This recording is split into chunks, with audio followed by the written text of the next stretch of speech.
Isabella gasped and staggered back a few steps. She blinked up, stunned. "Theo? You're back?" The last thing she'd expected was for Theodore to show up right now. Did he know she was rummaging through his study? Was that why he was standing there, blocking the door like that? He stared at her with those intense eyes, like he could see right through her. The look made her throat go dry. She nervously clenched the hem of her dress, trying to steady herself. She'd already put everything back where it belonged, and she'd checked when she came in. No cameras, no bugs. Still, now that she was face to face with him, her nerves were shot. I just wanted to borrow a book or two," she stammered. "But honestly, I don't really get any of the ones in here." She took a step toward him, hoping to latch onto his arm like usual. But before she could, Theodore casually stepped aside and walked into the study. His eyes quickly swept over the room. Then he turned to look at her. "Since when did you become a bookworm?" It was true. She'd never bothered with books during their time together. Hadn't even talked about any. Her excuse now sounded paper-thin even to herself. Still, it was too late to backtrack, so she forced a smile. "I just had some time to kill and thought I'd wait for you. There's this restaurant nearby, pretty good one.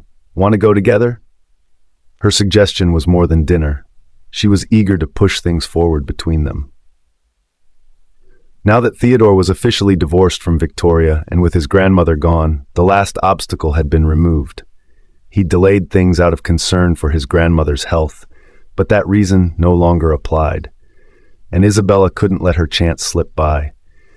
Despite her effort to get close, Theodore didn't even flinch.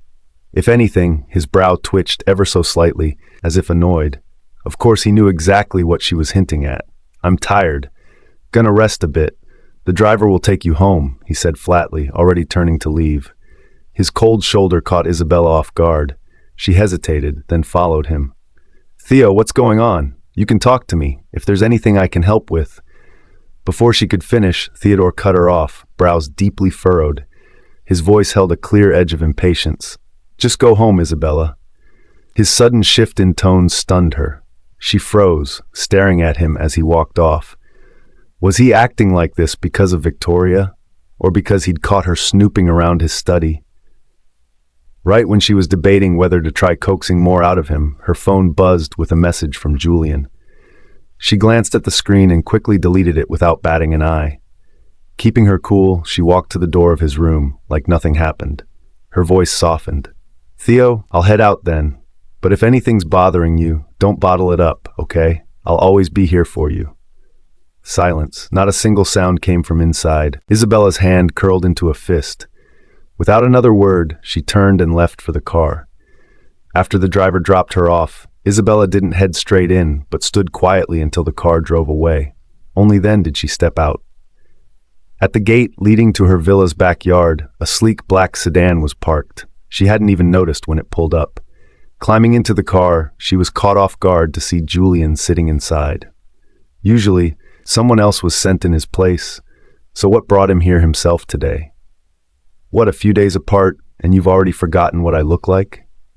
Julian drawled, a faint smile playing on his lips as he casually reached out to twirl a loose strand of her hair. He always had that polished, gentlemanly look, but Isabella never let her guard down around him. Unlike Theodore, who had "stay away" written all over his face, Julian was the kind of man who wore warmth like a mask. Charming on the outside, but with a dangerous temper hidden underneath. He could be whispering sweet nothings one moment and have his hands around your throat the next. Even after all this time working with him, Isabella still couldn't figure him out. "Any luck with what I told you to get?" he asked, getting straight to the point. Isabella bit her lip, looking a little troubled. "Not yet." Not only had she come up empty-handed, but she'd almost been caught by Theodore himself. But of course, she wouldn't dare say that to Julian. "You know he's ridiculously careful. No way he'd just leave sensitive stuff lying around for anyone to find. I looked everywhere in that study. Forget your files. Even anything remotely confidential wasn't in sight. Unless there's some secret compartment or something, that room was useless. I'll have to try again next time." While she spoke, Julian's fingers brushed down from behind her ear to rest at the base of her neck. His touch was light, almost tender, like he was handling something precious. Then suddenly, his fingers tightened. A sudden pressure clutched at her throat. She opened her mouth to speak, but not a single sound came out. "I thought you said Theodore and Victoria were done, divorced, that he was all about you now. But from what I'm seeing, doesn't really look that way." Julian said icily. That hit her hard, her face drained of color. She couldn't deny it. His words struck a nerve. The cold indifference Theodore had shown her earlier was still fresh in her mind, and the more she thought about it, the more certain she became that Victoria was behind it all. They were already divorced, so why was she still clinging to him? Isabella didn't bother hiding her spite when she said, "Victoria's name came up in some homicide case recently. Theodore's been running around for her because of it. He barely even has time to talk to me now." If this went on, she didn't know how much worse things were going to get. Julian raised an eyebrow, idly turning the ring on his finger. Homicide? What kind? He normally couldn't care less about people who didn't concern him. Even when he'd seen Victoria at that bar, struck by how much she resembled Isabella, it hadn't meant anything. Just a glance, no more. But now, hearing this, maybe Victoria wasn't so irrelevant after all. "I don't know the details," Isabella admitted. "All I know is, it's not anything good." She'd never bring up Victoria in front of Theodore on her own. If they wanted to find out what was really going on with her, Julian was probably the only one with the means to do it. After getting out of the car, Isabella couldn't stop replaying Julian's expression in her mind. There was something off about that thoughtful smirk of his that just didn't sit right with her. She really couldn't figure him out. But then again, she knew all too well. Whatever Julian was planning, it wasn't her place to get involved. All she had to do now was get this last thing done for him, then wash her hands of it for good. After that, she could just focus on being Mrs. Chambers and living her own life. The day Victoria moved out of Henry's villa, Catherine clung to her hand like she didn't want to let go. "Seriously, what's up with you? The year's barely started and you're already moving? I finally have someone around I can chat with, and now you're leaving too." Victoria laughed and gave her a hug, a little reluctant to part as well. "It's not like we'll never see each other again. If you ever want to talk, just give me a call, anytime." To be honest, spending this time with Catherine had reminded her what a warm home felt like. Back before Gina was found, Victoria had been the little princess of the Ellis family too, growing up spoiled by Hannah and William. But once Gina returned and the truth of her real identity came out, Victoria suddenly became the outsider. Even though she was still living in the same house, everything had changed overnight. All the warmth and security she was used to vanished just like that. What kept her going then was having Theodore by her side. Now, being around Catherine gave her that same comforting feeling, like she was a kid again. But living at Henry's place, if word got out, it wouldn't look good for either of them. Henry personally drove her to her new place. Before he left, he reminded her seriously, "If anything happens, you know you can call me, right? We're not strangers. You don't have to pretend around me." He had a point. Victoria nodded. "I got it. Don't worry. If I really need help, I'll let you know." Over time, she had started to see Henry as a bit of a safety net, always showing up when she needed someone in her corner. But deep down, she also knew the truth. There was no way anything could happen between them. She had too much baggage already. There was just no way. As Henry left her apartment, his assistant called him. Apparently, they'd managed to get wind of solid info. The founder of the Crystal Design label was attending a charity event that afternoon. This might finally be his shot at pitching a partnership. Henry had been eyeing this brand for a while now, but the founder was notoriously hard to reach. He had just recently gotten in contact with their assistant, even offering a fortune for the collaboration, only to get turned down flat. The assistant had even said something snotty like, "Art isn't something you can put a price on." Normally, Henry would have dropped it right then. But Crystal was different, and he wasn't giving up that easily. He couldn't quite put his finger on it, but the moment he saw the designer's work, something about it just clicked inside him. He kept thinking, if this design could mesh with his company's product vision, they might just create something truly out of the box. That strange gut feeling was enough to make Henry patiently wait for the brand founder's reply. After getting the event's details from his assistant, he drove straight to the charity venue. By then, the charity event was already underway.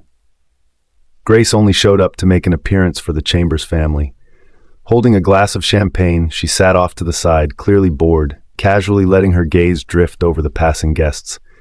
As people started recognizing who she was, they quickly came over, drink in hand, full of flattery. "Miss Chambers, right? Heard you were abroad all this while. When did you get back? Here's my card. Maybe if you've got time later we can—" "Sorry, I'm not talking business today." Grace's voice was cool, and she didn't even bother reaching for the card. She knew exactly why they were cozying up to her. It wasn't about her. They were just trying to get close to Theodore through her. He called the shots now at Chambers Group. She never really cared about the company, not even the shares under her name. Her world was all about the pursuit of art, completely different from Theodore's business-first approach. The man awkwardly pulled back his hand and shuffled away, mumbling to his equally uncomfortable friend. "No wonder people say she's got a few screws loose. Kinda looks like it. I heard she ran off for years after getting dumped, and then the moment old Mrs. Chambers passed, she came rushing back to grab the inheritance." Henry had just walked in and caught that little gossip session right at the door.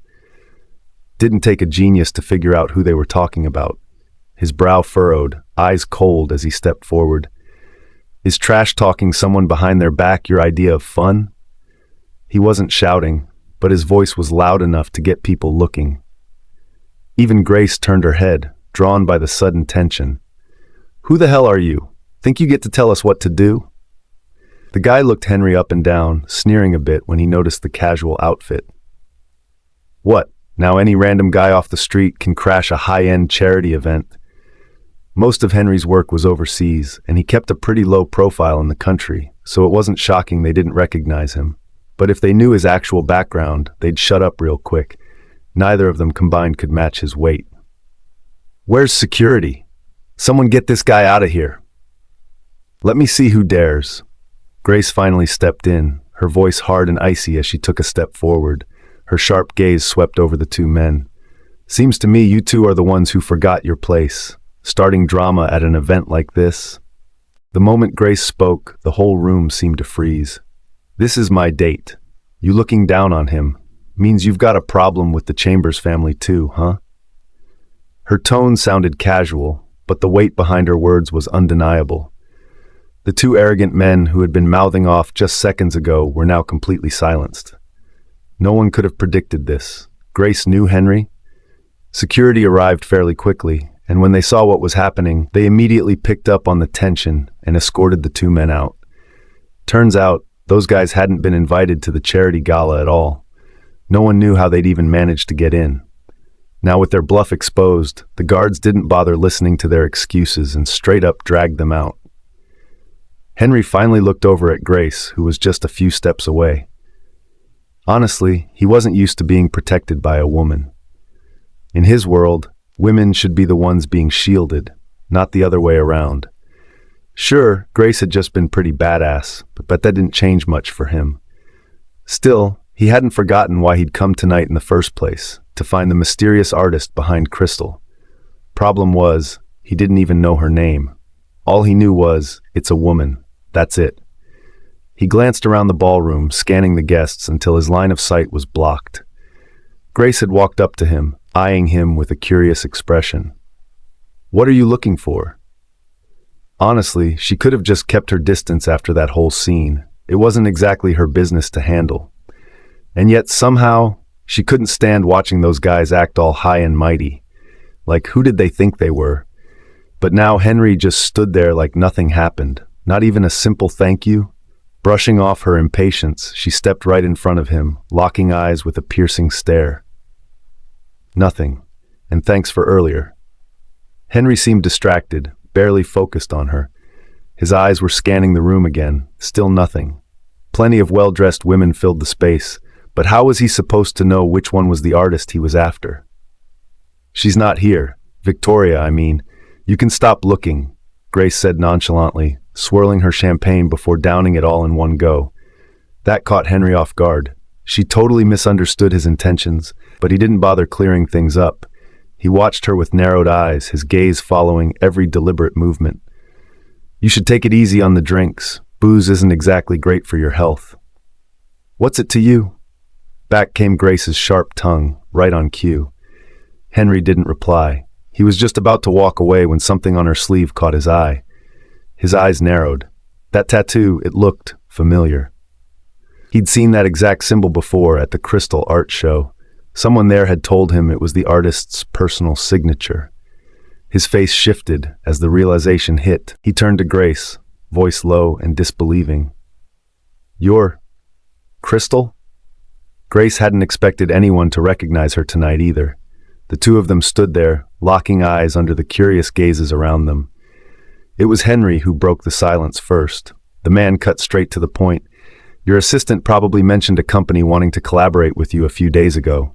I'm the one behind that. I came today just to speak with you." Grace wasn't clueless. She instantly connected the dots. So the mysterious rich guy Brianna mentioned, that was Henry? Now she didn't even know what to say. Was this fate being annoyingly dramatic, or just a coincidence gone weird? Her smile slowly faded as her eyes grew darker, fixed on Henry. Since he said he came here to find her, she wanted to hear exactly what he had to say. Henry added, "It's a bit noisy here. What do you say we step out, grab something to eat, and talk privately?" There were too many eyes and ears in the room, especially with what had just happened. Grace stepping in like that had definitely stirred up some gossip. Henry didn't mind, but he was aware how important Grace's public image was. Still, Grace didn't care at all. She shrugged, totally unfazed. "If you've got something to say, just say it here. The event's not over yet, and I'm not planning to leave." After all, she wasn't just here representing the Chambers family. She was actually hosting this whole thing. Though she had made sure from the start no one would reveal her identity, since she really didn't want the spotlight. Henry glanced at the whispering crowd nearby and decided to just be up front.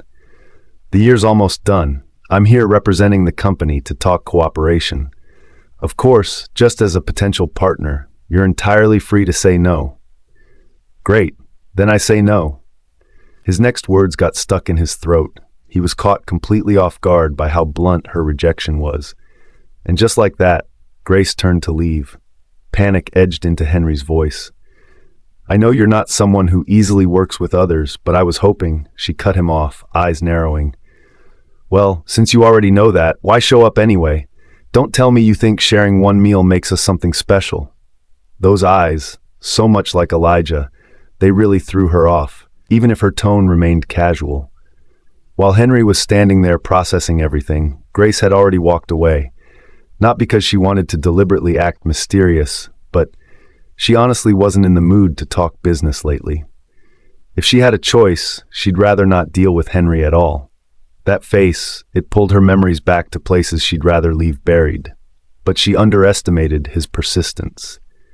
He actually waited until the charity event was completely over, then followed her out of the hall like a shadow. Persistent as hell. Grace finally had enough. She turned with a frown, brows furrowed deep. "What exactly do you want?" "Typical businessman. Anything for the deal, huh?" In that moment, Grace saw the clear difference between Elijah and Henry. Because in her eyes, Elijah would never do something like this. Henry stepped closer. "I just want a private conversation. Maybe once you get to know more about our company, you'll think differently." Victoria had barely settled into her new place when her phone lit up with a call from Chief Warren again. He always spoke politely to her, but ever since that day when Theodore had personally taken Victoria from the station, Chief Warren treaded even more lightly around her, afraid to say anything that might cause a stir. Still, when it came to his job, he had no choice but to bite the bullet and call her back in. "Miss Ellis, there's still some missing information from your previous statement. Would you be able to come in again?" Honestly, this felt like the low point of Chief Warren's career. When had dealing with a suspect become such a cautious balancing act? Not that it mattered much. Victoria had already planned to drop by. Gina's death still didn't add up. And now, with that watch being such a critical piece of evidence, Maybe if they could crack this chain of murders, she could finally learn the truth about her sister and clear her own name. But when Victoria stepped into the station, she wasn't expecting to see such a familiar-looking face.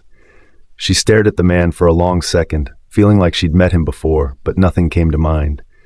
The man, Julian, was dressed in all black today, no gold-rimmed glasses like she remembered, making him look a little colder, a little harder to read. "Miss Ellis, it's a pleasure." He extended his hand toward her. Victoria hesitated for a moment, her expression pausing before she slowly lifted her own hand to shake his.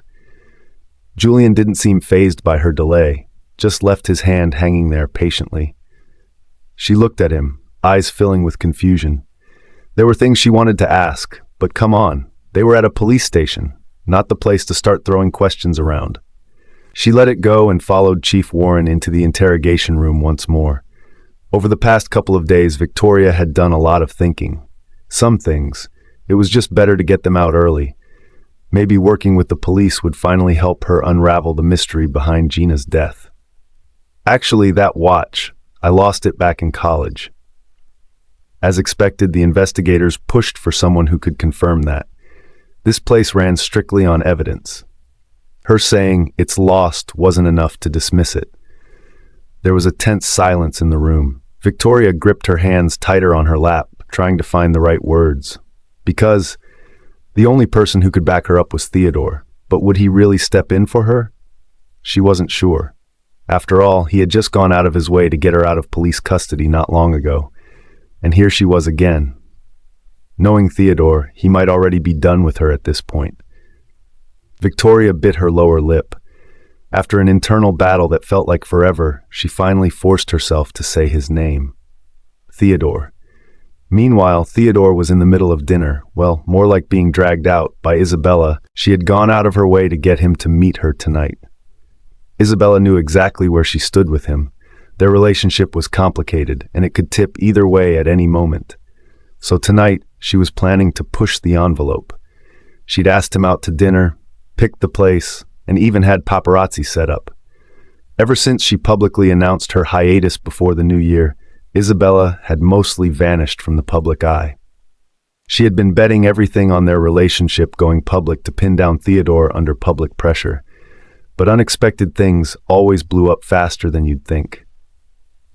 She caught a bit of the voice coming from Theodore's phone. Sounded like someone from the police.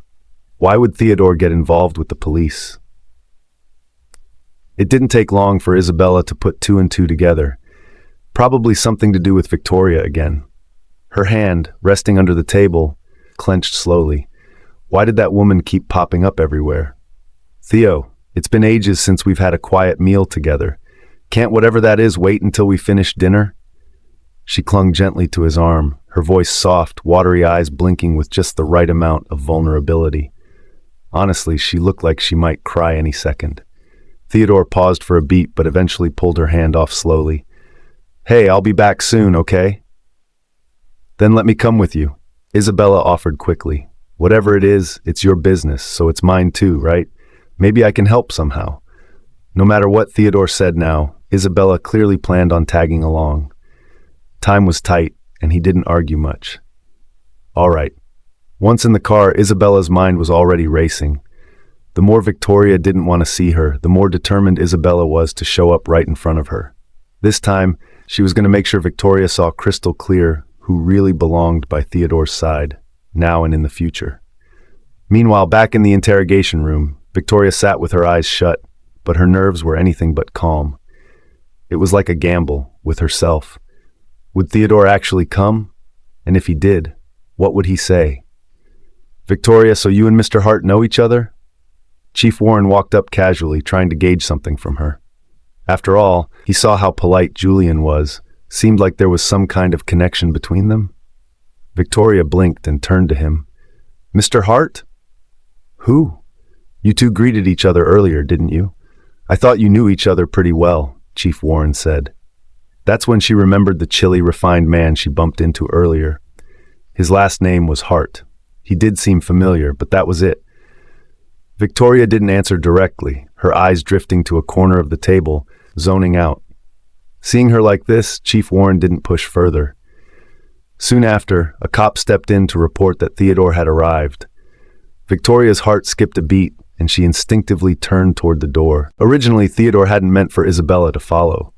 Her public image was sensitive. If paparazzi caught her walking into a police station, it'd be a mess. But Isabella had insisted. "I don't care what people say. I just want to be there for you, no matter what's going on. Isn't that okay?" she said gently, every word soaked in care. She was always so considerate. It made people soft toward her, whether they wanted to or not. But the second Isabella followed Theodore into the police station, she regretted it. Across the room, Julian's eyes met hers, cool, almost amused. The chill that crept down her spine was instant. Why? Why was he here? Theodore, meanwhile, didn't notice how weird Isabella had gone. He went straight over to Chief Warren to ask about Victoria. "As I mentioned on the phone, Mr. Chambers, it's all about a missing watch," Chief Warren explained. Theodore nodded. "I can vouch for Victoria. That watch was definitely lost back when we were still in college." And right at that moment, a deafening bang sounded behind them. Victoria flinched at the noise outside and instinctively followed Theodore out of the interrogation room.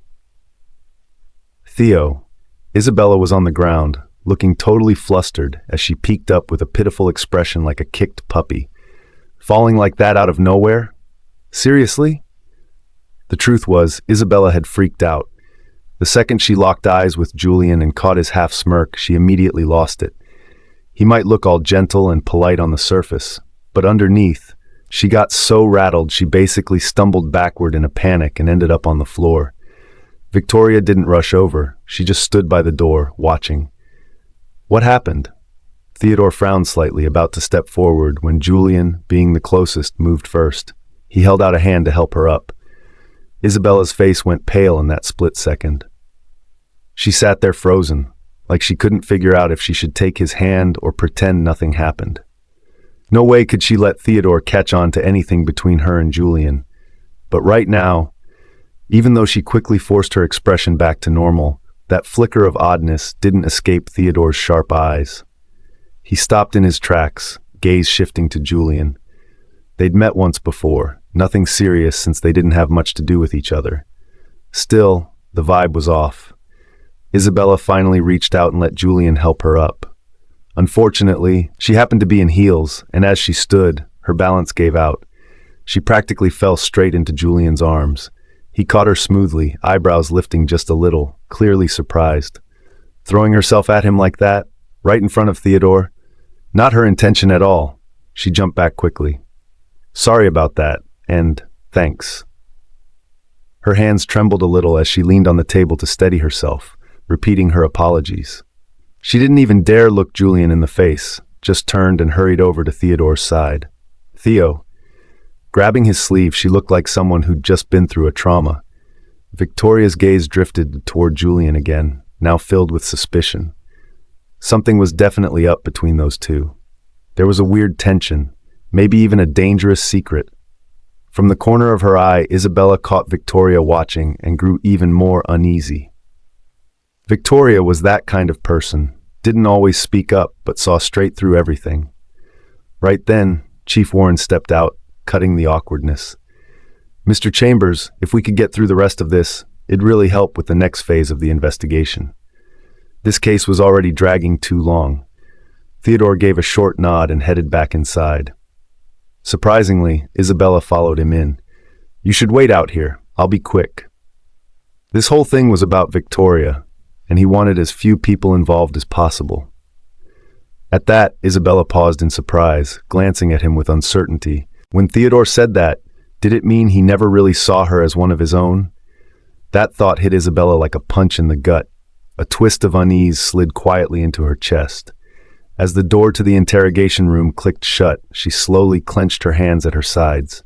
Just then, 2 young female officers mustered up the courage to approach her. "We're huge fans of yours. We've loved your movies for ages. Mind taking a picture with us?" In a blink, the frustration on Isabella's face vanished without a trace. She gave a soft laugh. "Of course, I'd be happy to. After all, acting was her job, and keeping her feelings in check was part of the skill set." Julian was still there, only a few paces away, watching her in silence. His look, ice-edged, almost cutting, made the smile tugging at her lips hesitate, then fade. Ever since walking into the station, she'd been wound up tight. It wasn't really about being in a police station. No, it was him. Julian could lose it in half a heartbeat. If he really wanted to, he'd march right up to Theodore and blow everything wide open. The two officers didn't pick up on any of the tension. In fact, they beamed as they thanked her. "Keep shining. We're with you all the way." Isabella kept the smile on her face, but her eyes flicked toward Julian again. This time, he didn't linger. One hand stuffed in his coat pocket, he turned and walked off. But just before turning around, he shot her a look, one that was loaded with meaning. She knew exactly what it meant. Glancing back at the interrogation room door still shut tight, Isabella clenched her jaw and followed after him. "What are you doing here?" she asked as soon as they were outside. Julian had no real reason to show up. Theodore getting pulled in for questioning was expected, but Julian? He had nothing to do with Victoria's situation. Unlike Isabella's clear anxiety, Julian looked totally unfazed. He reached out casually and tucked a loose strand of her hair behind her ear. "What, a few days apart, and now you think you can question me about what I do?" Usually, as long as Isabella stayed in line, he wouldn't do anything to her. On good days, he might even toss a joke her way. But the second she started slipping out of his grip, things changed. To him, she was like a songbird in a cage, pretty to keep around, but crushable the moment she stopped playing nice. A chill shot down her spine. She dropped her gaze. "I just think suddenly showing up in front of Theodore out of nowhere, isn't that risky? You know he's not someone easy to fool." Julian tilted her chin up with a finger. "If you don't say anything, how would he ever know?" She bit her lip. As unsettling as his words were, they also gave her a bit of reassurance. At least for now, Julian wasn't going to out her. Back in the interrogation room, Theodore didn't hold back at all. He laid out everything about that watch with brutal honesty. Back when they were together, hiding things had never been their style. Chief Warren glanced at Victoria, eyes faintly narrowing. The things that man told him, those were details Victoria hadn't mentioned at all. She was the owner of that watch. No way she'd just forget about it like that. Only explanation? She was hiding something. And if she was lying about the small stuff, who knows what else she was keeping under wraps. Right now, it really looked like Victoria was the biggest key to cracking this case. Out in the hallway, Isabella finally got the full scoop from Julian about what had happened. Wait, what? Victoria's involved in a serial murder case? Even though she and Victoria weren't exactly besties, she still found it hard to believe. Victoria? A killer? That just didn't track. Had to be some kind of mix-up. Or maybe someone out there didn't like her and was trying to drag her down hard. Isabella's lips curled into a cold smirk. Suddenly, she realized she didn't even need to lift a finger. If Victoria was painted as a murder suspect in the eyes of the public, then her shot with Theodore? Gone for good. But this still isn't big enough yet. Julian easily saw through whatever little scheme Isabella was cooking up in her head. He just didn't care. Whatever games you're playing to win the guy, that's your business. But don't forget, if this screws with my plans, you know what's coming. Isabella bit down on her lower lip and gave him a small nod. "There's a movie next week," Julian said. "I've already talked to the producers. Just show up, audition for the lead, go through the motions." Isabella's brow furrowed hard. "Next week? That's crazy short notice. I just got back, and I wanted to rest a bit. Plus, didn't you want me to get that file from Theodore? I still haven't got my hands on it." Back in the day, Isabella would have jumped at the chance to talk movies with Julian. That's a big reason why her acting career had taken off like a rocket. She'd put in the work, no doubt, but Julian's influence had been a massive boost. But now, work was the last thing on her mind. Julian's lips tightened into a thin line as he stared her down. "Do you realize how long it's been since the public last saw your face? You're a celebrity, not just some random girl off the street." He had poured a ton of money into her. Sure, he didn't care much about that cash, but watching her toss her career for a guy, that he couldn't stomach. Seeing how Julian wasn't budging, Isabella didn't dare push back. She just nodded stiffly. "Got it. I'll be there next week for the audition. Don't worry." As soon as she spoke, she threw a quick, anxious glance toward the door. Nervous Theodore might step out and spot her with Julian. But Julian was chill as ever. Relax. They're not coming out anytime soon. Later, Julian clued Isabella in a little more. Apparently, the reason Victoria kept getting pulled into this mess was a certain watch found at the crime scene. Julian had even scored some insider info. That watch? It might have had something to do with Gina. Still, the whole situation was a tangled mess. Even the cops weren't sure what was really going on. But Isabella didn't care about any of that. As soon as Julian left, she pulled out a burner phone and shot a message to Hannah. One quick text, and when the screen showed sent, a faint smirk tugged at her lips. Since this whole thing was tied to Gina's death, of course, Hannah needed to be clued in. With a flicker of amusement in her eyes, Isabella leaned back, clearly anticipating how things would play out next. Meanwhile, the interrogation room had gone dead silent. Chief Warren still had a nagging feeling something was off, but he couldn't quite put his finger on it. If there's nothing else, I'll be taking Victoria back now. If you folks need anything further, just reach out anytime. With that, Theodore got to his feet. We really appreciate you coming, Mr. Chambers. It's just standard procedure, I hope you understand. As for Miss Ellis, I'm afraid she still can't leave just yet.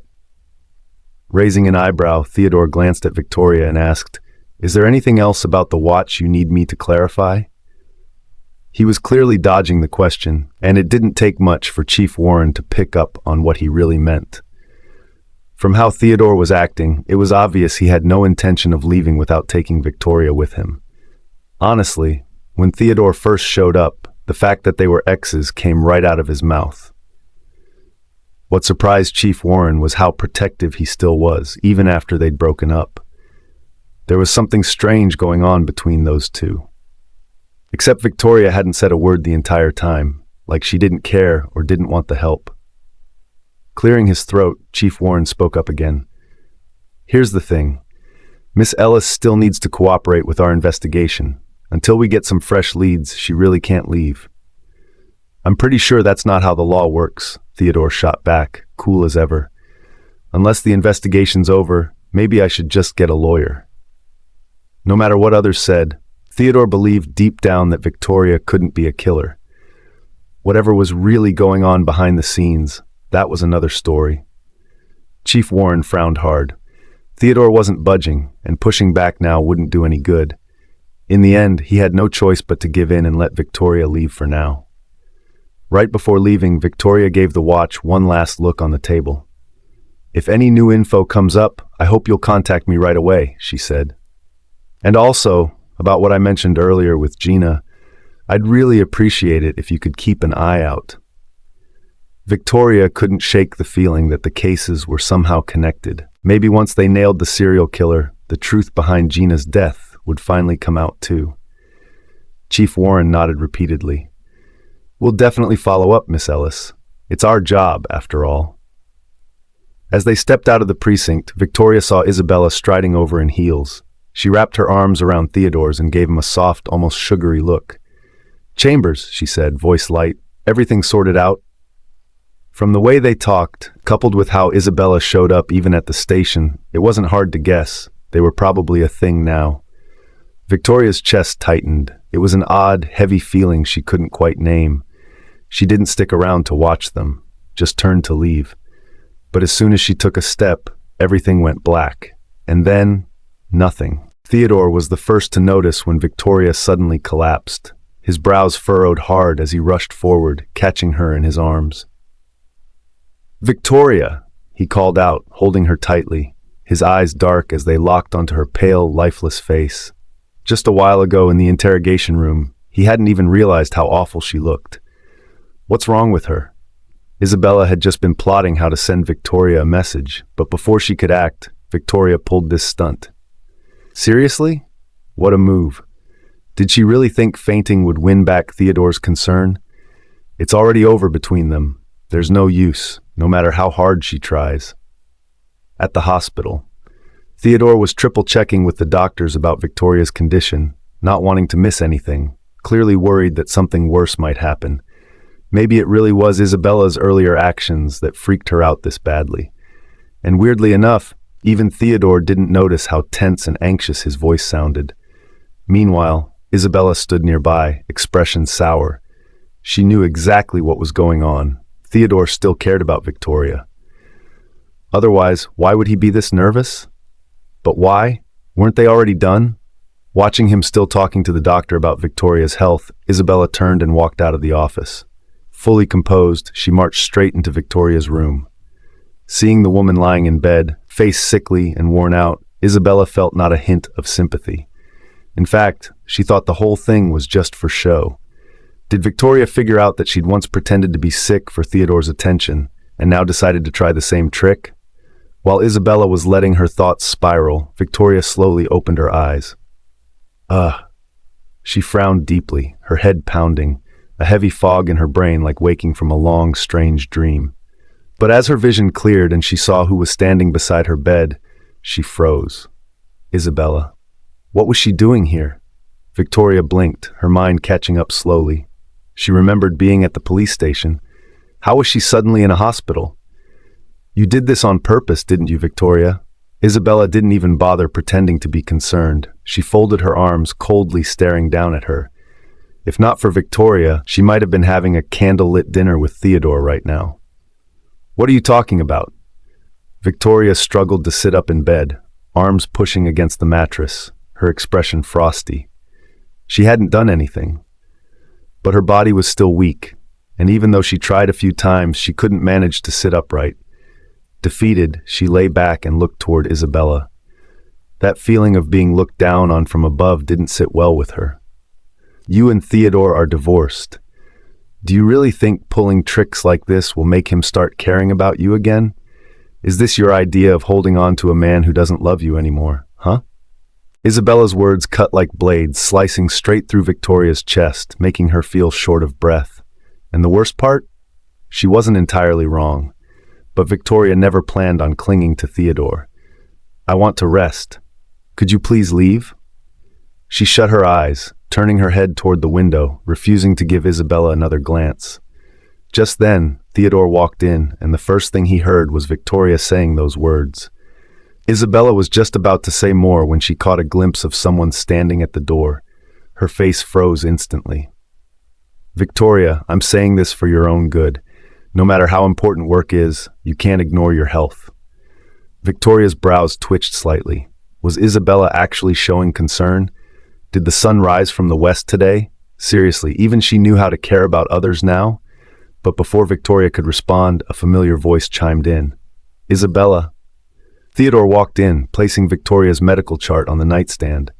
His eyes immediately landed on Victoria's pale face. Victoria stiffened a bit, her hand under the blanket slowly clenched. Right. There was no way it had been Isabella's idea to bring her to the hospital. She should have realized something was off from the start. Theodore, Victoria still doesn't look too well. How about calling the doctor over? She really needs rest right now. It was an obvious attempt to get Theodore to leave the room. Isabella stood close to him, wrapping her arms around his as if to claim her territory. She even coughed softly behind her hand, looking like she might have caught a cold too. Theodore glanced sideways at her, concern flickering in his eyes. You okay? Did you catch something? This weather did make it easy to get sick. Isabella's face looked a bit pale. She shook her head gently. I'm fine. Probably just caught some wind getting out of the car. Nothing serious. I'm not that delicate. To an outsider, it almost sounded like a jab at Victoria. But Victoria kept her eyes shut, acting totally unbothered by whatever drama was playing out next to her bed. Honestly, this worked out just fine. Less awkward once she fully woke up. Theodore didn't say more. His gaze lingered on Victoria for a few seconds. Deep, unreadable. He could tell she wasn't asleep. But this wasn't the time or place to say what was on his mind. Right then, a young nurse came in to change the IV bag. Theodore quietly asked her to make sure Victoria was well taken care of. Of course, sir. That's our job, she replied, her eyes sneaking glances at him as a faint blush crept up her cheeks. Theodore turned to leave but paused at the doorway. He looked back at the woman laying in bed. That glance said more than words. Maybe it really was time they had a proper talk. Isabella stepped out first. The second she saw the look on Theodore's face, her heart dropped. Was that tenderness in his eyes? That creeping sense of insecurity surged up again, and this time it came with a wave of panic she hadn't felt before. A little while after they left, Victoria finally pushed herself up, leaning against the bed frame. She turned to look out the window at the dull gray sky. More snow was probably on the way. This winter really did feel colder than usual.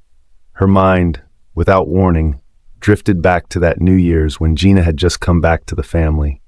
That was the beginning of everything going dark for her. Gina had tricked her in going out to some remote spot, then warned her not to ask anyone for help, or else. Victoria never would have guessed back then.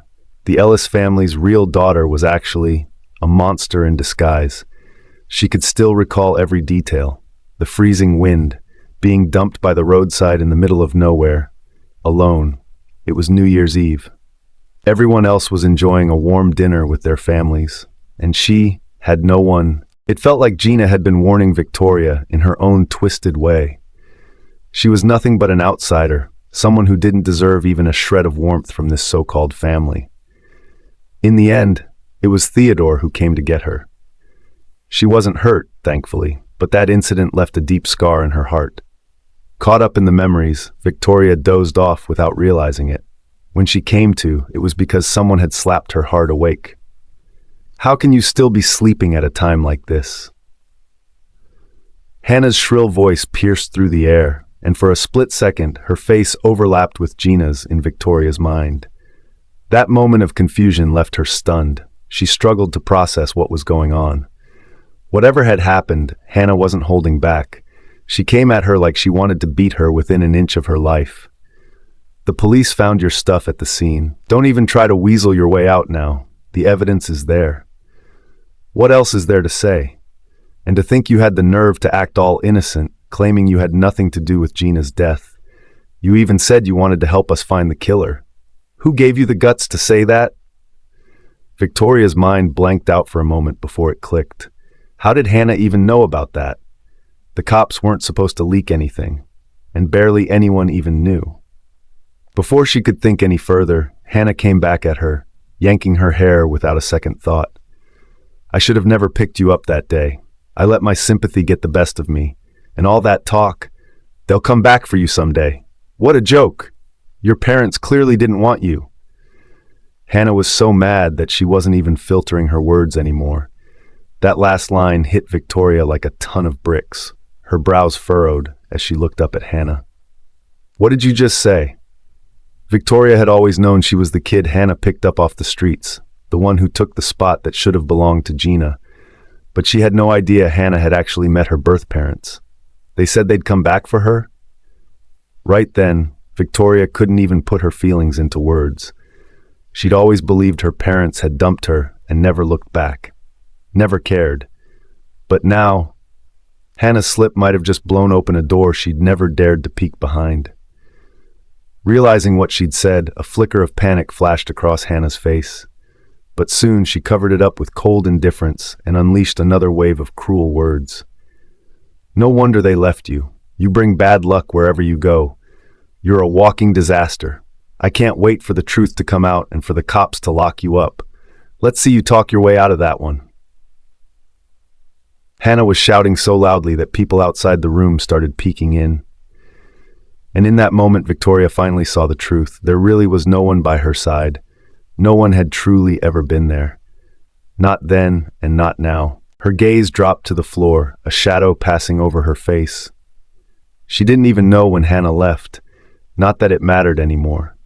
Right now, all she could think about was her birth parents. Where were they? Why had they promised to come for her only to never show? Because of Hannah, Victoria didn't stay at the hospital any longer. She got up and discharged herself without looking back.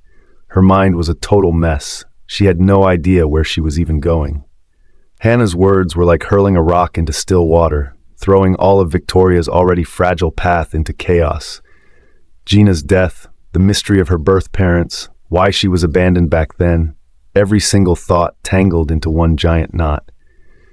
Before she realized it, Victoria had wandered straight into the middle of the road. At the same moment, a red sports car came speeding in her direction. Grace had just glanced down at her passenger seat for a second, never expecting a pale figure to suddenly appear on the road. Her eyes flew wide open as she scrambled for control. "Ah!" Victoria let out a startled cry, stumbling backward. She fell hard onto the pavement as the necklace snapped clean off her neck and clattered to the ground. Grace slammed on the brakes just in time, body pitched forward, gripping the wheel so tightly her knuckles turned white. When she looked up, her gaze landed on the small, shaken girl sitting in the middle of the road. Grace jumped out of the car and rushed over. "Oh my God, are you okay?" She bent down, reaching out to help, only to freeze when she saw the other person's face. "Victoria?" Talk about bad timing, of all people to bump into. Clearly, Victoria didn't expect to see her either, but she didn't have time to think about why. She was crawling across the pavement, eyes scanning furiously. That necklace wasn't just any necklace. Losing it, she couldn't face Elijah ever again. Right then, another car rolled by, tires dangerously close to the glinting piece on the ground. Without thinking, Victoria lunged for it like her life depended on it. "Victoria!" Grace nearly had a heart attack. "Are you insane?" Luckily, Victoria was faster. She grabbed the necklace and clutched it tightly in her palm. Grace rushed over, dragging her out of the street and snapping, "Do you even realize how close that was?" Was a necklace really worth risking her life? Victoria's face was pale. She closed her eyes for a moment. "This means everything to me." "It's just a necklace," Grace shot back, disbelief dripping from her voice. In her mind, nothing was more important than staying alive. "Just a necklace?" Victoria let out a bitter laugh, locking eyes with her. Her eyes shimmered, on the verge of tears. "Do you even know what this necklace stands for?" Grace felt her heartbeat stutter, like something was suddenly off. She looked down at the necklace again. "What are you trying to say?" Victoria took a deep breath and gave a cold laugh. "You want to know how I survived all these years? Didn't you always wonder why Elijah picked me over you?" That name hit Grace like a slap, her expression twitching slightly, her lips pressed together in silence. Yeah, that was exactly what she had always wanted to know. They found a nearby cafe and sat down. Steam rose from the coffee in front of Victoria. For a long time, she didn't say a word. "Go ahead." Grace finally said, "Tell me why you two ended up together." Even if the truth hurt like hell, she needed to hear it. Victoria stared at the fog curling upward, lost in the tides of memory. To her, Elijah had always been the gentle older brother type, reliable, warm, and always looking out for her like a true childhood friend. They'd grown up side by side. But everything shifted the moment Elijah met Grace. It was love at first sight. The two were a perfect match, rich, beautiful, admired by everyone like the golden couple out of a movie. Their relationship felt so pure and joyful. Victoria had genuinely wished them the best. But life had other plans. A brutal twist shattered that happiness. Elijah was diagnosed with cancer after a routine checkup. It had hit like a freight train. Just thinking back to that moment made Victoria's heart squeeze. She could only imagine how much worse it must have been for Elijah himself. At that time, he and Grace were at their happiest, completely wrapped up in each other. Not long before, he'd even asked Victoria what kind of wedding girls liked. Now that memory just hurt. When Grace finally learned the truth, her face was already streaked with tears. "So that's what happened. Why? Why would he be so dumb? Why didn't he just tell me?" Victoria understood her pain. The thing was, Elijah hadn't told Grace. He'd told Victoria. He asked her to play along, to fake a relationship, even register a fake marriage so he could go overseas for treatment without Grace knowing. It had been a lie, yes, but a kind one. Elijah knew Grace too well. If he died, she might completely fall apart. He didn't want her to see him turning into a ghost of himself or to do anything reckless because of him. He'd rather let her hate him than watch her crumble. With tears still in her eyes, Grace looked at Victoria, struggling to get the words out. "So, Elijah, is he?" She couldn't even say it. Victoria hesitated. Grace looked so fragile, like one wrong word would break her. Could she really handle the truth? Grace's voice cracked from emotion. "Just tell me, what happened to him? Where is he? Why didn't you two stay together if you got married?" Somewhere deep down, Grace already sensed something she didn't want to admit, but her heart had been in limbo for too long. She needed closure. After he broke up with you, the marriage? It was fake. I went with him abroad for his treatment. The doctors said it was stage 4. There was almost no chance. I tried to keep his hopes up, telling him to follow the treatment plan and he'd get better. But he was smart. He knew. He didn't make it through the year. Grace shook her head desperately. No way. He was young. He wasn't supposed to. You're lying. You're lying. Victoria's hands trembled slightly. She reached into her bag and pulled out a necklace, her fingers running over it one last time. Grace froze, staring at it. It's made from Elijah's ashes. He never stopped thinking about you, not for a moment. I think it's time it came back to you. Grace took it slowly, tears running down her face, her hands shaking. Victoria stayed quietly by her side. This truth, this final piece, wasn't easy to accept. I'm sorry, she said. I didn't mean to lie to you back then. I just didn't have a choice. Even now, she couldn't forget how 3 days before the wedding, Elijah had ended things. Not because he didn't love Grace, but because he loved her too much to let her see him fade away. After Victoria married Elijah, Grace was so devastated that she ran away from home and disappeared for years. Grace shook her head. It's not your fault. I know you guys did all this for me. I just hate myself for not trusting Elijah's love, for not even trying to understand what was really going on before I walked away. I wasn't there for him when it mattered most. I didn't even get to say goodbye. Here, wipe your tears. Victoria handed her a tissue. Elijah wouldn't want to see you this upset. Letting out the truth she'd hidden deep inside for all these years, Victoria didn't even know how to feel. She'd carried this secret alone for so long, buried under guilt and blame. Now that it was finally out, it didn't bring the relief she'd imagined. Grace left looking totally crushed. Hearing that the person she loved most was gone, that wasn't something she could get over quickly. Worried, Victoria didn't let her go home alone. She took her back to the Chambers house. When they got there, Victoria watched her go in before quietly turning to leave. Theodore, how much longer are we going to keep this thing between us a secret? You know all I want is to be with you, openly, officially. Hearing Isabella's voice, Victoria paused instinctively. Just her luck, running into Theodore and Isabella right at that moment. Theodore, watching some other woman carry the title of your wife, being around you every single day. It's torture. I can't take it anymore. Let's get married, okay? Let me be your wife this time. Isabella clung to his arm, her eyes full of hope. Watching the scene unfold, Victoria felt a tightness in her chest that made it hard to breathe. She and Theodore were already divorced. Him falling for Isabella, marrying her even, that was totally expected. She knew all that. But why did it still hurt so much? Not yet. Grandma just passed away, and honestly, I can't think about this kind of stuff right now, Theodore replied, pulling his arm out of Isabella's grasp. That stung. Isabella's expression changed in an instant. Not yet. What are you waiting for? Do you still have feelings for Victoria?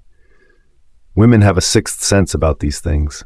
No matter how clueless she had acted before, Isabella could tell. Ever since Victoria came back, Theodore had become distant, almost like he wasn't the same person anymore. Did something happen while she was gone that she didn't know about?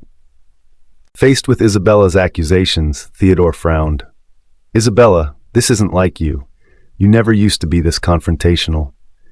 She was usually calm and composed around him, always the gentle, understanding type. Thinking back on how oddly she'd been acting lately, a flicker of doubt rose in Theodore's mind.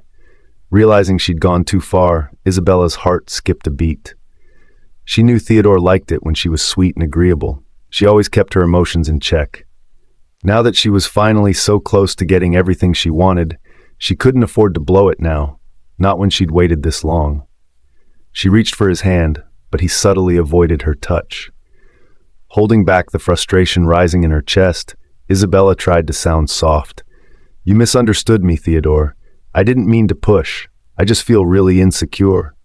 Yeah, go home and rest. I'll have the driver take you, he said, not even waiting for her to reply as he walked away with those long strides of his. Theodore. She quickly followed, trying one last time to get him to stop, only to catch sight of Victoria's complicated expression. Victoria, why are you here? Isabella suddenly switched gears, her tone turning a bit sharp. Theodore had never said yes to marrying her, but he kept involving himself in Victoria's life. That's what stressed Isabella out the most. What if he and Victoria rekindled things? Now with Victoria showing up at the chamber's front door out of the blue, how could Isabella possibly stay calm? Victoria, what I'm saying is, Mrs. Chambers probably doesn't want to see you right now. Realizing Theodore was still standing nearby, Isabella quickly softened her tone, sugarcoating her words. My issues aren't your concern, Miss Waters, Victoria replied coolly, giving her a brief glance as she walked past. But a hand stopped her. The warmth pressing against her wrist made her heart jolt. She turned, surprised, only to meet Theodore's eyes. For a second, something in his gaze felt familiar, like the way he used to look at her. What are you doing here? His voice was cold as ice. Whatever flicker of emotion she'd felt vanished. Victoria coldly pulled her arm free. Grace's condition wasn't great. I just brought her back. Didn't even go inside. That clear enough, Mr. Chambers? Mr. Chambers? She was really in a rush to draw the line, huh? As Victoria turned to leave, Theodore blocked her again. She's been doing fine lately. What did you say to her to make her relapse? Disappointment flickered in Victoria's eyes. Theodore, seriously, what do you think I did? We just talked, that's all. His eyes sharpened. You mentioned Elijah to her, didn't you? You wait. How did you even, so you really brought him up? Do you even understand how much that name messes with her? She went missing for so long because of him. She just got back, and you dropped that bomb on her. What are you trying to do to her? Theodore didn't let her explain, his voice rising. If anything happens to my sister again, I won't let you off the hook, he snapped before storming off. His harsh words echoed in Victoria's ears like a slap. She pressed her hand to her chest, frowning. Seeing Victoria so shattered made Isabella feel a whole lot better instantly. So this was the woman Theodore couldn't forget? Ha, not that special. Maybe Isabella had been overthinking it all along. She arched her brow and smugly warned, Victoria, you killed Bertha, and you're already divorced from Theodore. You've got no ties to the Chambers family anymore. So do yourself a favor and stay away. Honestly, someone like you should know when she's not welcome. A deep ache formed in Victoria's chest, but she didn't show it. Instead, she calmly countered, Miss Waters, maybe worry about your own problems first. Isabella stood there frozen, watching Victoria walk away with that cool, graceful stride. Her heart twisted with a mix of anger and unease. What did she mean by that? Was she implying something? Walking away from the Chambers house, Victoria suddenly felt lost. So much had happened. She'd been treated like a suspect by the police, got dragged in for questioning again and again. Her job got suspended, and now she had no idea what to do next. Just then her phone buzzed. Henry was calling. His voice on the other end was full of concern. Hey, how've you been holding up? Work's been crazy lately, so I haven't had a chance to check in. But seriously, if you need anything at all, just call me, all right? Don't treat me like a stranger. We're still friends, remember? After spending some time together, Henry had gotten a pretty good read on Victoria. She wasn't like most girls, always calm and quiet, the kind who kept everything bottled up. Even when things got tough, she dealt with it alone, never wanting to trouble anyone. No matter how many times he told her to call him if she needed anything, she never actually did. Henry couldn't help but admire her strength, but at the same time, he felt a bit heartbroken for her. As she listened to his warm voice through the phone, Victoria found her thoughts drifting back to Elijah. He used to talk to her just like that, gently, patiently. I want to get away for a bit, she said, by the sea. The second Victoria said she needed a break, Henry dropped what he was doing and drove her to the coast. There was something about the open sea and endless sky that instantly cleared your mind. It really was the perfect place to breathe again. Fortunately, the weather was on their side. Clear skies, bright sun. It couldn't be a better day. The sky looked like a giant blue canvas, seagulls swooping in the distance, and the breeze carried that salty tang of the ocean. Feeling the wind and watching wave after wave crash against the shore, Victoria felt her mood slowly start to lift. Thanks, she said softly. She hadn't expected that the person standing beside her in this rough moment would actually be him. Henry chuckled warmly. We've known each other for how long now? Why are you being so formal, so feeling any better? Yeah, I do actually. How'd you come up with the idea to bring me here?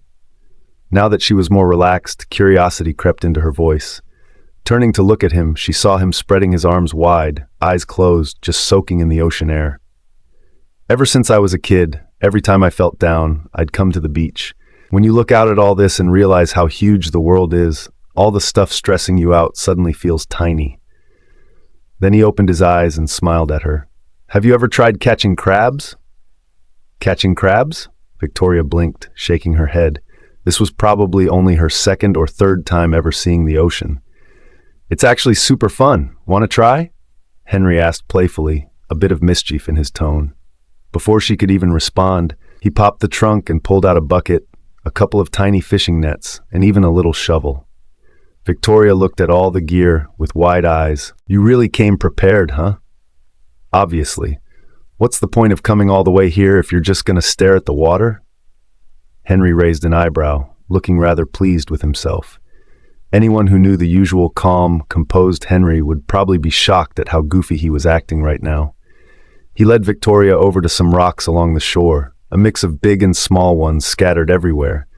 Lifting one rock, he revealed a tiny crab wriggling around underneath. It was barely the size of a fingernail, and Victoria, who had never seen one this small before, crouched down in fascination. Once discovered, the little crab scurried around frantically. Turns out it could really move. Quick as a flash, Henry scooped it up with the net in his other hand and gently dropped it into their water-filled bucket.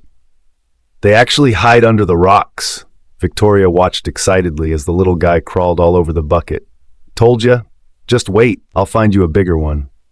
Seeing how into it she was, Henry looked even more fired up. Handing her the bucket, he moved over to a larger rock. Using both hands, he managed to lift it and revealed a shallow pool underneath. Victoria, come check this out. This one's huge. A tiny crab, no bigger than a thumbnail, scuttled across the pages of the book. A giant crab or something? Victoria glanced at Henry, puzzled. The sea breeze lifted her hair, and she looked a little lost, wide-eyed in confusion. Henry stared blankly at her, totally missing the moment when the crab made its getaway. Henry, are you zoning out? Victoria waved a hand in front of his face. Snapping out of it, he blinked a few times, then mumbled, No, just realized it's getting late. Are you hungry? Now that he mentioned it, Victoria noticed the dull ache in her stomach. She hadn't eaten properly in days. Seeing her nod, Henry offered, There's this seafood place nearby that's really good. They catch everything fresh every day. Want me to take you there? Seaview Restaurant. Just like Henry had said, the decor was unique, and the seafood actually looked as fresh as advertised. No wonder the place was packed. A waitress told them they were lucky. Someone had just left, so a table had just opened up. Guess bringing you along is good luck, Henry joked casually. Victoria gave a half smile but didn't say anything. Someone had just called her a walking disaster earlier today.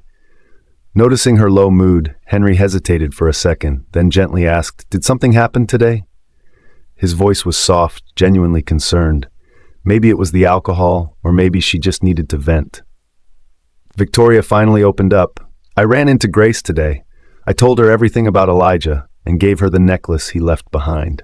That's when it clicked for Henry. So that necklace she always wore, it was from Elijah. No wonder something felt off with her today. Did I screw up? She asked, her tone a bit unsteady. The image of Theodore's furious face flashed through her mind again. Had she acted too rashly? Grace had only just come back. Was it too soon to tell her the truth straight out?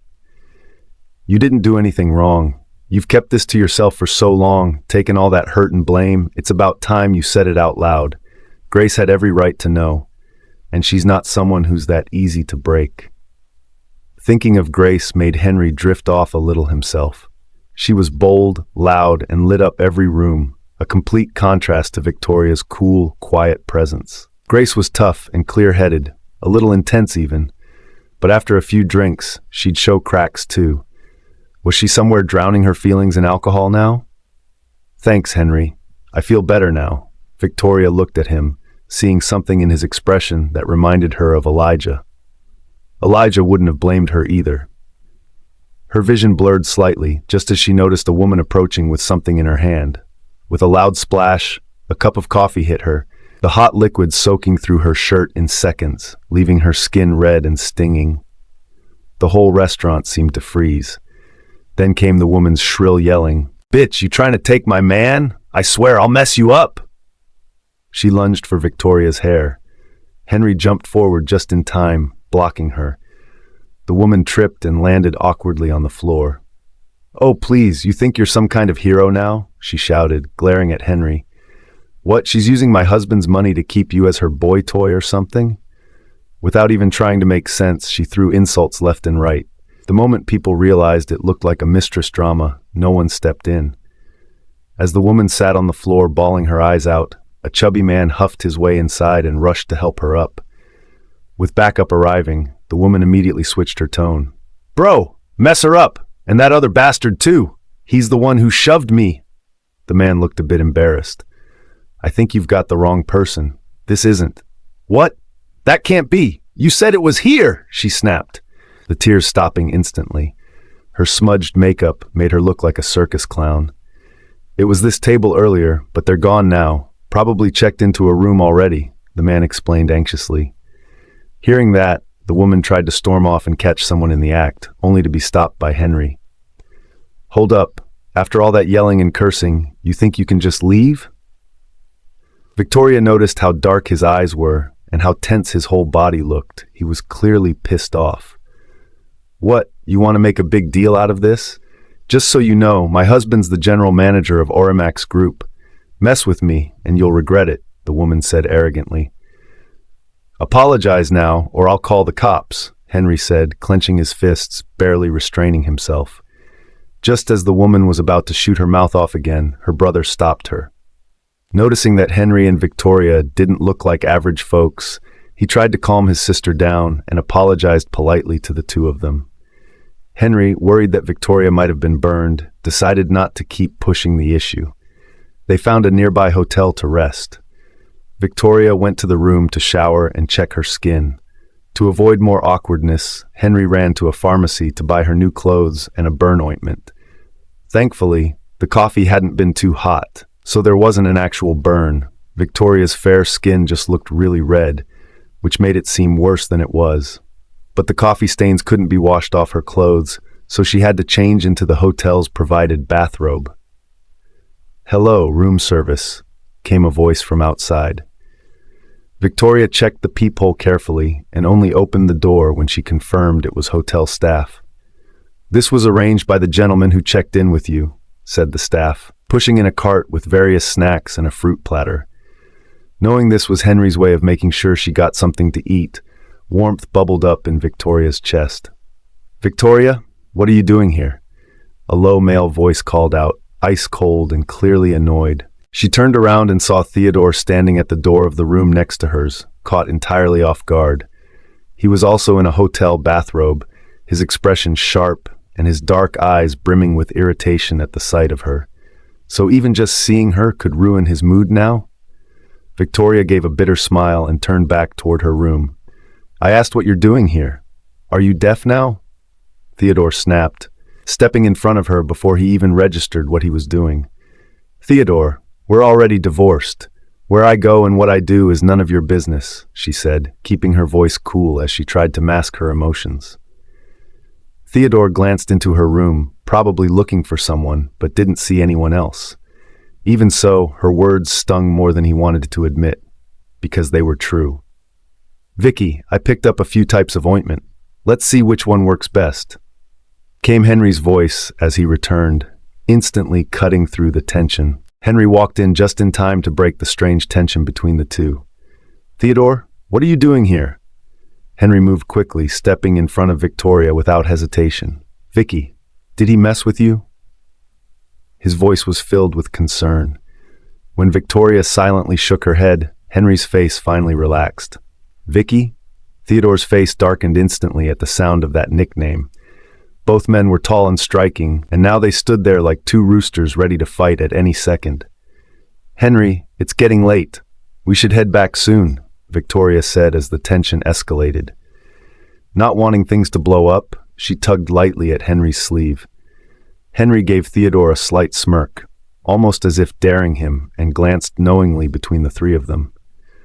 The way Henry held the medicine and clothes in his hands, plus that casual little gesture from Victoria, made Theodore's fists subconsciously clench at his sides.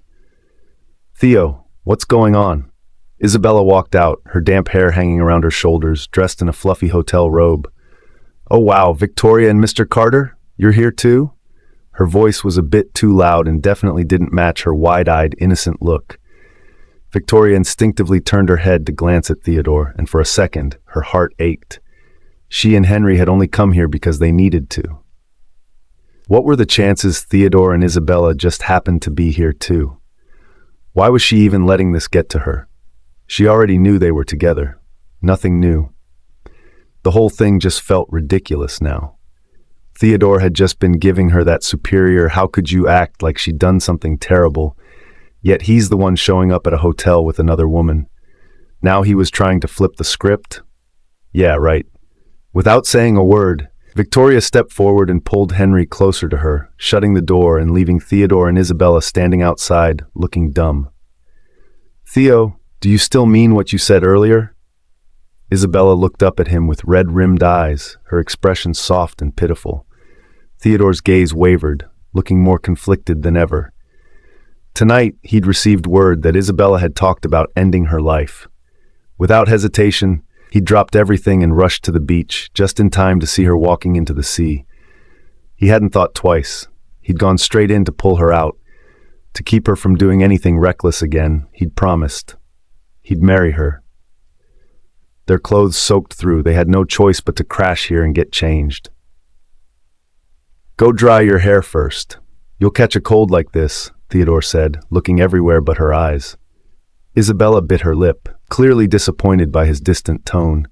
Still, she knew better than to push too hard right now.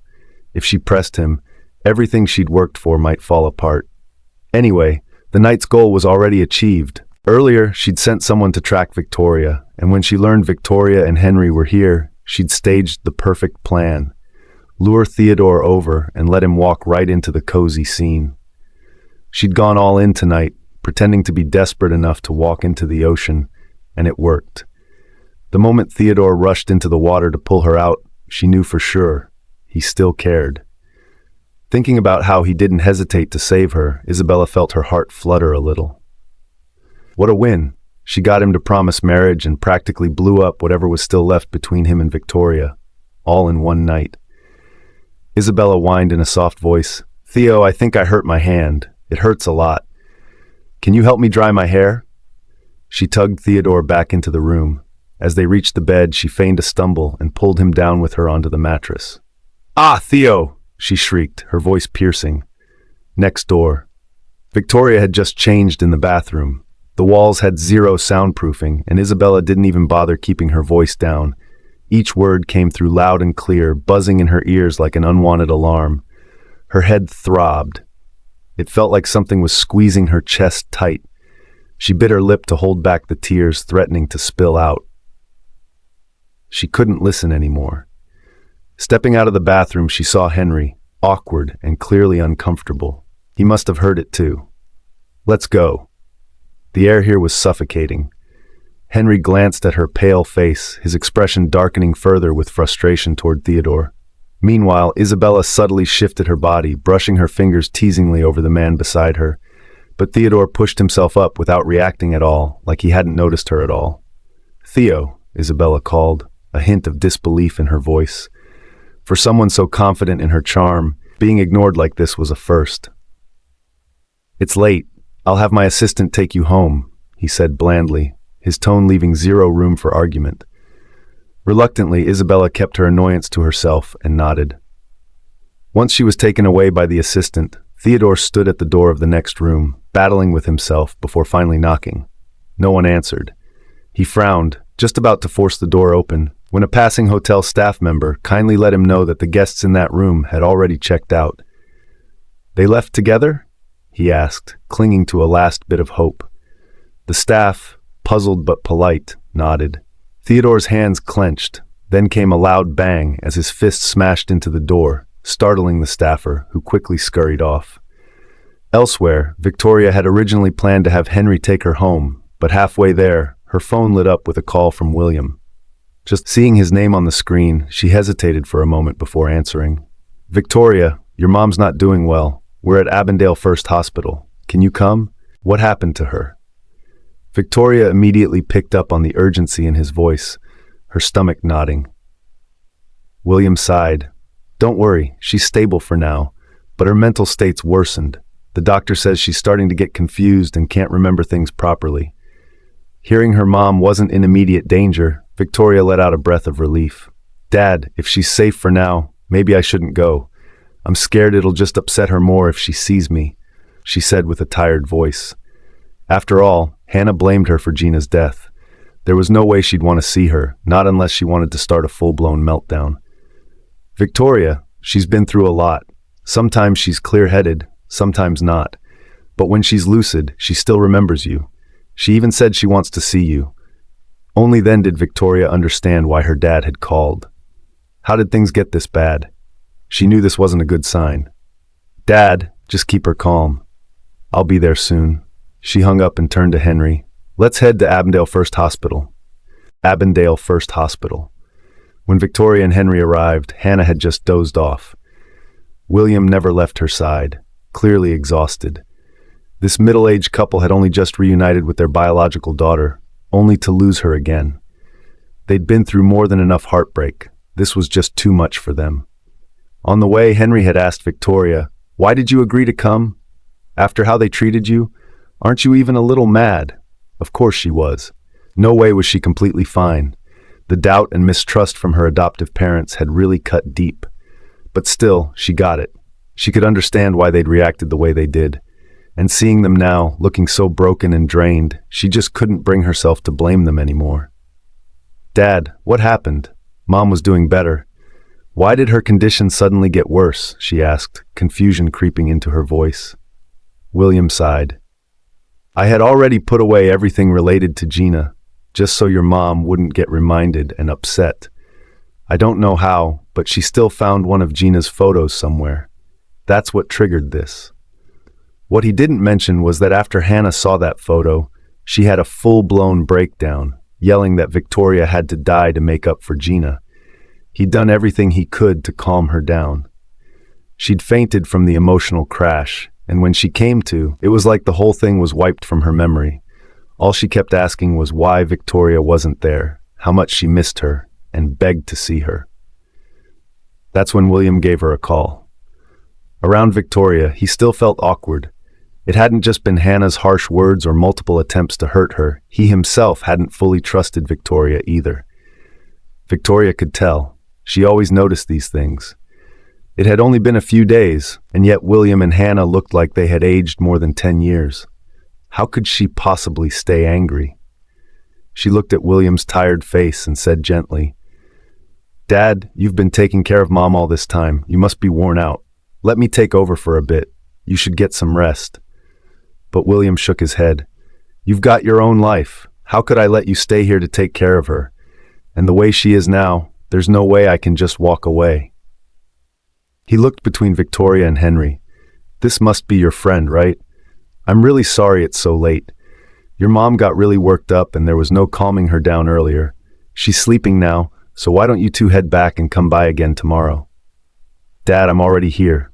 How can I just leave like that? Don't worry, I've got time. It won't mess up anything for me. And with Mom like this, you can't take care of her alone. Let me help. Turning to Henry, she said softly, Henry, thanks for bringing me here tonight. I really appreciate it. It's late, so you should head back now. Her polite tone stung a little, but Henry didn't show it. It's pretty late, and I'd feel better knowing you and your folks aren't here alone. I'll stay for a bit too. It's good to have another pair of hands just in case, he said kindly, though deep down, he just didn't feel safe leaving her here. What if Hannah woke up and lashed out in another frenzy? He couldn't just walk away. Not when Victoria was still inside. William had lived long enough to easily spot the worry on Henry's face. He knew it wasn't without reason. Hannah had indeed hurt Victoria before. That was a fact, and he couldn't blame Henry for being cautious. He also knew Victoria seemed calm on the surface, but she had a stubborn streak. Still, he could only try to talk her down. Vicky, look, the hospital setup isn't great. There's only one bed for overnight stays, and it's just not practical for both of you to hang around. I'll stay tonight. If anything happens, I'll call for the doctors or nurses. You two should go home." Seeing how firm he was, and admitting it wasn't ideal to be there anyway, Victoria finally nodded. "All right, but please call me if anything comes up. I'll come by in the morning to switch with you." Hannah seemed to be sleeping peacefully, unlikely to have any immediate problems. After that, Victoria agreed to leave. On the way out, she made a quick stop by Hannah's physician, who told her that, for now, her condition was stable after treatment. They'd know more after the follow-up the next day. Victoria had a lot on her mind, and Henry stayed by her side the whole way, trying to comfort her. "Try not to overthink, okay? The doctor said she's doing better, so let's take that as a good sign. Just rest tonight.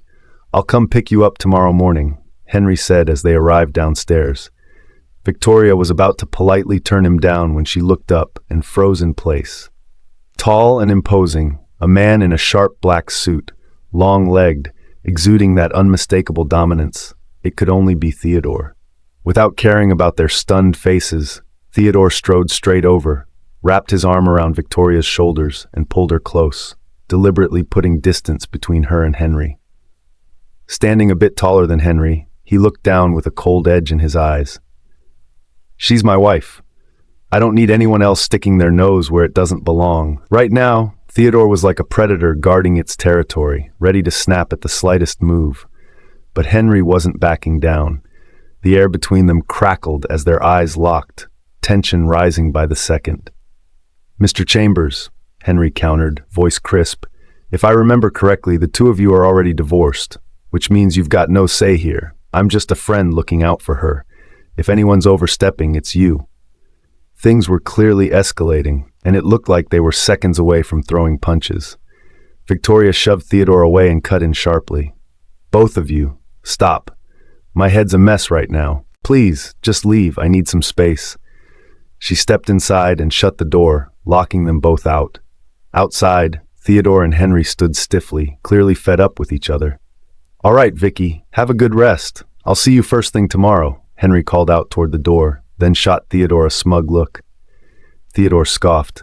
"Henry, you're just a stand-in at best. Don't get too full of yourself." Henry already knew about Elijah and the whole story behind that, so he got what Theodore meant. But he didn't care. Stand-in or not, Theodore wouldn't be that triggered unless he still cared. Honestly, having two people who happened to look alike in this world, it had to mean something. Maybe it was fate connecting him and Victoria. "Theodore," Henry said calmly, "I don't mind. Even if I am just a substitute, I'm okay with it." The next second, Theodore's handsome face turned completely stormy. Honestly, he didn't even know what to say about Henry. He'd never seen a guy this shameless in his life. Watching Theodore speechless, Henry left totally pleased. So what if he was just a stand-in? What mattered was how big a place he held in Victoria's heart. Besides, after spending time with her, he could tell, yeah, she might have been a little dazed at first, but aside from that, she'd never treated him like a substitute. That much he was sure of. Of course, he'd said all that on purpose just now in front of Theodore. Watching that smug face take a hit, kinda satisfying. The next morning, as soon as Victoria stepped outside, she saw two men standing at her door. She almost called the cops until she got a good look at their faces. What is this? Her brows drew together. Were they seriously camping out here all night? "I told you yesterday I'd come pick you up," Henry cut in before Theodore could speak. The delay made a vein pop on Theodore's forehead. "Let's go," Victoria replied, not hesitating at all to go with Henry. She acted like Theodore didn't even exist. As the two of them were about to leave side by side, Theodore stepped in front of them, clearly unhappy. "Hold up, Victoria, have you forgotten your status?" Finally, she looked at him straight on. "What status? Your ex-wife?" The word ex-wife hit harsh and heavy. Theodore's face went still. "Mr. Chambers, have you seriously forgotten? Let me remind you, we're divorced. Who I see now is none of your business. That's my call." Victoria said it as calmly as she could, while holding back the bitterness rising up in her chest. After seeing Theodore all lovey-dovey with Isabella at that hotel yesterday, hearing their flirty talk, she'd had enough. She'd made up her mind to cut ties once and for all. From now on, they'd go their separate ways. No more caring who he ended up with. "Who said we're divorced?" Theodore shot back, unable to hold it in.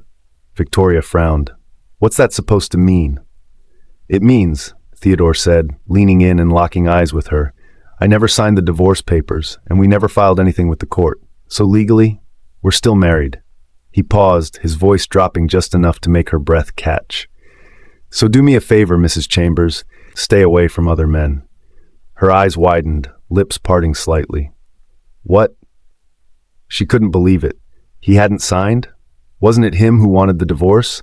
So he could be free to be with Isabella? Then why hadn't he done it? Forgot? Too busy? Or did he still care? Just the thought of that possibility sent her heart into a chaotic rhythm. She hated that his words and actions could still mess with her emotions like this. Meanwhile, Theodore watched her closely. There was finally emotion on her face. Not that cold mask she always wore around him. Her delicate expression, the hint of vulnerability on her slightly parted lips, it made his gaze darken, the teasing in his eyes slowly fading into something deeper. Seeing Theodore getting way too close to Victoria, like almost kiss close, Henry quickly stepped in to block them. Interrupted at that critical moment, Theodore's eyes instantly darkened. "Henry!" Victoria finally caught on. Was Theodore really about to kiss her? And right in front of Henry? Her face turned beet red the moment that thought hit her. This guy was unreal. "Henry, I'm still Victoria's husband. I'm warning you, stay the hell away from her from now on. Don't blame me if I stop playing nice," Theodore snapped, voice cold and full of dominance. Then, not giving anyone a chance to react, he swept Victoria up in his arms and walked off like he owned the place. "Theodore, put me down," Victoria protested, pounding on his shoulder. "Keep moving, and I swear I'll drop you right here," he barked, completely serious. With his imposing 6'2" frame and icy glare, he definitely wasn't bluffing. Victoria glanced down. Damn, that was a long way to fall. That hurt like hell. But come on, it's just one fall. She couldn't let him scare her like this. Mustering her courage, she kept struggling. "Let me down! Now!" Theodore paused mid-step and shot her a dangerous look. "Move again, and I'll kiss you right in front of Henry." His eyes dropped to her lips, blatantly. That did it. Victoria froze, her heart almost jumping out of her chest. No way. That'd be beyond awkward and humiliating. She went quiet, but it didn't lift Theodore's mood one bit. He just grew more annoyed. Was she really that into that stand-in guy? What was even good about him? Just a decent-looking face? That mattered so much to her? Seeing her pay attention to other men, Elijah, Henry, every single one felt like a punch to his gut. Suffocating. He deliberately jolted her higher in his arms, making her yelp and clutch his shirt tighter. That finally lightened his mood a little. Still holding her, he got her into the car, locked her seatbelt, and left Henry standing in the dust as he drove straight for the hospital. "Theodore, you can't just treat my friends like that," Victoria said, obviously frustrated. Henry had helped her so much lately. How could Theodore just kick him aside? "Your friend? Henry? You haven't even known him that long. Since when are you guys so close? You really think you can judge people just by their looks?" Theodore threw her a mocking laugh. This Henry guy wasn't as harmless as he looked. Business sharks like him could smell their own kind from miles away. Not that Henry was anywhere near his level, though. Guys like Henry could only pull the wool over naive women like Victoria. "That's funny. I think that advice fits you even better." She shot back, Isabella's two-faced charm popping into her mind. A Bindale First Hospital. Finally, Victoria let out a breath of relief. Ever since her last comment, Theodore had gone weirdly quiet, and the whole car ride had been tense as hell. "Theodore, thanks for bringing me here today. You're probably super busy, so I'll just go in on my own," she said politely. Instead of responding, his scowl deepened. "They don't know about our divorce yet. I'm coming with you," he said, clearly annoyed at how distant she was acting. But the second he remembered Hannah's mental breakdown and how it had scared Victoria, he couldn't just let her go alone. Not again. What Theodore said actually made sense. Hannah's still not in the best mental state, stuck in old memories. Probably best not to push her too hard right now. "Victoria, isn't Mr. Chambers super busy? How come you brought him along too?" William looked surprised to see Theodore. Not much going on lately, Theodore replied calmly, stepping in for Victoria. Victoria, Theodore, you're here. Hannah gave them a gentle smile. I told your dad I'm totally fine, but he refuses to believe it and wants me to stay here a few more days. Ugh, I can't stand another second in this hospital. Help me talk some sense into him. I want to go home today. At the moment, Hannah seemed relatively normal. It was hard to tell she once held so much resentment toward Victoria, like she had forgotten it entirely. William gently comforted Hannah and then motioned for Theodore and Victoria to step outside with him. Once they were out, he lowered his voice. The doctor ran more tests on your mom today. There's no immediate danger, but we still don't fully know what's going on. They suggest keeping her here 2 more days to observe, but she's insisting on going home. He sighed deeply, clearly stretched thin. Victoria noticed how worn out he looked and felt slightly guilty. If Mom wants to go home, maybe it's worth trying, she reasoned. Home's familiar. That environment might help her feel more stable mentally. Plus, you've been here non-stop, not even getting a proper rest. At least at home, we can all take care of her together. William considered her words, finally nodding in agreement. Hannah was thrilled when she learned she could go home. She didn't feel ill at all and hated being treated like she was. There wasn't much to pack. Once the discharge papers were done, they were ready to leave. Meanwhile, Henry had been on his way to check in on Victoria at the hospital when he ran into Grace.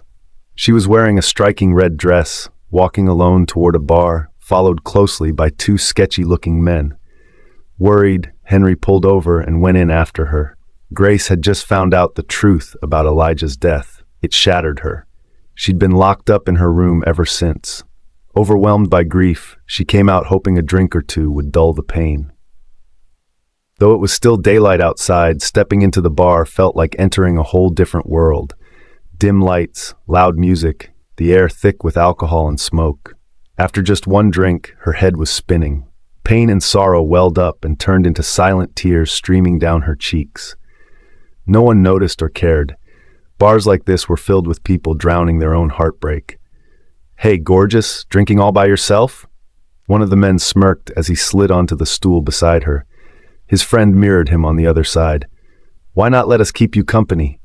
Grace stiffened, her expression darkening. Back off, she snapped. I'm not interested. The first man chuckled, unfazed. Come on, don't be like that, sweetheart. 2 good-looking guys offering you a drink. You should be flattered.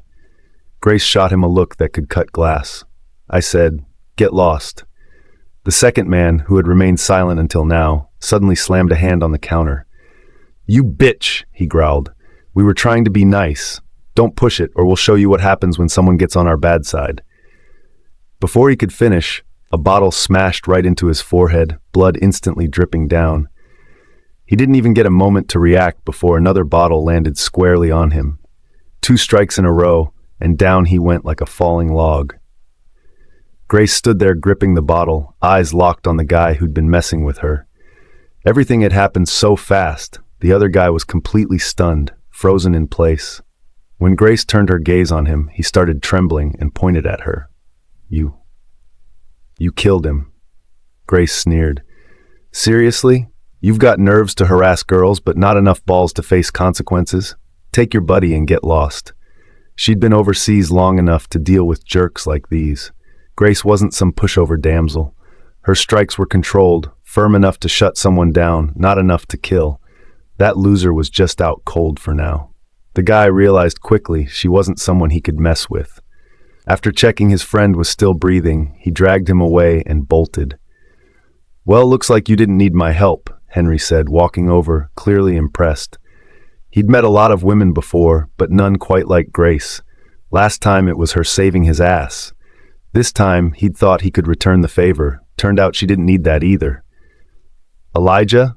Grace tilted her head, blinking hazily like she couldn't believe what she saw. Am I that drunk? She stumbled forward, eyes glossy with tears. Elijah, I miss you so much. Do you even know how much I miss you? Where were you all this time? Henry couldn't bring himself to tell her the truth. Don't go again, okay? She mumbled, suddenly throwing her arms around him. After a pause, Henry gently patted her back. Shh, don't cry. Promise me you won't leave again, she sobbed, hugging him even tighter. "You're drunk. Let me get you somewhere safe first. We can talk once you sober up, yeah?"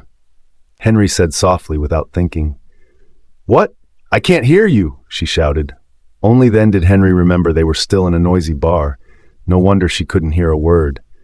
So he leaned in and repeated, louder this time, "I said you're drunk. I'm taking you home first." "I'm not drunk," Grace protested loudly. Henry sighed. Dealing with drunk women really wasn't his strong suit. Taking off his jacket, he wrapped it around her bare legs and lifted her up without another word. "Elijah, your arms are so warm," Grace mumbled, snuggling into his chest, quickly settling into sleep like a kitten finding its spot. When they got outside, Henry realized she'd completely knocked out in his arms. Yeah, dropping her off at the Chambers place like this? That was just asking for trouble, not to mention if Theodore found out. Left with no better option, Henry decided to take her to his place for the night. Thankfully, she hadn't had too much to drink, just got a little tipsy. She dozed off in the car for a bit, but soon started coming around. "Where am I?" Grace muttered, pressing her fingers to her forehead. Whatever she drank was garbage. The headache was nasty. Then it hit her. She was in an unfamiliar car, and there was a strange man beside her. In a snap, she was wide awake. "Why the hell am I in your car?" Grace finally recognized Henry, shooting him a wary look. "You're finally awake," Henry said, the corner of his mouth curling up. Grace thought he was making fun of her and instantly bristled. "What are you grinning at? Like you've never been drunk before?" Henry actually paused for a moment to think about it. "Honestly, I don't think I've ever been that drunk, especially not drunk enough to get dragged off somewhere and not even know it." "You." Grace was both embarrassed and pissed off. If she'd known she'd run into him, she wouldn't have come out to drink at all. She vaguely remembered how messy she must have looked while drunk, and the heat crept up her face. Drunk and delirious, her vision had clearly been off. She'd mistaken him for Elijah again. Just thinking about Elijah made her chest tighten. Noticing the sudden shift in her mood, Henry felt thrown off a bit. In his memory, Grace was always sharp and headstrong. Seeing this more vulnerable side of her felt weird. You really shouldn't be drinking like that by yourself. Who knows what might have happened if I hadn't been around tonight. Henry started off half joking but got serious halfway through. When he found her passed out in that chaotic bar, totally unaware of her surroundings, anything could have happened if he hadn't stepped in. Grace knew he meant well but still couldn't help snapping back. "I can do whatever I want. Who are you to tell me what to do?" Henry's face darkened. "Fine, you're right. I'm not anyone to you. Next time something like this happens, even if I see it, I'll turn around and walk the other way. Not my business." "Humph. Pull over. I'm getting out," Grace said sharply, turning to glare at him. With a screech, Henry actually pulled over. Grace flung open the door and slammed it shut behind her with a loud thud, her face still burning. Right on cue, a taxi drove by. She waved it down quickly. Henry stayed parked there for a minute, trying to cool off. First, he was fuming over Grace being so ungrateful. Then he started questioning himself. How did he ever see anything in someone like her?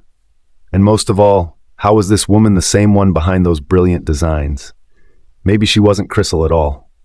What if she was a fake? The more he dwelled on it, the more it made sense. Maybe someone else was the real designer behind the scenes. On the other hand, Grace regretted how she'd stormed out. Henry did save her, and even if he was pushy, he wasn't necessarily wrong. She really didn't have to go off on him like that. She wasn't even sure what had come over her. Back at the Ellis home, Hannah seemed noticeably more cheerful. Her spirits lifted now that she was home, and she insisted on cooking herself, wanting Victoria and Theodore to try her latest dishes. "Victoria, you and Theo haven't been around in a while. I've picked up some new recipes. You haven't tried them yet," Hannah said warmly. "You're not leaving without dinner tonight." "Mom, you just got out of the hospital. Don't wear yourself out." "Let me do it," Victoria urged. "Oh, come on, I've told you 1,000,000 times already. I feel just fine, not a problem at all," Hannah replied, feigning annoyance but clearly enjoying the moment. Victoria didn't dare say anything more that might upset Hannah, so she looked to William for help. William knew just how stubborn Hannah could be. If even Victoria couldn't change her mind, It's not like he'd have any better luck. Honestly, since Hannah was just suffering from memory loss and was otherwise in good health, he figured it wasn't a big deal to let her cook if she wanted to. It's fine. Let your mom show off her cooking skills. Mom, then let me help out in the kitchen, Victoria offered, seeing that William wasn't stopping her. Given Hannah's condition, Victoria didn't feel comfortable leaving her alone in there. You barely get to come home. How can I let you step into the kitchen? Let your dad help me. You stay and talk to Theodore, Hannah said, throwing a subtle look in Victoria's direction. Victoria paused for a second, caught off guard. It had been ages since she saw that familiar look from Hannah, that one silent look that always spoke volumes between them. For a moment, it felt like everything was back to the way it used to be, before Gina ever came into the picture. How nice it would have been if none of it had ever happened. Okay. Not wanting Hannah to notice her shift in mood, Victoria quickly pulled herself together. William clearly noticed something off about Victoria, and he understood better than anyone what was going through her mind. He couldn't help but sigh. You sighing because you don't want to help me anymore? Hannah said, hands on her hips. William gave her a light push toward the kitchen. How could I not help? Didn't you say you wanted to impress Victoria and Theodore with your cooking? It's getting late. Well, that's true. We don't want to keep the kids waiting, Hannah replied, finally letting it go. Victoria watched them walk off together into the kitchen, and unconsciously, a faint smile tugged at her lips. It had been so long since the house had felt this warm. They treated you like that before, and you're just okay with it? Theodore asked, unable to hold back his doubt when he saw her acting like nothing had happened. From his perspective, they weren't even her biological parents, and after finding their real daughter, they didn't believe Victoria and hurt her over and over. No one would blame her for holding a grudge. They raised me, Victoria said gently, shaking her head. Even though being distrusted and hurt had hurt her deeply, her mom wasn't doing well now. She couldn't just turn away and act like none of it mattered. Once dinner's done, you should head back. We're divorced now. You don't need to stay, she added, trying not to let herself get sucked into old feelings. She knew he'd end up going back to Isabella anyway and wanted to keep her distance. The word divorced stirred something in Theodore, making him surprisingly uncomfortable. You forgot. I never signed the papers. We're not actually divorced yet, he said, frowning. Theodore, don't do this. Every time you say stuff like that, it makes me think. It makes me think maybe you still care. Right as Theodore was about to press her for more, the doorbell rang. Victoria went to answer it. Whatever Theodore had been about to say was swallowed back down. Henry, what are you doing here? Victoria asked, shocked to see him standing there with arms full of shopping bags, flashing a bright smile. I've been meaning to visit your mom, but some last-minute stuff came up. I went to the hospital and found out she'd already been discharged. That's great news, and of course, I had to bring something to celebrate. As soon as he spotted Theodore walking up behind Victoria, Henry shot him a smug smile, clearly enjoying the flicker of annoyance on Theodore's face. Theodore reached out, took the gift from Henry, and said coolly, All right, I'll accept this on behalf of my in-laws. You can head out now. Theodore, Victoria stared at him in disbelief. Seriously, who treats guests like that? Theodore, that's how you welcome people. Is this how the CEO of Chambers Group normally acts? Henry looked at him with amused disdain. Theodore replied slowly, So you're aware you're a guest, huh? Henry, what's with this passive-aggressive tone? He turned to Victoria with a raised eyebrow, silently asking, Is he always like this? Victoria, who's here? Hannah stepped out of the kitchen when she heard the voices. Mom, this is Henry, my friend. He heard you were out of the hospital and came by to see you. Victoria quickly went over to support her. Hannah looked between the two men. Was it just her imagination, or was there serious tension in the air? Mrs. Ellis, I brought you a little care package, some all-natural lotion and essential oils, great for relaxing and keeping your skin soft. Henry took the gift back from Theodore and passed it to her. You should try it. As he spoke, he gently guided Hannah to sit on the couch and began explaining each gift in detail. The two warmed up to each other almost instantly, like they'd known each other forever. Meanwhile, Victoria and Theodore were left awkwardly standing to the side, not knowing what to say. "Henry, you should visit more often, but next time, leave the gifts. Your thoughtfulness is more than enough." By the time dinner rolled around, Hannah was practically glowing with enthusiasm. "With someone like you around, Victoria, I feel much more at ease," she said with a bright smile, clearly impressed by Henry. Theodore watched all this play out, annoyed but stuck. "Mrs. Ellis, how'd you cook this fish? It's so tender and flavorful. I don't think I've ever tasted fish this good," Henry said with a touch of playful exaggeration. Hannah laughed out loud, clearly having a great time. Seeing her parents in such high spirits made Victoria genuinely happy. She appreciated that Henry could lighten the mood like this. The only one not joining the good vibes was Theodore. His face was all stiff, completely out of sync with everyone else, like he was the uninvited guest at his own dinner. "This vegetable's all right too," Theodore muttered with zero enthusiasm. The second he said it, he regretted it. What was he even doing mimicking Henry like that? "Right, Theodore's got a point. This veggie's healthy." "Ha-ha, it's all good," William chimed in, trying to smooth things over, though it wasn't clear if he meant the food or the people. "It makes me so happy to see you enjoying it," Hannah said happily. Under the surface, though, the tension between Theodore and Henry was thick.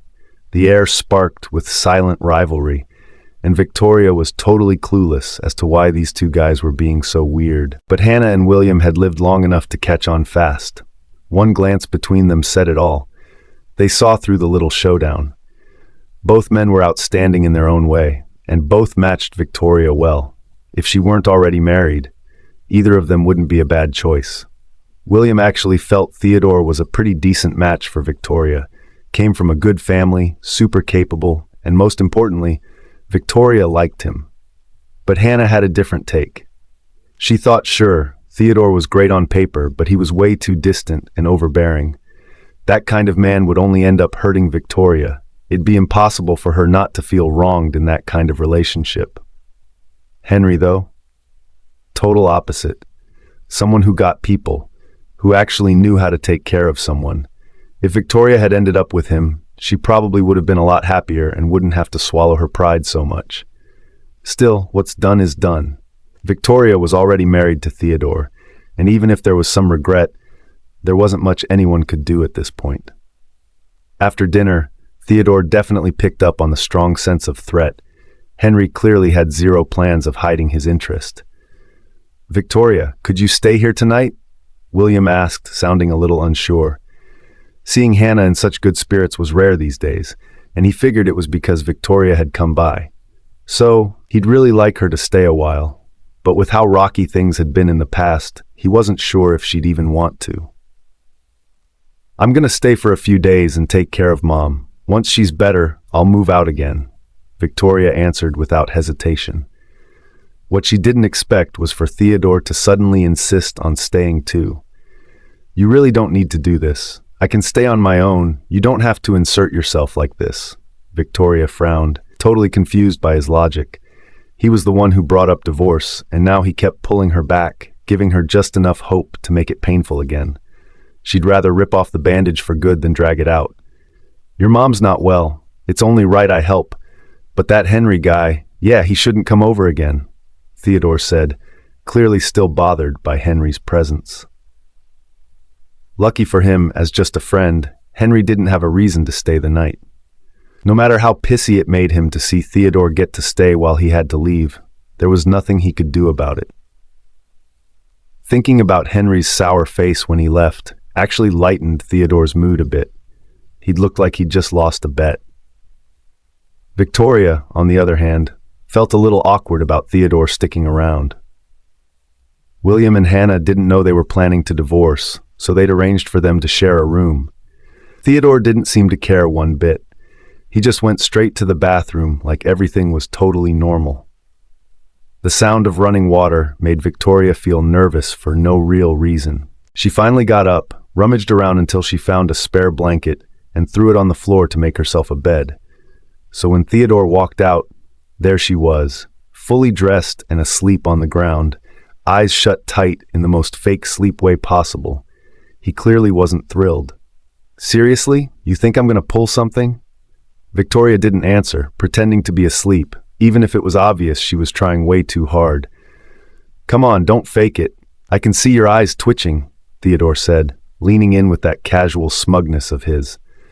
When she still didn't react, he just sat down on the floor beside her, propping himself up on one arm as he leaned in close, his face hovering mere inches from hers. "You know, the floor's not such a bad place either." Victoria could feel his breath brushing across her skin, sharp and cool, completely invading her space.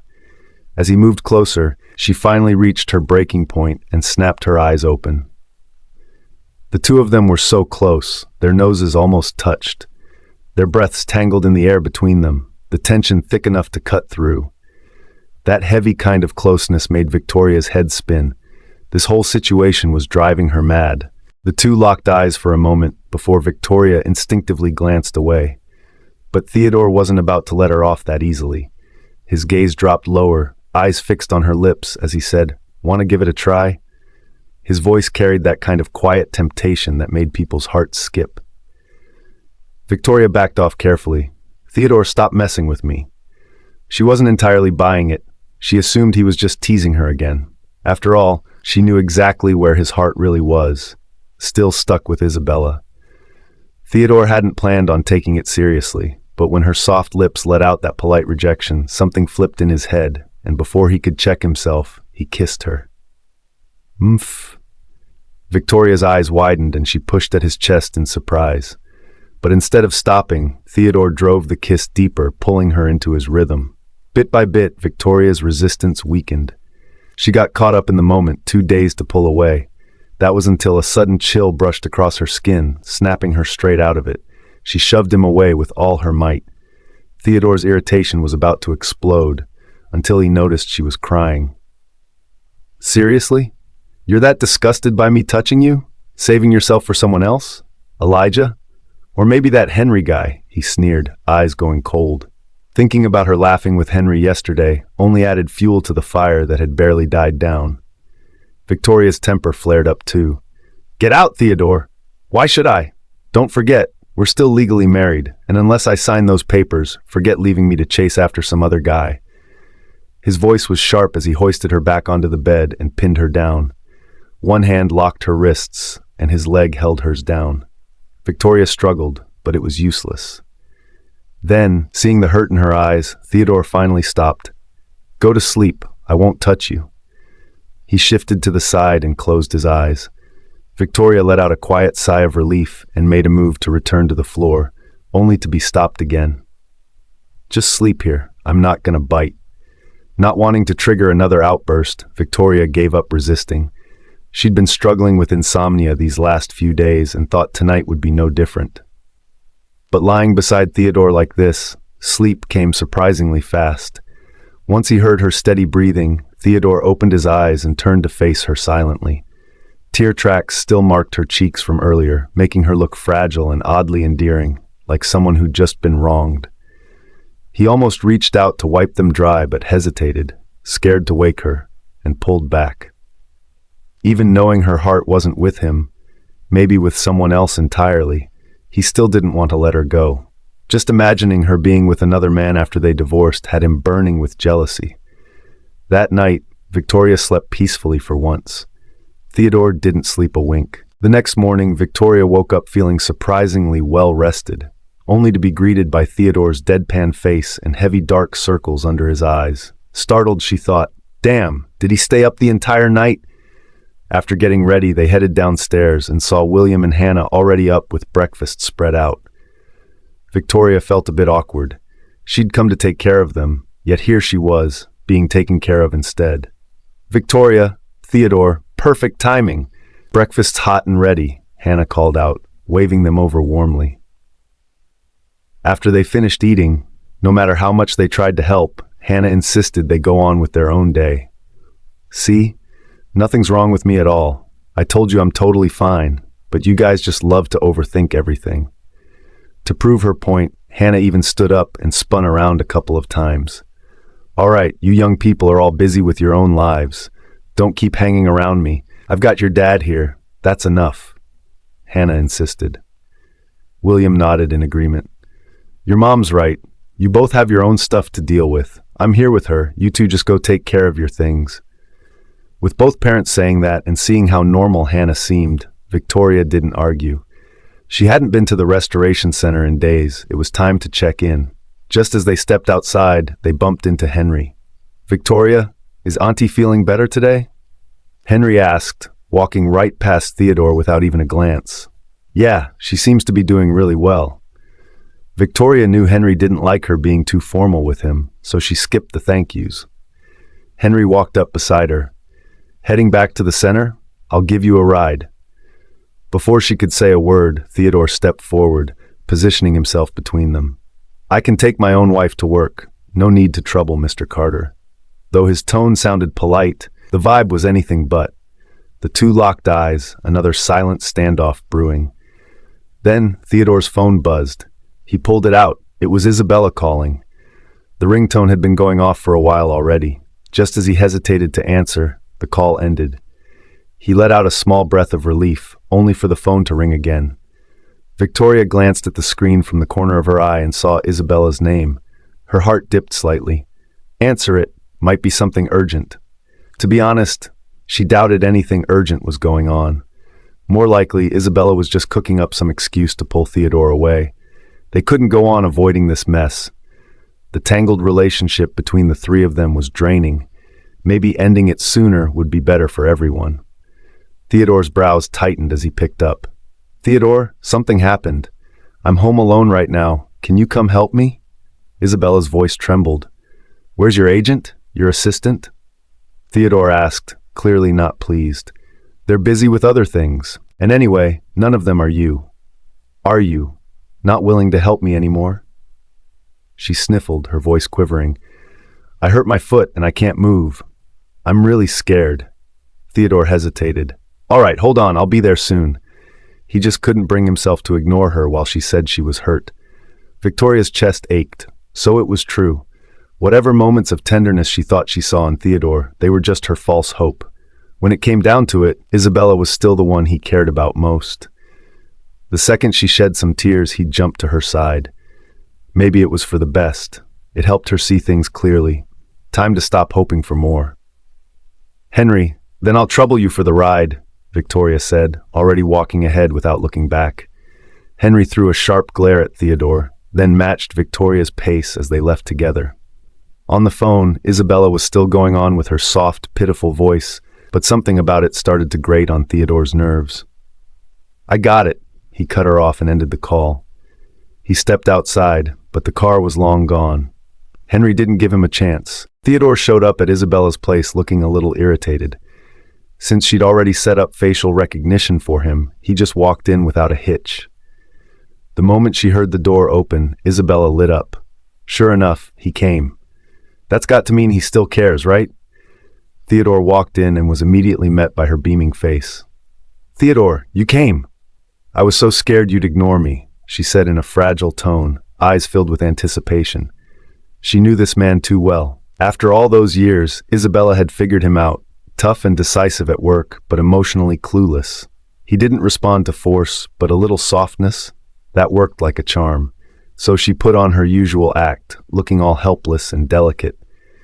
Theodore was annoyed, that was for sure, but seeing her sitting there all cautious and pitiful did prick at his conscience a bit. Isabella had genuine feelings for him. Being too harsh didn't sit right with him. "What happened?" "Where are you hurt?" he asked, trying to keep his patience. "It's really not serious. I just twisted my ankle," she said, sounding a bit uneasy. She actually did trip earlier, but it was just a minor sprain. Would be fine in a few days. Truth was, she just wanted an excuse to bring him over. He rarely checked in on his own these days, and even if she knew throwing herself at him wasn't ideal, well, what else could she do? Victoria was still hanging around him. If she didn't take initiative, that woman might just win him over for real. Theodore's eyes went to Isabella's bare right foot resting on the couch, and his brows furrowed. "Did a doctor look at it yet?" "No, it's just a little sprain. I thought it would be fine," she mumbled, kind of guilty. "Honestly, it barely hurt anymore." "Why wouldn't you get it checked? I'll take you to the hospital," he said, standing up. Isabella quickly shook her head. Really, it's okay. It'll be fine with some ointment. Sure, she wanted to come off as soft and needing care, but she also didn't want him thinking she was needy over a small thing. Besides, if they went and the doctor said it was nothing, he might think she was just being dramatic. Not treating a small injury could turn it into a big one. What if it gets worse? You're supposed to start filming soon, right? He replied with a disapproving glance. At that, Isabella finally gave in and agreed to go. After the checkup, the doctor confirmed it was just a mild sprain, no bone issues, but it'd be swollen for a few days, and she needed to apply medication regularly. I'm supposed to start a shoot in a few days. Will this affect it? Isabella asked, biting her lip. Honestly, it's better to take a few days to rest. If you push it, recovery might not go well, the doctor answered cautiously. This patient came in with Theodore himself. No room for mistakes. Hearing that actually made Isabella kind of happy. She hadn't wanted to film anyway. It was all Julian's idea. That moody control freak was the reason she ended up where she was, holding not only her resources, but also everything that tied her down. Until she secured Theodore for real, she couldn't afford to push back against him. If that man lost his temper, she'd be the one paying the price, straight down to rock bottom. Sure, he treated her well most of the time, even spoiled her, but Isabella wasn't stupid. She knew she was nothing more than a toy to him.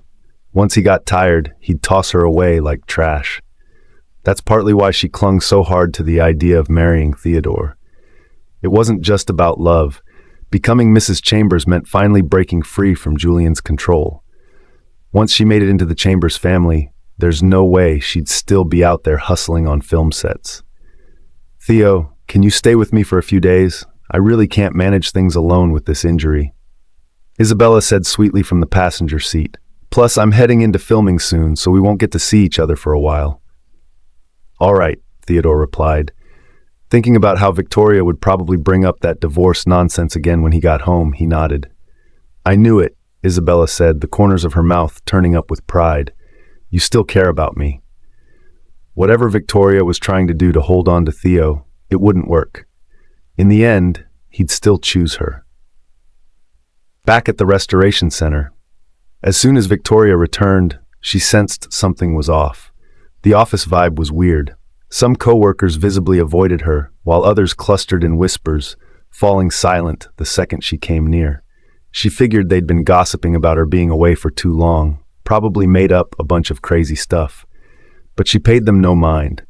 Sitting quietly at her desk, she focused on sorting files, trying to anchor herself in the familiar rhythm of work. So much chaos had gone down lately. Her only dose of peace was diving into things she actually understood. Chloe peeked over nervously. Ma'am, don't let them get to you. I believe in you. Looking into the young girl's sincere eyes, Victoria felt a warmth settle in her chest. Thanks, Chloe. I only care about what people like you, who trust me, have to say, she replied quietly. Well, look who's back. Victoria, what made you brave enough to step outside again? Lila scoffed, walking over with her usual smirk.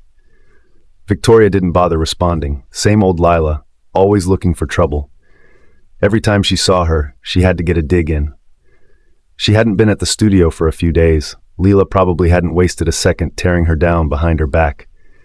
Victoria is confident and honest. What's there to be afraid of?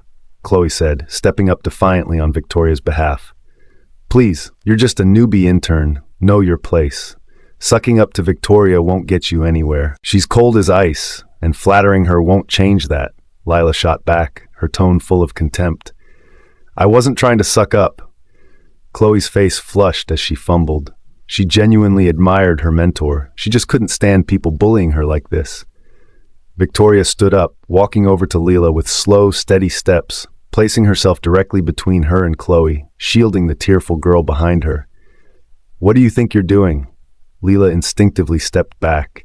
Victoria's tall frame loomed over her. Even with Lila in heels, she still had to look up. And when Victoria was mad, that icy aura of hers could practically freeze the room. I've been ignoring your nonsense, but if you lay another finger on Chloe, or keep running your mouth behind my back. Victoria's voice was calm, but deadly serious. I won't let it slide. Victoria kept a straight face, but her eyes were icy cold. Every word she said landed like a slap across Lila's face, making her flinch and shiver involuntarily. The moment she realized she'd actually been intimidated by Victoria, Lila felt ridiculously embarrassed. But as soon as she remembered the rumors she'd heard, a smug grin crept onto her face. "Oh, please, Victoria, drop the act. You think you're some big deal? I'd love to see what you can do to me. Look at you now, barely keeping yourself afloat, and you're still pretending like you've got it all together." She straightened her back and raised her chin, barking at Victoria without fear. Victoria frowned, her voice calm but firm. "What are you trying to say?" With a gloating grin, Lila replied, "Come on, everyone at the lab's talking. You got dragged in by the cops as a murder suspect. Sure, I don't know how you got out, but seriously, who dare hire someone with a background like that? Just wait, the lab's gonna let you go sooner or later." "I've got nothing to hide," Victoria shot back. "Unlike certain people who only know how to stir things up behind others' backs, worry about your own job instead of mine." Truth was, Lila didn't have much talent to begin with. She got in during a hiring spree back when embalmers were scarce. It was sheer luck, but even after making it in, she never tried to improve, just spent her days gossiping, especially targeting Victoria every chance she got. While Victoria could handle the most complex restoration work, Lila was mostly stuck behind a desk doing admin stuff. No wonder the jealousy was eating her alive. Lila huffed in frustration. "Let's see how long you can keep your head high." She knew deep down she couldn't afford to make a scene. What if she really ended up out of a job? So she left, tail between her legs. Chloe. Eyes sparkled as she watched Victoria shut Lila down in just a few lines. If it weren't for this being their workplace, she would have cheered out loud. Her mentor Victoria wasn't just skilled, she was composed, beautiful, and completely badass. To Chloe, Victoria was the definition of perfection. From now on, she'd defend her with everything she had. Anyone saying a bad word about Victoria? Not on Chloe's watch. She was going to learn from Victoria and push herself harder. One day, she'd be just as amazing. "No worries now," Victoria told her gently. "She probably won't bother you again anytime soon. And if she does, just come talk to me. If I'm not around, ask Mr. Marson." Unlike her icy tone with Lila, Victoria now sounded calm and a little warm. Chloe's cheeks flushed red, trying to keep a straight face, but internally she was spiraling. Her mentor was so kind, too. Unaware of Chloe's quiet fangirling, Victoria handed her a stack of technical manuals and case studies, then calmly returned to her work. After that scene with Lila, no one else dared stir the pot openly. Maybe they still whispered in private, but Victoria couldn't care less. She always believed in actions over words. She hadn't done anything wrong, so she wasn't afraid. The truth would come out eventually. All she needed to do was stick to her path. She'd thought things would settle down in the lab, but to her surprise, the director called her in that afternoon. "Victoria, you probably know why I called you in, right?" The manager looked serious. Victoria blinked, puzzled. "Did something happen, sir? Could it be some tricky restoration job again?" But that didn't quite match the tone here. "I've been hearing a lot of gossip lately. You've probably heard it too." The director didn't beat around the bush. "Yeah, there's been some rumors, but they're all misunderstandings. I trust the police will clear things up soon, and once they do, all this talk will die down." She hadn't expected the gossip among a few coworkers to reach the higher-ups. The director let out a long sigh.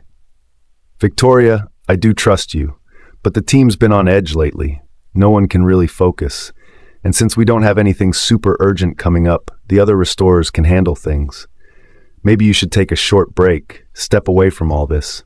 No need to stay in the middle of it." The message couldn't be clearer. Victoria bit her lip but knew she couldn't say no. "I get it, don't worry, I won't make things harder for you," she said, rising to her feet. "It means a lot that you understand." The director looked slightly uncomfortable now. They always counted on Victoria for the tough cases, and she'd never let them down. Now that she could use some support, he had so little to offer. Quietly, Victoria left the office and went back to her desk to pack up a few things. People started whispering the moment she walked in. Chloe looked on nervously, clearly worried. Victoria." "It's okay. Don't worry. I will be back soon," Victoria comforted her. Use this time to study hard. Shadow some of the other restorers if you get the chance. I'll quiz you when I'm back." Chloe nodded like her life depended on it. "I will, I promise. I'll study hard and wait for you to come back." Victoria smiled softly, a flicker of warmth lighting up her face. Chloe was momentarily stunned. Victoria always looked calm and beautiful, but when she smiled, it felt like winter suddenly melted into spring. "Wow, look who's all quiet now. Weren't you all high and mighty earlier?" Lila sneered from the side, her arms crossed, voice full of mockery. "Didn't I say? There's no smoke without fire. These rumors didn't just pop out of nowhere. Someone's been too stubborn to admit it. I bet it won't be long before someone gets kicked out or maybe even ends up behind bars." She was getting carried away, voice rising with every word, eyes darting to others trying to rope them into her little performance. Then it hit her. Everyone who was laughing a second ago had suddenly gone silent, heads down. She slowly turned around, only to lock eyes with the manager's cold glare. Lila flinched, her voice trembling. "Sir, This is a workplace, not a rumor mill. If I catch anyone spreading lies or trash-talking their coworkers again, I don't care who you are, you're out." The director didn't name names, but his eyes swept across the usual gossipy crew. Leela got the brunt of it, shrinking under his sharp gaze, barely daring to breathe. Victoria didn't want William or Hannah to find out she'd been suspended, so she packed a bunch of files and books from the restoration center and headed back to her apartment. She planned to go visit her mom later that evening. Just as she was about to head out, a knock came at the door. This late? Who could it be? She walked over and peeked through the peephole. Henry. Relieved, she opened the door. "Henry, what are you doing here?" "I dropped by the center to pick you up, but they told me you'd been suspended," Henry said, clearly worried. Victoria gave a half smile. "Don't worry, I'm fine. It's not a big deal. Think of it as an unplanned break." Henry's brows furrowed. "You didn't say anything. Don't you see me as a friend?" There was no anger in his tone, just concern. He simply wanted to be there for her. Her heart softened. "I know you care, but I can handle it." To her, Henry was a friend. A good one, sure, but she didn't want to bother him too much, and felt it was important to keep some space. Henry heard the subtle distance in her voice and felt a bit disheartened. No matter what he did, it always seemed like she kept him at arm's length. But maybe that quiet strength and independent streak were exactly why he cared so much. "All right, but promise me, if anything comes up, think of me first," he said, stepping back just a little. Victoria hesitated, but finally gave him a nod. Henry smiled, entirely unfiltered. Even if it took time, he was determined to get closer, one step at a time. "Your parents are probably waiting for you by now. Come on, let's head over together," he offered.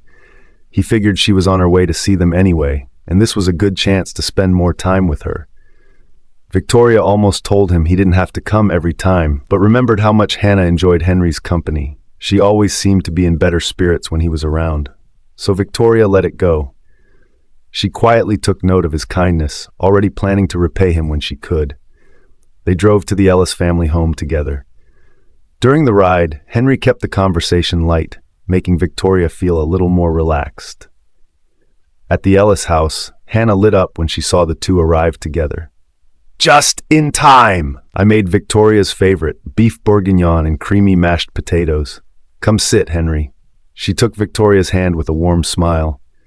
"Looks like Vicky and I are in for a treat. I'm lucky to tag along," Henry said, glancing at Victoria with a soft grin. Victoria smiled with him. Hannah looked at the scene in front of her, two good-looking, well-matched young people, and felt a tinge of mixed emotions. If only Victoria wasn't already married to Theodore. Henry was cheerful and open, and Victoria was more quiet and reserved. They balanced each other perfectly. Thinking of Theodore's cold and domineering nature, Hannah couldn't help but feel a little regret. Theodore was having dinner with Isabella at a quiet restaurant, completely unaware that his mother-in-law had already written him off in her mind. Isabella had injured her foot, couldn't cook by herself, and didn't like ordering takeout. So she pouted and coaxed Theodore into dining out with her. Although he was sitting right there with her, Theodore's mind was somewhere else, specifically with Victoria. He figured she should have made it back home by now. He wondered how her day went, if she made it to work all right, how Hannah was doing, and whether that guy Henry was still trying to get close to her. Lost in thought, his brows furrowed unconsciously. Isabella had always been sharp when it came to reading people. She caught his distracted look, closed the menu, and handed it to the waiter. "Theo, what's going on? Work problems?" Snapping back to reality, Theodore shook his head slightly. "No, nothing big. Let's just eat something simple and head back early." Isabella felt a pang of disappointment. She'd gone out of her way to make dinner happen under the pretense of needing help, and yet here he was, clearly not in the mood. He wasn't paying her any attention, emotionally or otherwise. He used to care a lot, or at least he pretended to. But ever since Victoria came back, everything changed fast. Theodore had married a divorced woman, and ever since then, he acted like Isabella barely existed. It was all Victoria's fault. She had ditched him and married Elijah abroad, so why did she come back now? And why'd he go and marry her? If Victoria had stayed away, Isabella was sure she could have been the one Theodore married. That thought made the bitterness in her chest grow even stronger. She couldn't even enjoy the food anymore. They finished their meal quickly and stepped out of the private room. Theodore offered to drive her home, unaware that someone had secretly taken photos of them. Isabella limped dramatically on their way out, leaning heavily against him, just as planned. Given their public profiles, Theodore had specifically chosen a more discreet restaurant to avoid the media spotlight. But unbeknownst to him, Isabella had already arranged for someone to capture their intimate moment. Theodore had once promised he'd marry her, but she could tell he was losing resolve. So if that's where things were headed, then fine. She'd just speed things along. "Get some rest," Theodore said once they reached her door. "If anything comes up, call me or contact my assistant." He'd felt on edge all day, couldn't shake this sense that something was about to go wrong. "Where are you?" Isabella instinctively grabbed his arm. "I've got a few things to sort out," he replied calmly, gently pulling his hand free. For a second, she wanted to ask if he was heading to see Victoria, but she knew better. That question would only make him mad. Swallowing her displeasure, Isabella looked up at him, eyes glassy. "Theo, I'm scared. I'm afraid you'll leave me. Can you stay a little longer?" Seeing her like that, he couldn't bring himself to walk away and agreed to keep her company for a while. "You're the best," she said with a weak smile, wiping her tears. Her contentment over something so small tugged at his conscience. "Could you grab a book for me from the shelf in the study?" she added sweetly. "It's on the top row, and I can't reach it." Isabella sweetly asked Theodore to fetch her a book, while she quietly dialed Victoria's number behind his back. Before anyone could speak on the other end, Isabella called out first.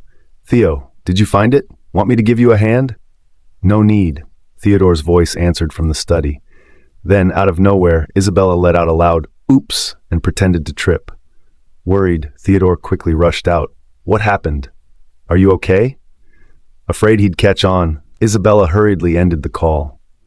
Victoria, who had accidentally picked up, stared blankly at her screen, then let out a faint, bitter smile. So he was with Isabella after all. If he was so into her, why not just get the divorce over with? "Vicky, are you all right?" Henry stepped into the kitchen and spotted her zoning out, the faucet still running. To keep Hannah comfortable during recovery, the Ellis family had sent most of the staff home. Only 2 part-time maids came by daily to clean. "I'm fine." Victoria snapped out of it, forced a weak smile. But that tired look couldn't hide anything. She was obviously faking it. Henry was worried but knew better than to press. If she didn't want to talk, he'd just respect that. It was getting late, so Henry said he'd come pick her up the next morning, then left. Meanwhile, no matter how much Isabella tried to get him to stay, Theodore still left. He had meant to go see Victoria, but Davina called, saying she wasn't feeling well and asking him to come home. Worried, Theodore changed direction and drove back to the Chambers house. There, Davina was lounging casually on the couch, popping grapes into her mouth like nothing was up. When the maid mentioned Theodore had arrived, she quickly leaned back, clutched her chest, furrowed her brow, and started groaning dramatically. The moment Theodore stepped in and saw her like that, his eyebrows knitted, and he rushed over. "Mom, what happened? Where is everyone? Why didn't you call for help?" He looked around, ready to yell for someone, but Davina stopped him. "I'm okay, Theo. Old problem acting up. Just a little chest pain," she said, putting on a weak face. "I'm taking you to the hospital," he insisted, already trying to help her up. Davina shook her head. "It's late. No need to make a fuss. I said I'm fine. I know my body." That's when Theodore started getting suspicious and gave her a long, probing look. Meeting his eyes, Davina flinched a bit, but quickly sat up straighter. He was her son, after all. What was there to be afraid of? Still, he really had become intimidating lately. "I already took some medicine, feeling way better now. I didn't want to bother you this late, but I got scared. What if something really happened and I couldn't see you again?" Her voice started trembling, and the more she spoke, the sadder she got, tears beginning to fall as she remembered how long it'd been since he last visited. "Mom, don't say things like that." Theodore grabbed a tissue and gently wiped her tears. "I'll go with you for a checkup tomorrow, and if you still don't feel right, I'll get a private doctor to stay here." Davina perked up a bit, clearly happy he still cared. She knew perfectly well there was nothing wrong with her, no need for any checkups. "Mom, you're fine. Don't make a fuss over nothing. You know how crazy work gets for me. If you're okay, just say so. I'll come by whenever I can," Davina said, trying to sound casual. If the checkup came out normal, her little sick act would be totally exposed. "I'm not that tied up right now. Taking you for a checkup isn't a big deal." "It's settled," Theodore replied firmly. No room for arguing.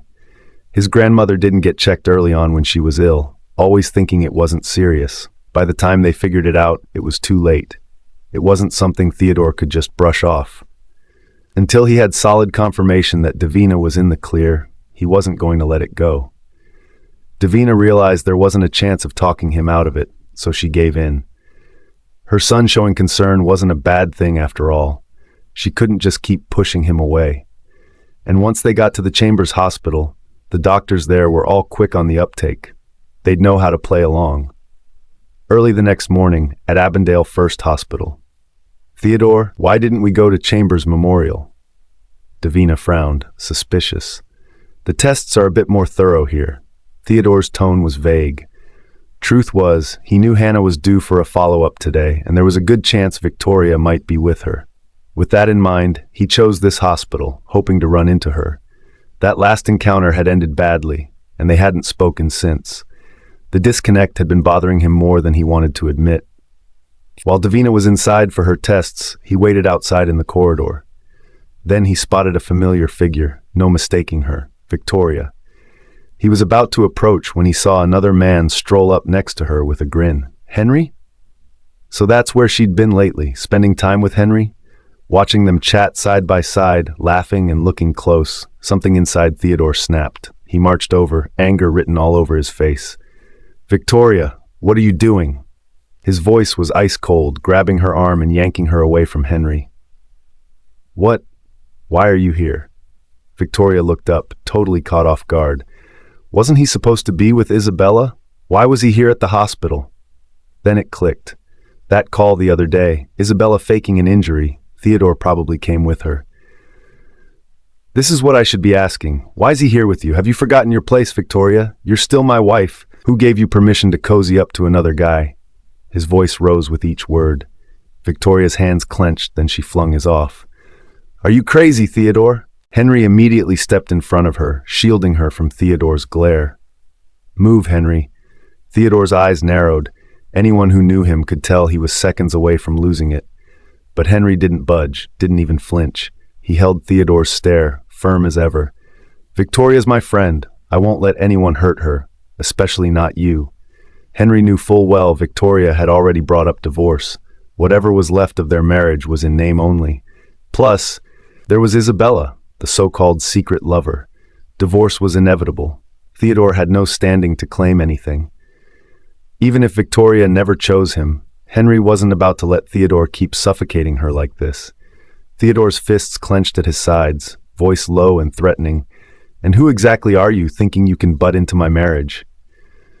"That's enough, Theodore. Don't you dare insult Henry. Let's go," Victoria snapped, grabbing Henry's arm and moving to leave. She wasn't about to keep circling in Theodore's madness. Talking to him felt pointless now. Henry didn't mind at all that Victoria was holding onto his arm. He was actually in a pretty good mood. He couldn't care less about Theodore's attitude. Honestly, if Theodore treated him poorly and Victoria stuck closer to him because of it, he'd be more than happy. "Henry, huh? That's quite the affectionate shout," Theodore scoffed, his tone full of sarcasm. He got her full name, but this guy, he got the soft treatment. "Theodore, can you just say what you really mean? Quit being all passive-aggressive," Victoria sighed, clearly exasperated. She didn't understand him anymore. He never used to be like this. "I want you to stay away from him. Can you do that?" Theodore leaned in, giving her a sharp look. His sudden closeness made Victoria instinctively step back. For just a moment she caught something in his eyes, something messy, maybe even hurt. Hurt? No way. Since when did Theodore bother getting hurt over her? His heart was clearly with Isabella. The realization made something in her chest sink. "I've got a right to decide who I spend time with. You don't get to control that," Victoria said stubbornly, meeting his eyes. "You're my wife. It's not a good look when you're hanging around some other guy. People talk, you know," Theodore muttered, clearly upset, but refusing to admit why. So that's all it was. He cared about appearances. Victoria felt a bitter laugh bubbling up. For a second, she had actually thought he was jealous. Ridiculous. Why was she still wishing for that? "Fine. If that's such a big embarrassment to you, let's get that divorce sorted this week. That way, you won't have to see me again, and I won't be in your way," she said flatly, trying hard to sound indifferent even though her chest hurt like hell. Theodore flinched at her words, that cold end cutting deep. "You're dying to shake me off and run off with him, huh?" "Yeah, not happening. Give up on that dream. Divorce isn't on the table," he said harshly. "Theodore, don't push it." Henry snapped, practically ready to punch him right there. He was fed up with Theodore playing the victim when he was the one messing around with another woman and still refusing to let Victoria go. "So what if I'm pushing it? This is between me and Victoria. Don't act like this is your business." Theodore yanked Victoria over to his side and threw Henry a look full of challenge. "She's my wife. I'll deal with her however I damn well please." "You." Henry's fists clenched when he saw Theodore manhandle Victoria, like she wasn't clearly hurting. Without thinking, he swung and landed a punch on Theodore's face. Theodore wasn't one to take a hit lying down. He swung right back. As they were about to full-on brawl, Victoria rushed between them without hesitation. Both men immediately froze, afraid of hurting her. "Why would you jump in like that? Are you crazy? You could have gotten hurt," Theodore shouted, clearly rattled. Victoria was petite. She couldn't take a blow from either of them. If either one had slipped up just now. "You okay?" Henry asked gently, worry all over his face. Victoria nodded, brushing off the concern. "Theodore, can you not? This is a hospital, not a wrestling ring," she said, rubbing her temples, headache creeping in. They'd been arguing here for a while now, and people around were already starting to stare. What? Did these two want to trend on the internet as part of some juicy drama? If that happened, both the Chambers and Carter family's stocks were probably going to take a hit. Hearing Victoria's words, the two men finally came back to their senses, glancing at the curious passers-by, and unwillingly calmed down. "Victoria, what's going on here?" Hannah came out of the exam room and immediately sensed that something was off. "Huh? Theodore's here too?" William had a situation at work and couldn't make it today, so Henry had tagged along to help Victoria take her mom for her checkup. Hannah had even asked her why Theodore hadn't been showing up lately. Victoria had just brushed it off, saying he was tied up with work. Now, running into him like this at the hospital was definitely not part of the plan. "My mother's not feeling well. I brought her here for a checkup," Theodore responded flatly. Hannah gave a polite nod and exchanged a few obligatory words. She never liked Davina anyway. That woman had always acted like she was too good for them, which was a big reason Hannah had been against this marriage from day one. "Mom, we've taken care of all the formalities. The doctor said it's nothing serious, just needs some rest at home. Let's head back, okay?" Victoria said hastily, hoping to leave before she ran into Davina. She really didn't want to deal with that woman. Every encounter turned into a disaster. But in Theodore's eyes, all he saw was her eagerness to run away from him, like she couldn't wait to get away fast enough. Something about that made his chest tighten. He was the one who first mentioned divorce, but when Victoria actually agreed, he realized he couldn't stand the idea of losing her. The thought of life without her? It terrified him. "Theodore, what happened?"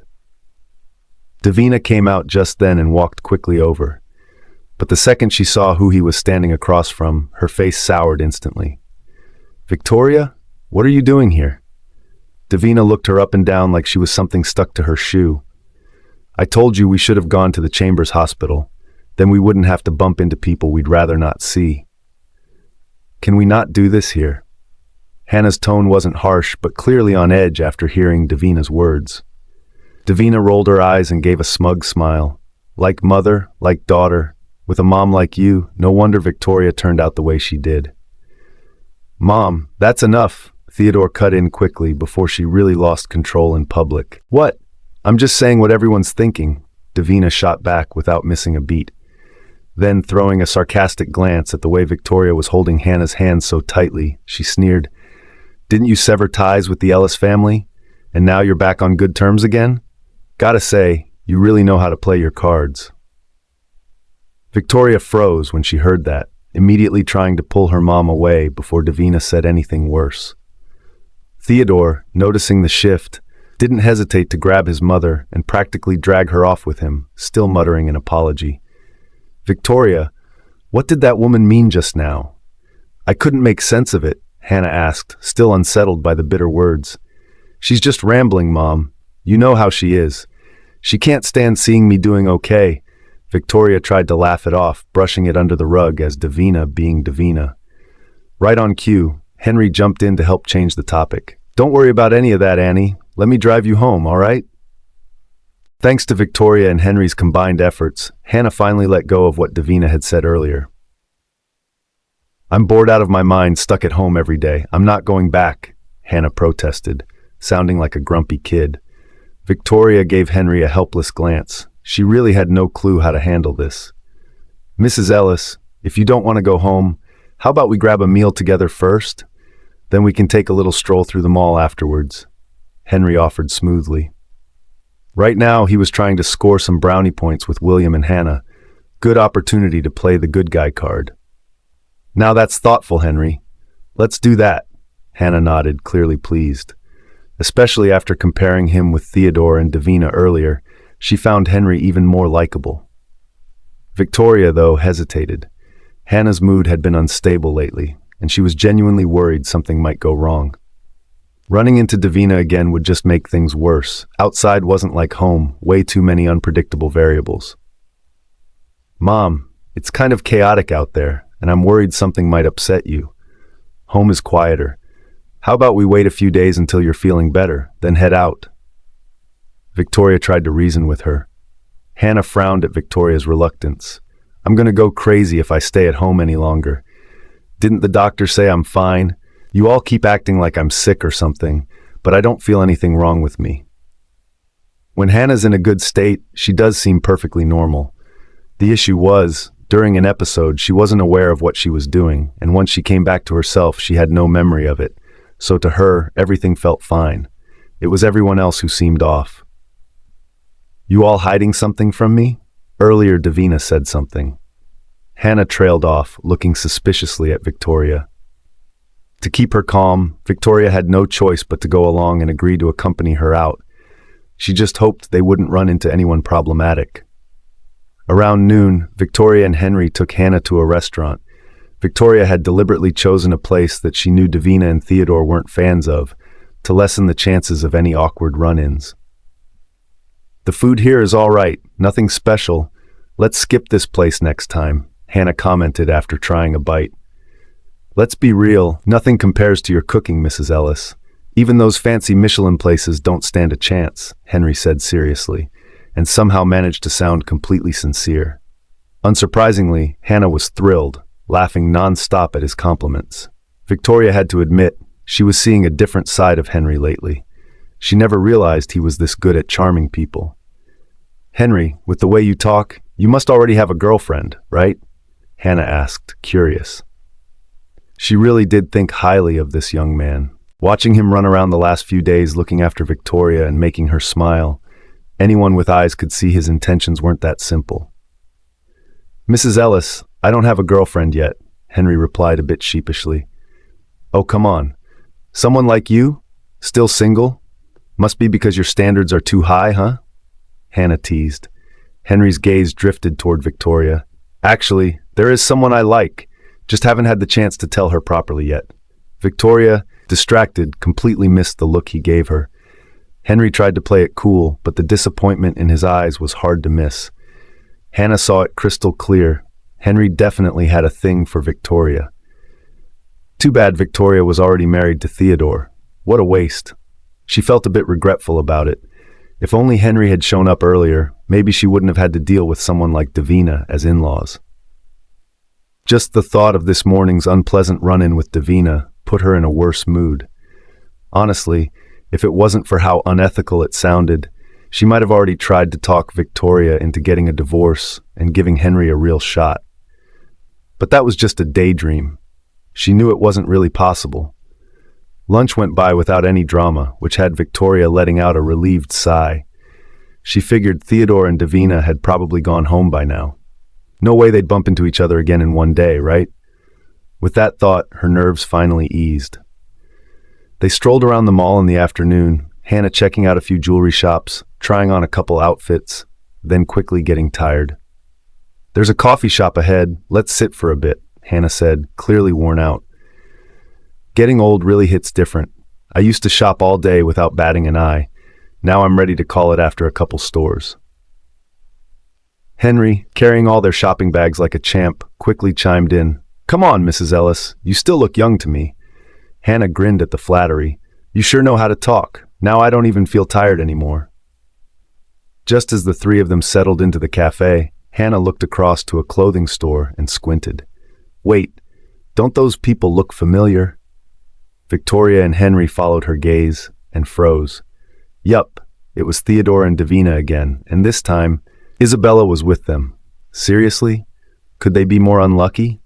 Inside the store, actually a bridal boutique, Isabella was trying on a gown, Davina chatting with her like they were besties, and Theodore just standing there, silently watching. They looked like a picture-perfect little family. Victoria's hand clenched around her coffee cup. The next second, hot coffee splashed onto her skin. Ouch! She winced at the sting, the mug slipping and shattering on the floor, just like her and Theodore's relationship, broken beyond repair. "Victoria, are you okay?" Henry asked, worried. The sound made all three in the bridal store turn their heads. "Ugh, not them again," Davina muttered with an eye roll. Honestly, what a way to ruin the mood. Isabella's ears caught that word, again. Her eyes flickered with understanding. "Mrs. Chambers, is something wrong? Maybe it's just a misunderstanding?" Her tone was soft, but clearly fishing. Davina scoffed. "What misunderstanding? That girl just won't let go of Theodore. Her family's just trying to latch on because we're well off, that's all." Isabella blinked innocently. "Really? Victoria doesn't seem like that kind of person to me." Davina gave her hand a reassuring pat. "Sweetheart, people like that. You can't always tell. You've lived in a totally different world. You're a big star, no way you'd recognize those little tricks." Isabella lowered her head, pretending to be shy, but her mind was already racing. She needed to figure out exactly how to get Victoria out of the picture, once and for all. While Isabella was scheming her next move, Theodore had already made his way over to Victoria without a second of hesitation. "Vicky, you got burned. You need to put something on that right now," Henry said, holding her hand with worry written all over his face. Victoria gently pulled her hand back. "I'm fine. It was just a tiny splash, nothing serious." Right then, Theodore walked in and caught that moment between them. His jaw clenched hard. The woman who always acted distant and cold around her own husband was now letting some other guy hold her hand like it was nothing. He stormed over and shoved the two apart with force. Then with a mocking grin, he sneered, "She's not that fragile. Just a little burn, not gonna kill her." Even as those words left his mouth, his eyes couldn't help but dart to Victoria's hands. Seeing no visible burns, he finally relaxed just a bit. He had rushed over on instinct the second he realized she was hurt, not even thinking, But somehow, whenever he opened his mouth, it always came out wrong, always turned into something that cut deep. "Theodore, do you even hear yourself right now?" Henry snapped, his voice rising. He couldn't wrap his head around it. Victoria was smart, kind, and thoughtful. Why did Theodore always manage to mess things up, hurt her over and over? Henry's resolve only grew stronger. He had to get Victoria away from this man. "I can say whatever I want. It's none of your business." Theodore shot him a cold glare, not backing down an inch. "Theo, what's going on? Who's this guy? Victoria's new boyfriend post-divorce?" Isabella finally spoke up as she approached, practically dragging Davina along with her. Seeing Victoria and Henry together, she gave them a once-over, feigning surprise like she hadn't been dying to interrupt the moment. "Vicky, is that true? You and Theodore are really divorced?" Hannah finally picked up on what had been going on, her tone turning sharp. He divorced her daughter and had the nerve to show up with another woman trying on wedding dresses? She'd never liked how the Chambers treated her daughter, but divorce on a whim? Did they really think the Ellis family was that easy to step all over? "Of course it's true. Victoria's the type who just can't stand being alone, barely divorced and already clinging to someone else," Davina said with a smirk. She remembered Henry's face from a previous encounter. He looked just like Elijah. That resemblance made her hate Victoria even more and pity her own daughter in comparison. "That's enough." Theodore finally stepped in, voice raised, seeing how quickly things were spiraling out of control. For reasons he could barely admit to himself, he didn't want to blurt out the truth about their divorce, especially not in front of Henry, who clearly looked a little too pleased right now. "What? Did I say something wrong?" Davina asked with annoyance, clearly not backing down. There's no way she found someone new that fast. Let's be real. This guy's been in the picture way before the divorce. Her look toward Victoria was dripping with judgment, and seeing Theodore's stiff expression only confirmed her suspicion. "So this is the real you, huh, Victoria? Acting all innocent while actually cheating behind his back. Theodore, lucky you got out when you did. I always told you she wasn't as good as she looked. You just didn't want to believe me." Davina said, completely unfiltered. Theodore was clearly irritated, but it was his mother. As much as her words grated on him, he couldn't just shut her down. "What, you really think our family is that easy to bully? My daughter dumped your son, not the other way around. And with a mother like you, trust me, nobody's fighting to stay." Hannah shot back without holding back an inch. "Victoria, let's go." She took her daughter's hand, ready to leave. Victoria glanced at Theodore, who stood there silently with an unreadable face. That silence pierced deeper than words. The disappointment hit her hard. She worried if they stayed any longer, Davina and Isabella might say something worse and upset her mom even more. Victoria didn't want to engage any further, so she ignored their provocation and turned to leave. "Stop right there! Who said you could walk away?" Davina suddenly stepped forward, reaching out to grab Victoria. This time, Theodore didn't let her do as she pleased. He blocked her before she could get close. "Enough, Mom. Are you really trying to make this into a full-blown circus? Do you want everyone here to watch the drama unfold?" Davina finally realized they were indeed drawing attention. People around had started to look their way. "Shh!" With a sharp glare at Victoria's back, Davina let out a cold snort. In her mind, this whole mess was Victoria's fault. She blamed her for making herself look bad, conveniently forgetting it was her own behavior that had turned heads. That only made her dislike Victoria even more. "Theodore, stay away from that woman from now on. Isabella is so much better than her. She's a famous actress, loyal to you, and clearly more suitable. Honestly, breaking up with Victoria was the smartest thing you've ever done. It's time to bring Isabella into this family." Her voice was full of judgment toward Victoria and overflowing praise toward Isabella. She dragged Isabella out today under the excuse of shopping, just to create more chances for her to be around Theodore. The fashion boutique visit? Totally staged. Isabella had said the dress looked pretty, said she admired girls lucky enough to wear wedding gowns, and next thing, Davina shoved the two of them into a bridal shop. And boom, ran straight into Victoria. Just what Davina wanted. She hated that her son had ever fallen under Victoria's influence. And it wasn't just resentment. She genuinely looked down on her, a woman who had been divorced and had the nerve to steal her daughter's boyfriend back in the day. Her own daughter had taken off over that, gone missing for years. The whole thing had flipped their lives upside down.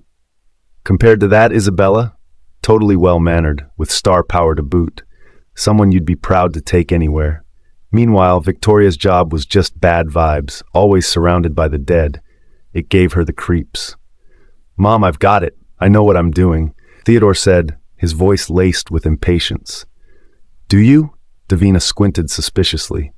He nodded. "It's getting late. Let me take you both back."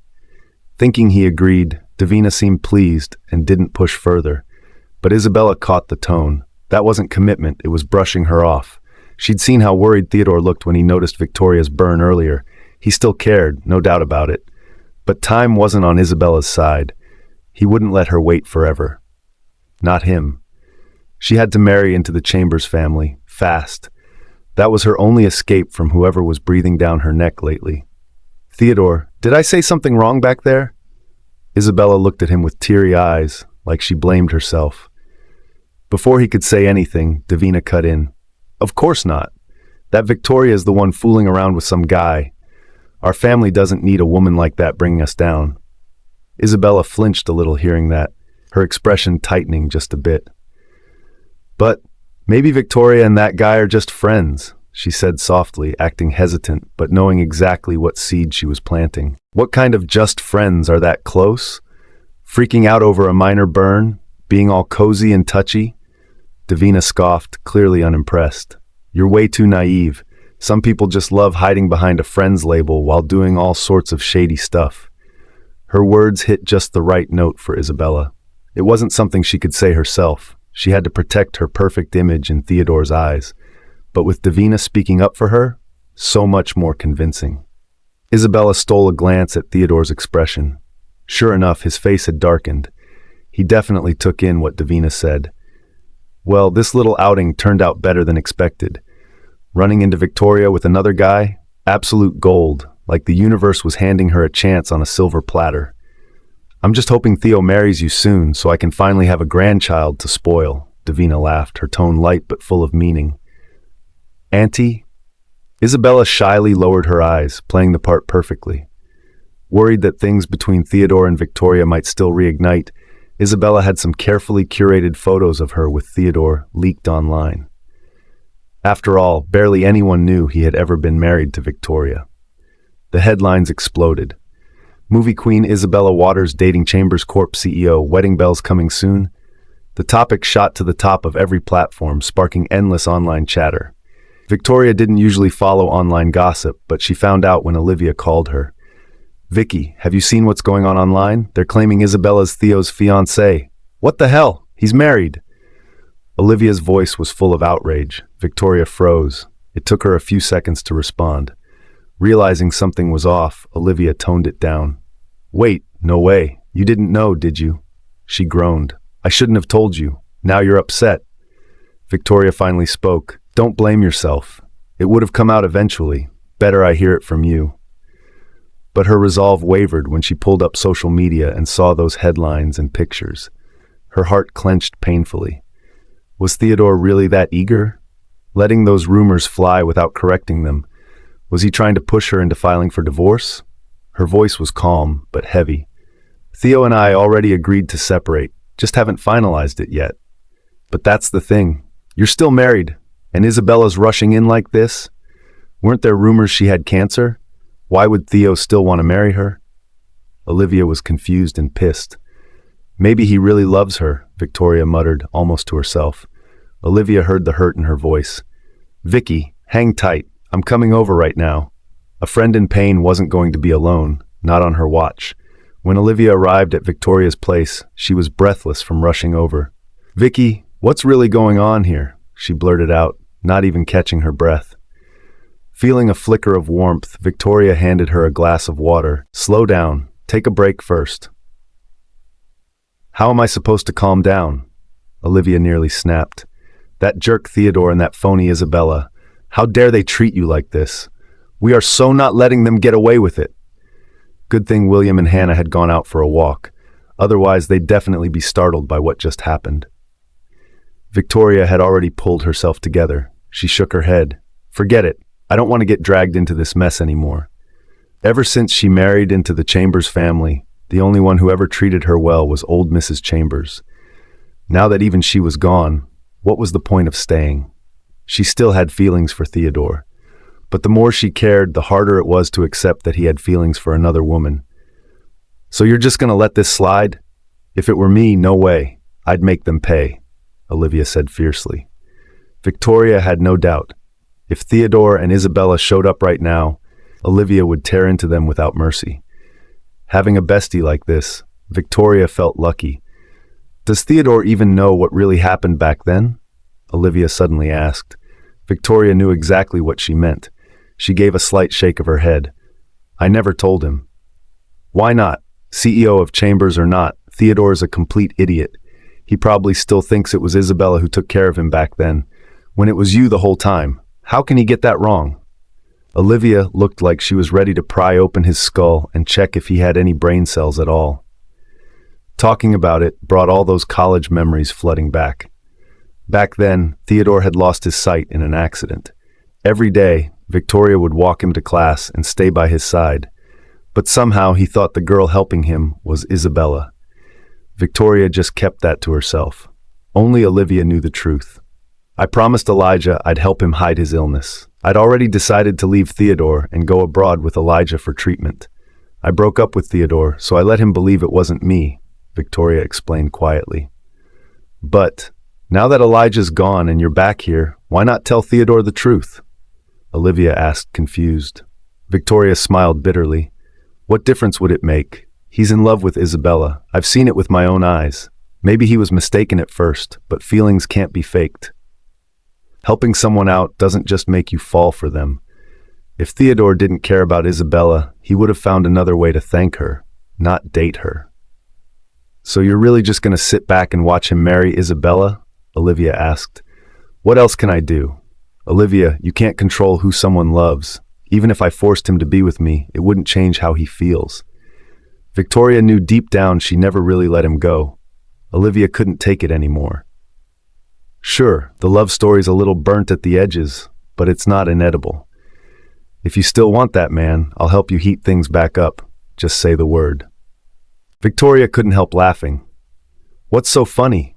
Don't tell me you don't believe me, Olivia teased, pretending to be offended. Victoria shook her head. Olivia always meant what she said.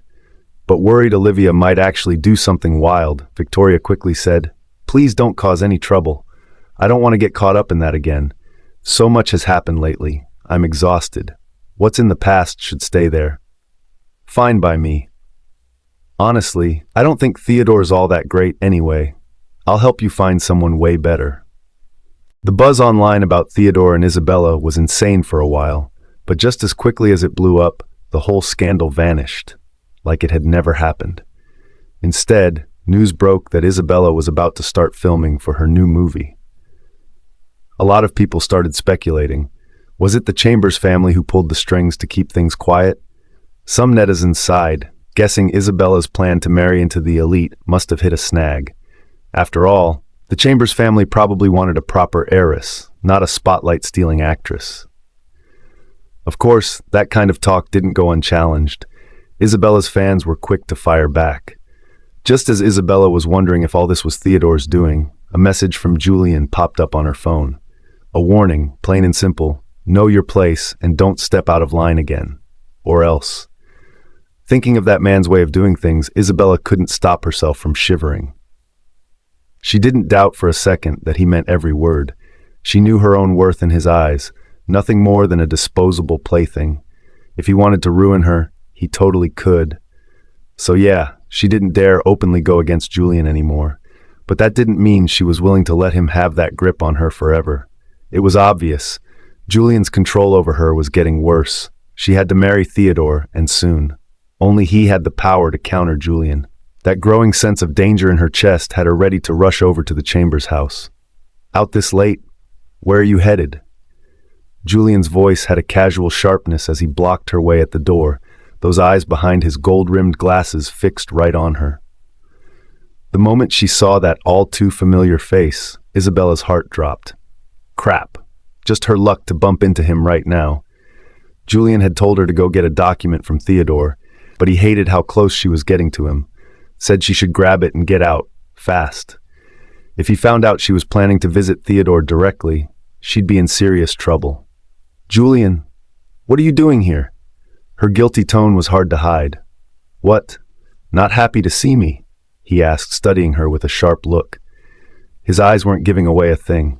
She quickly smoothed her expression and walked up to him, slipping her arm through his. Her delicate frame leaned in close, all soft smiles and made-up charm. She knew Julian liked her body, otherwise he wouldn't have been investing in her this long. With a sweet voice and sultry look, she said, "Of course I'm happy to see you. I'm just surprised you came in person." On the outside, Isabella was all obedience, but her mind was spinning. Had he figured something out?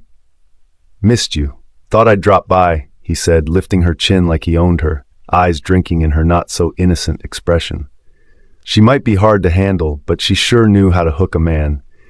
He had met countless women, but none could quite compare to her. "You're just teasing me again," Isabella said with a pout, swatting at his hand, half pretending to be mad. Julian's gaze darkened. He grabbed her waist firmly, yanked her into his arms, one hand behind her neck, pulling her in for a rough, no-warning kiss. Mmph. It was forceful, too much, really. Isabella pushed at him, but Julian didn't budge. If anything, he deepened the kiss. At first, she kept struggling, but soon she got caught up in it. The way he kissed, demanding and relentless. It wasn't until the chill hit her skin that Isabella snapped back to reality. "Julian, don't. You're telling me no? What? Still saving yourself for Theodore?" Julian's voice was cold, eyes sharp like a snake ready to strike. Julian had that kind of presence, silent, deadly, and unpredictable. One wrong move around him and you were done for. Isabella had seen that darker side before. He could destroy someone without blinking, so she knew better than to push him. "No, Julian, it's not that. Just not here, okay? What if someone sees us?" she mumbled, lowering her head like she was embarrassed.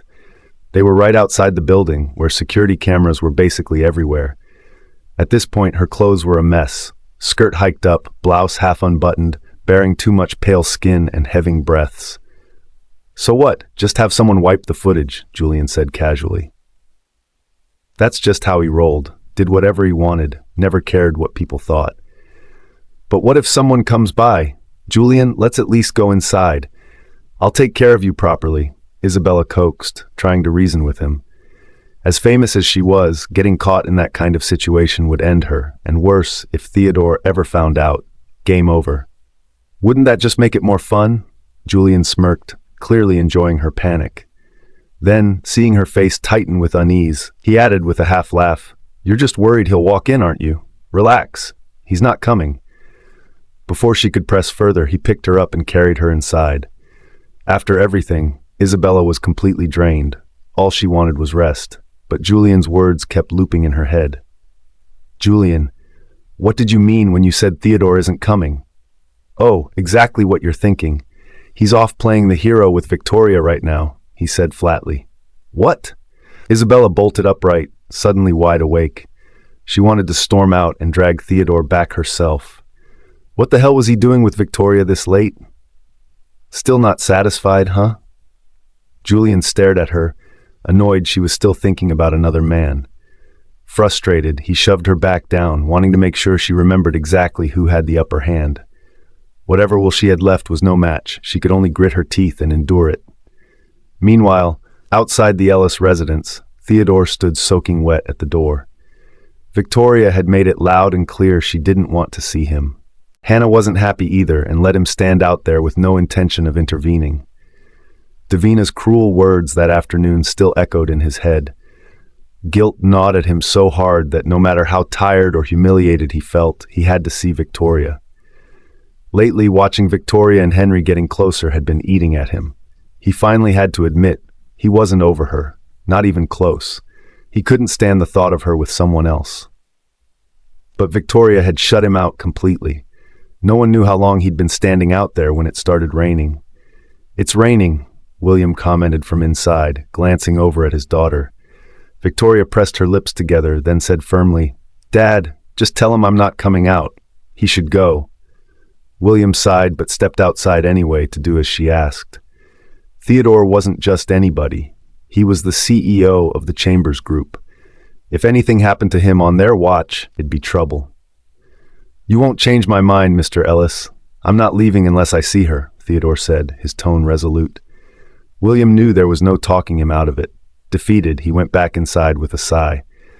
To him, these two clearly still cared. So why keep tearing each other apart like this? The rain just kept coming down harder. Listening to the loud splashing outside, Victoria couldn't help feeling the urge to check. But a second later, she convinced herself. Theodore was a grown man, not stupid enough to stand out there soaking like a fool. If he couldn't take it, he'd leave. Victoria, maybe you should go out and see him, William said, watching him from the window. He seems really set on seeing you. It's pouring out there. If he stays like that, something might really happen. Why should she care? Hannah snapped. They're divorced. He's not part of this family anymore. If he wants to act crazy in the rain, that's on him. No one told him to stay out there. William didn't argue. Hannah had come home upset, telling him what happened earlier. He was mad about it too. But still, he worried if something happened tonight, Victoria would regret it later. Dad, Mom, it's late. You should go rest. Victoria gently coaxed them into turning in. Then, not able to hold back, she grabbed an umbrella and stepped outside. Standing under the eaves, she spotted Theodore still there, drenched from head to toe, hair plastered to his forehead, looking totally wrecked, fragile even. The sight hit her hard. She instantly thought of the old Theodore, the one who'd lost his sight, so tense and vulnerable back then. Theodore, are you insane? Victoria's voice cracked as she rushed over and held the umbrella over him. He lifted his head and gave her a soft smile. Victoria, you finally came. As soon as he said it, he noticed her eyes were red. You're crying. Theodore looked panicked. Without thinking, he raised his hand to wipe her eyes, but realizing he was soaked, awkwardly pulled back. He'd been in the rain forever and hadn't flinched. But the moment Victoria cried, he was lost, not knowing what to do. Theodore, what do you want me to do? You were the one who asked for the divorce. I agreed. But now you won't leave me alone. Are you deliberately trying to mess with me? Victoria's voice trembled as all of her bottled-up emotion burst out into the rain. I'm sorry. I didn't want it to end up like this. Theodore looked at her, his emotions crashing over him. In the next second, he pulled her tightly into his arms. The moment he had her in his embrace, something deep inside him finally settled. He understood now why he'd been feeling hollow, constantly on edge. With her here, it all made sense. He didn't want to let go. But thankfully, rationality kicked in. If they stayed out any longer, she'd catch a cold.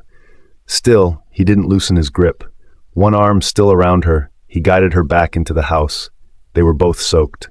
Victoria stood on her toes, carefully wiping the rain from his face, a trace of worry in her gaze. Theodore, that was seriously dumb of you. You're not a kid. What were you thinking? So childish. She muttered while fussing over him, and honestly, Theodore didn't mind at all. He was kind of loving the attention. You're still smiling? She shot him a look. If it gets you to come out and see me, I'd get drenched 10 more times, he said, eyes locked on hers, deep and unwavering. At that moment, neither needed to say anything more. Their eyes had said it all. Victoria's eyes shimmered with a soft glow, catching Theodore's breath. His Adam's apple bobbed as his gaze slowly dropped down to her naturally blushed lips. Victoria, he murmured. She responded absent-mindedly, not sensing any shift in him. Her innocent response lit something in him. Without warning, Theodore dipped his head and kissed her lips gently but earnestly, a tenderness that seemed to tug at all her defenses. The kiss lingered, soft, intense, and unhurried, until Victoria had to tiptoe to keep up, wobbling with the effort. Just as she nearly lost her balance, Theodore scooped her up in his arms, holding her tightly against him. His eyes were tinged red as he looked at her. The thin white shirt she wore clung to her skin, soaked and slightly see-through from earlier. Victoria, is this okay? His voice came out hoarse, but he held himself back. It took her a second to catch on. Once she did, her face lit up bright red as she pushed against his chest in embarrassment. This is the living room. God, her parents were still upstairs. If they came down and saw this, she didn't even want to imagine that nightmare. How had she let things get this far so easily? Theodore chuckled, obviously catching her meaning, or rather what she didn't say out loud. "All right, let's take this to the bedroom." "Theodore?" She gave him a mortified smack on the arm. That's not what she meant at all. But he just grinned, completely unbothered by her fluster, and whisked her straight into the bedroom. "Go take a shower first. Don't want you catching a cold," he said, at least showing he still had some sense left. "You've been out there in the rain for who knows how long. You go first," she replied shyly, her tone making even those little words sound somehow inappropriate under the circumstances. The way she looked made Theodore want to pull her right back, but he smiled and insisted, "It's fine. You first. I'm not so fragile, I'll be fine." Victoria didn't argue anymore and made her way to the bathroom. After she finished, Theodore quickly took his turn washing up, but when he came back to the room, it was empty. No sign of Victoria. His heart sank a little. Maybe deep down she still didn't want to be with him. Resigning himself, he walked out of the room, ready to tell her he'd take the guest room. That's when he caught the faint sounds from the kitchen. When he followed them, he found her at the stove. "You're just in time. Have some ginger tea. It'll warm you up," she said as she ladled it into 2 bowls. "Hold on, it's still hot. You were making ginger tea, I thought." Theodore let out a breath, visibly relieved. "Thought what?" Victoria asked curiously. He hugged her from behind, leaning in. "Nothing. Just hold me for a bit." They stayed like that in quiet for a while until Victoria finally whispered, "You should drink before it cools down." He didn't want to let go, but after she nudged him a few more times, he reluctantly released her. After taking a sip, he turned and pulled her closer, pressing his lips to hers, sharing the ginger tea between them. He lingered in the kiss long after the tea was gone. "You barely even drank any." Victoria looked at him, cheeks flushed. "Seriously, who does that?" "Well then, you feed me, or I'll just keep doing it my way," he teased, grinning. "Although, not sure how much more I can take before I end up getting sick." "I'm leaving. You do you," she huffed and made a move to walk away. But before she got far, Theodore grabbed her back. "So cold-hearted. Fine your way then."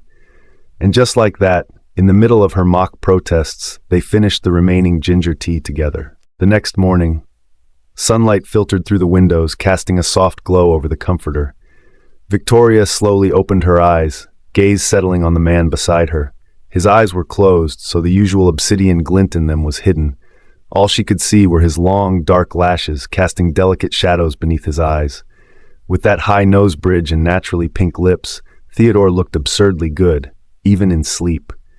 Unable to resist, Victoria reached out, lightly running her fingers over his lashes, down the bridge of his nose, and finally pausing at his lips. "Not planning to get up today, are you?" Theodore snatched her wandering hand, his eyes now open and a playful smile on his face.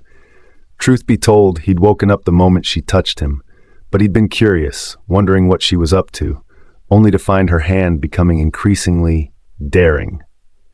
If she kept going, they were going to have a real problem. His gaze turned almost predatory. Startled, Victoria tried to pull her fingers back, but he held her tight, not letting her go. "Theodore, cut it out," she said, flustered. Instead, he flipped her beneath him, smirking. "You calling me out? Who's the one that started this whole thing first thing in the morning?" Realizing she didn't really have a leg to stand on, Victoria looked away, avoiding his gaze. "My parents are probably up." It was her not-so-subtle way of telling him not to lose control. "So, how are you going to make it up to me?" His fingers lifted her chin, forcing her to look him in the eye. "We'll talk about it later," she muttered, just trying to get out of the awkward situation. Theodore didn't buy it. "Later, huh? And if you end up ghosting me, better pay some interest up front." Before she could say anything, he leaned in and kissed her. The kiss lingered, warm and slow. It was only the sound of Hannah calling from outside that broke them up in a rush. "Coming, Mom!" Victoria called back, voice a little shaky. She shot Theodore a slightly guilty look. From the hallway, Hannah thought her daughter sounded a bit off, but didn't overthink it. She had no idea Theodore had stayed the night. just assumed Victoria might be getting a cold since the weather had turned chilly, so she headed to the kitchen to make some ginger tea. When Victoria and Theodore came downstairs together, Hannah froze, clearly caught off guard. Her eyes flicked between the two with suspicion. So that's why Victoria had sounded odd earlier. They'd both been upstairs together. These two had no sense of timing at all. "You two?" "Mom, Theodore passed out from the rain last night, so I let him stay over," Victoria blurted out before her mom could jump to any conclusions. But her explanation only made things worse. Hannah's expression turned even weirder. "Passed out?" She eyed Theodore with obvious skepticism and a touch of disdain. A grown man fainting from a bit of rain? Seriously? Just how weak was his constitution? Thank goodness Victoria was already technically divorced from this one. Theodore caught all of that from Hannah's expression and, annoyed, gave Victoria's hand a light squeeze. This girl and her big mouth, completely ruining his image. Once they were alone, he'd definitely remind her just how healthy he really was. "Mr. Chambers, since you've already divorced our Victoria, I think it's best you keep your distance.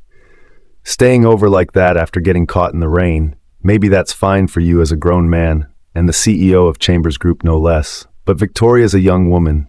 People talk, and she's the one who'll suffer from all that gossip." Hannah had never liked Theodore much, and now she could barely hide her disapproval. "Auntie, please don't worry. I'll make sure Victoria's safe. And about what you're concerned with, it won't happen, because technically, Victoria's still my wife. We haven't signed the divorce papers yet. There were some misunderstandings between us, but I promise I'll handle it." Theodore's tone was calm and steady, his eyes serious. He'd been uncertain in the past, but now his heart was clear. He turned to look at Victoria, gently reaching for her hand. She looked at him for a moment, then quietly let their fingers intertwine. "Talk's easy. Sure sounds nice. That kind of sweet talk might fool a young girl or two. But me? I'll believe it when I see it." Hannah's voice was cool as ever, her gaze moving between the two of them. "What about that Isabella girl? Didn't she say you're going to marry her? We saw you taking her to try on wedding dresses. What exactly are you planning to do there?" At the mention of Isabella, a faint frown crossed Theodore's face. Victoria caught the hesitation and her expression dimmed. She slowly pulled her hand away. Feeling the sudden emptiness in his palm, a flicker of panic flashed in Theodore's eyes. He pressed his lips together and said firmly, "I'll make things clear with her. The only wife I have is Victoria." Hannah studied the sincerity in his face, let out a tired sigh. "You young people have your own ways of handling things. I won't interfere too much. But let me be blunt. If your family dares hurt Victoria again, I won't ever let the two of you stay together." She'd already seen how Victoria still had feelings for him. And since the divorce hadn't really happened, she didn't want to forcefully rip them apart. Truthfully, when she found out they hadn't officially split, some part of her was a little disappointed. If they were really divorced, Victoria could have moved on properly. With how amazing her daughter was, there was no shortage of great men lining up for her. Take Henry, for example. Hannah had a pretty good impression of him. Speak of the devil, Henry showed up right then. He'd been super attentive lately, picking Victoria up almost every day, and he was definitely earning points in front of Hannah. As soon as the two men locked eyes, the tension in the room spiked immediately. Hannah cleared her throat loudly, which thankfully snapped them both out of their silent duel. They sat down around the table, though the atmosphere was still heavy. Theodore sat on Victoria's left, Henry on her right. Then came the passive-aggressive war, first trying to one-up each other serving food to Hannah, then each piling dishes into Victoria's bowl like it was a cooking contest. Victoria watched her bowl fill up, then spill over. It had way too much food, and neither guy looked like they were about to stop. "All right, enough. Eat your own food already. This is ridiculous. I can't finish this much. I don't want to waste it." Victoria picked up her chopsticks and quietly put some of the dishes back into their bowls. "Here, Victoria, have some ginger soup." Theodore had spotted the pot on the table and quickly ladled out a bowl for her. One sniff was all it took. Victoria's face immediately turned pink. She remembered all too well how Theodore had fed her ginger soup the night before. No one else thought anything of it. But Victoria knew exactly what he was doing. He did it on purpose, the jerk. Since when did he get this sneaky? Yeah, Victoria, drink some. The weather's getting chilly. Perfect time to ward off a cold, Hannah chimed in, not seeing any of the silent drama. Left with no excuse, Victoria drank every drop of the soup Theodore had served her, then, under the table, gave him a swift kick. Theodore winced slightly, but for some reason, he couldn't stop grinning. Henry couldn't wrap his head around why Theodore looked so ridiculously happy. It was just a bowl of ginger soup. What's there to grin like that about? On the other side of town, Isabella didn't wake up until around noon. Her whole body ached like she'd been crushed and reassembled wrong. Last night had been pure hell. Finally up? Julian leaned against the doorframe, glass of red wine in hand, watching her with a lazy smirk. She nearly jumped out of her skin. She thought he was long gone. "Julian, you're still here," she said, trying to sit up. Before she could move much, his hand pressed her right back onto the bed. "Can't wait for me to leave, huh? So you can go throw yourself at Theodore?" His eyes narrowed as he moved his hand from her collarbone to her throat, his grip tightening just enough to make his point crystal clear. Isabella's heart skipped a beat. "No, Julian, of course not," she answered quickly, shaking her head. Yeah, that was kind of what she was thinking, but she wasn't about to say that out loud. Not to him. The man had no limits, and she knew better than to test them. "You better not be lying to me, or else." Julian's tone was icy, the threat unfinished but blunt enough. Even if she was just a plaything in his eyes, no one else was allowed to touch what was his. "You really don't trust me?" Her voice cracked a bit, eyes shimmering with well-timed tears like a wounded puppy. She knew exactly how to push his buttons. This helpless and innocent look never failed. Sure enough, Julian didn't say anything, but his hand moved away from her throat. "You've already wasted enough time on him," he said flatly. "I'm giving you 1 more month. Get the info I need from him, and then cut him off. Got it? 1 month?" Isabella bit her lip. So that was the catch. If she wanted to escape Julian's control, she had to marry Theodore within 30 days. Problem was, Theodore kept pushing her off. He promised commitment, sure, but didn't follow through, and lately, he'd been getting chummier with Victoria. There was no guarantee she'd be able to pull it off that fast. "What, getting cold feet? Don't tell me you're still hung up on him," Julian snapped. "Julian, 1 month's just too tight. He's been distant ever since I came back. It's like there's this wall between us now," she explained, trying to appeal to his reason. "Ever since I told him about being misdiagnosed, he's changed. He doesn't trust me like before." And that was true. Since she'd come back acting all, "Surprise, not dead," Theodore had kept her at arm's length. Just getting a meeting with him took effort. Meanwhile, he'd been constantly orbiting Victoria, like things between them were picking up again. The thought made Isabella sick. She regretted her earlier choices. Maybe she'd seriously miscalculated. Julian seemed to calm a bit. "Fine, go join the crew on set first. It'll keep him from suspecting anything, less risk of spooking him."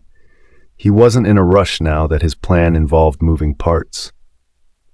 "I put up a lot of money into this film for you. It's a big project. They've been waiting on you forever," he added. Julian had built her up from scratch, and he wasn't about to let his little creation collapse on itself. Julian had already compromised a bit with his words. Isabella understood his personality well enough to know that pushing back any further was pointless. She nodded, agreeing to join the crew tomorrow. Satisfied that she wasn't arguing, Julian finally let it go. Once he left, Isabella frowned at the marks on her body. With no other choice, she covered up the visible ones with concealer. She'd be away filming for at least 3 months, and in 3 months, a lot could happen.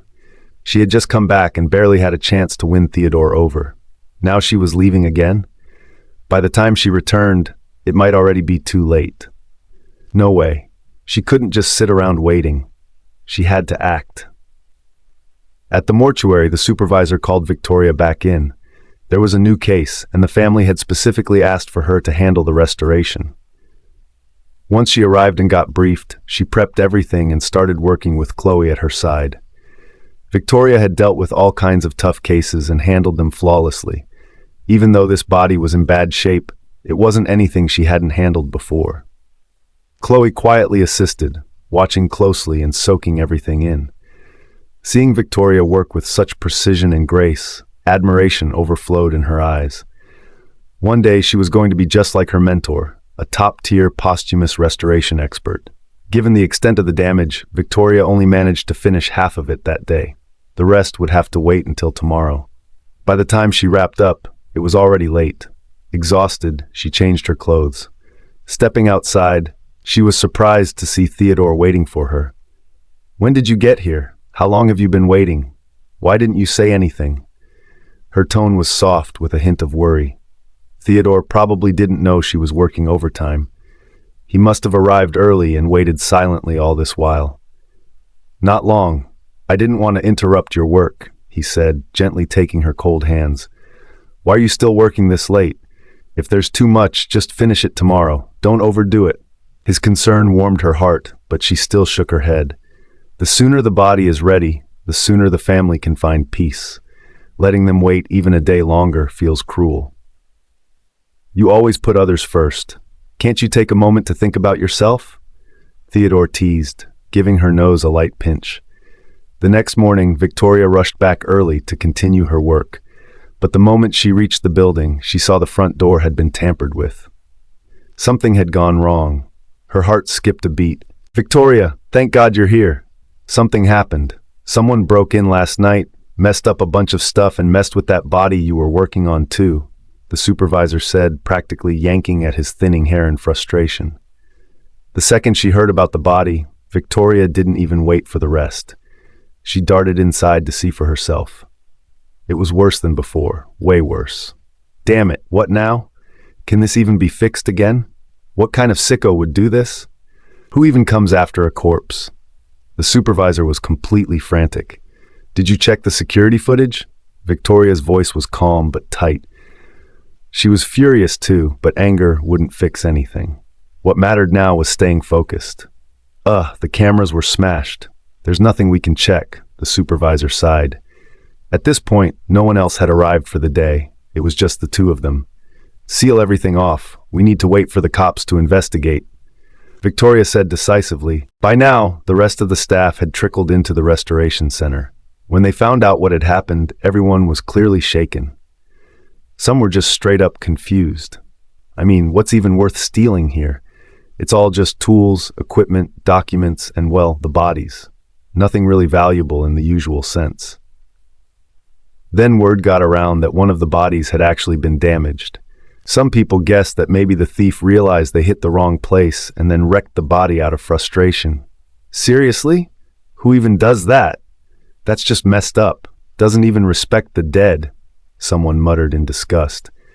The whole front of the place buzzed with people throwing out all kinds of guesses.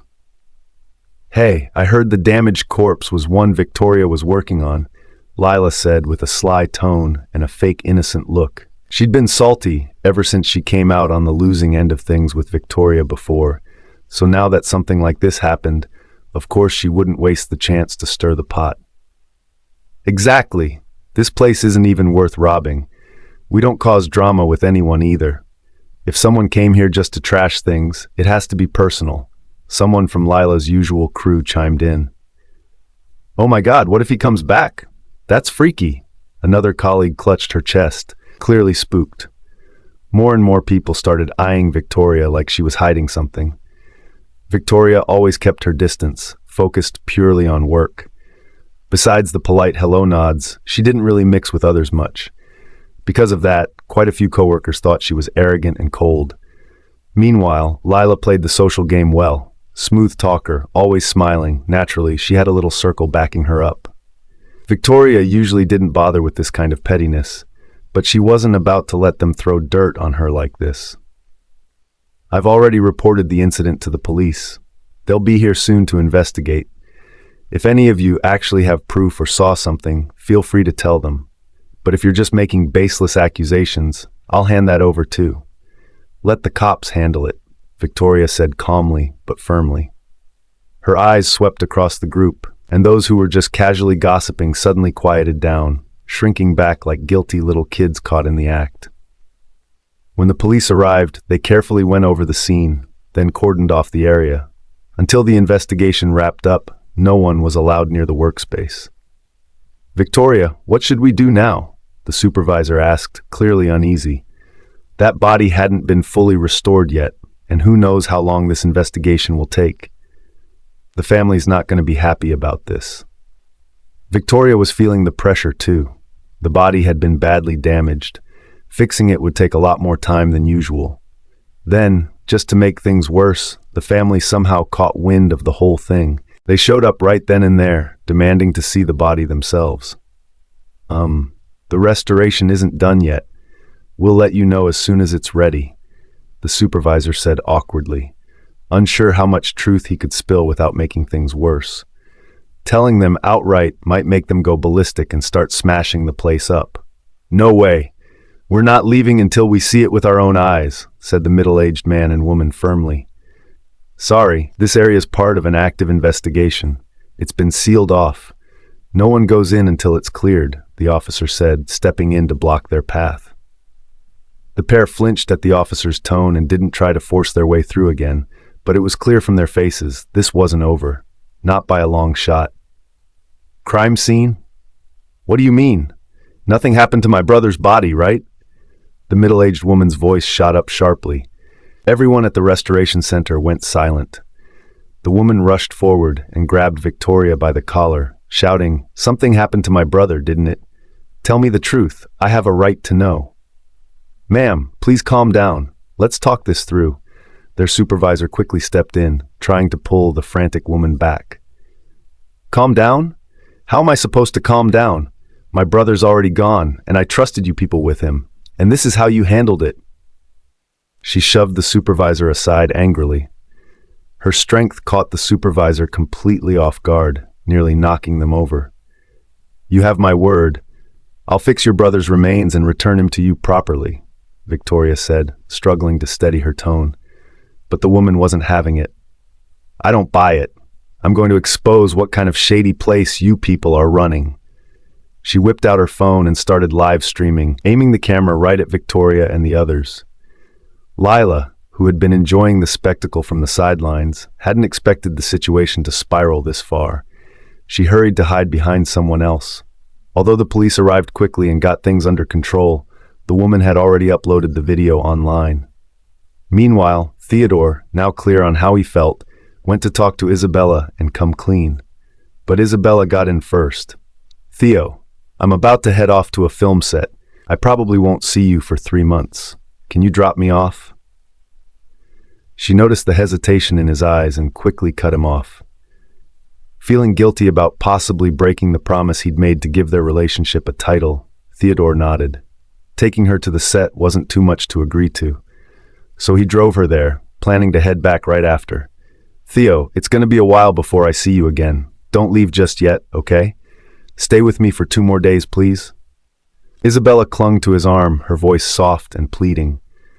"I've got work to do," Theodore said as he gently pulled his arm free, giving her a clean-cut refusal. Still, Isabella didn't give up. "It's already late. Can you just stay tonight? I'm not used to this place alone. Please, Theo, just 1 more day, that's all I'm asking." "All right, just 1 day," he finally agreed. "Yes, thank you, Theo. You're the best." She beamed like a kid who got her favorite candy. The way she lit up over something so small made Theodore feel a bit uneasy. With her filming schedule about to start, he worried confessing now might throw her off. So he chose to keep his thoughts to himself, for now. "There's a dinner before we officially start shooting. Will you come with me?" Isabella asked, seizing the moment. Theodore frowned. He'd never liked these social events and usually avoided them altogether. Seeing his face twitch, Isabella quickly explained, "Don't worry, it's just the main cast and crew. A really small thing. We'll just show face and leave, okay?" Her careful tone pulled at him. Thinking there wouldn't be many more chances like this, Theodore gave a silent nod.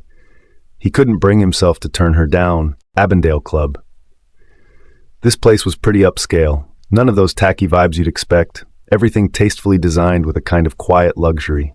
When Isabella walked into the private lounge arm in arm with Theodore, most of the guests were already there. As soon as the two stepped in, everyone stood up to greet them. "Miss Waters, Mr. Chambers, it really is something to see you both here." You two really are the perfect match, someone said, half teasing, half serious. Yeah, seriously. It's an honor to have both of you show up, another chimed in. Most of the people here were from the entertainment industry, and everyone had already heard the gossip swirling around Isabella and Theodore. Seeing him actually come with her tonight just reinforced those rumors. After all, she was a top actress and he was the CEO of Chambers Corp. It made sense people were eager to cozy up. Mr. Chambers, please take the head seat, the assistant director offered politely, since the main director couldn't make it tonight. No need. Theodore was ready to decline, but Isabella gently tugged his sleeve. Theo, just sit for a bit. Leaving right away would look bad, she whispered. He pressed his lips together, clearly not into it, but his good manners kept him from brushing it off immediately. Sensing the awkward pause in the room, he added, No need for formality. We'll just grab a seat wherever. That won't do, sir. If you don't take the main seat, the rest of us won't even know how to start eating.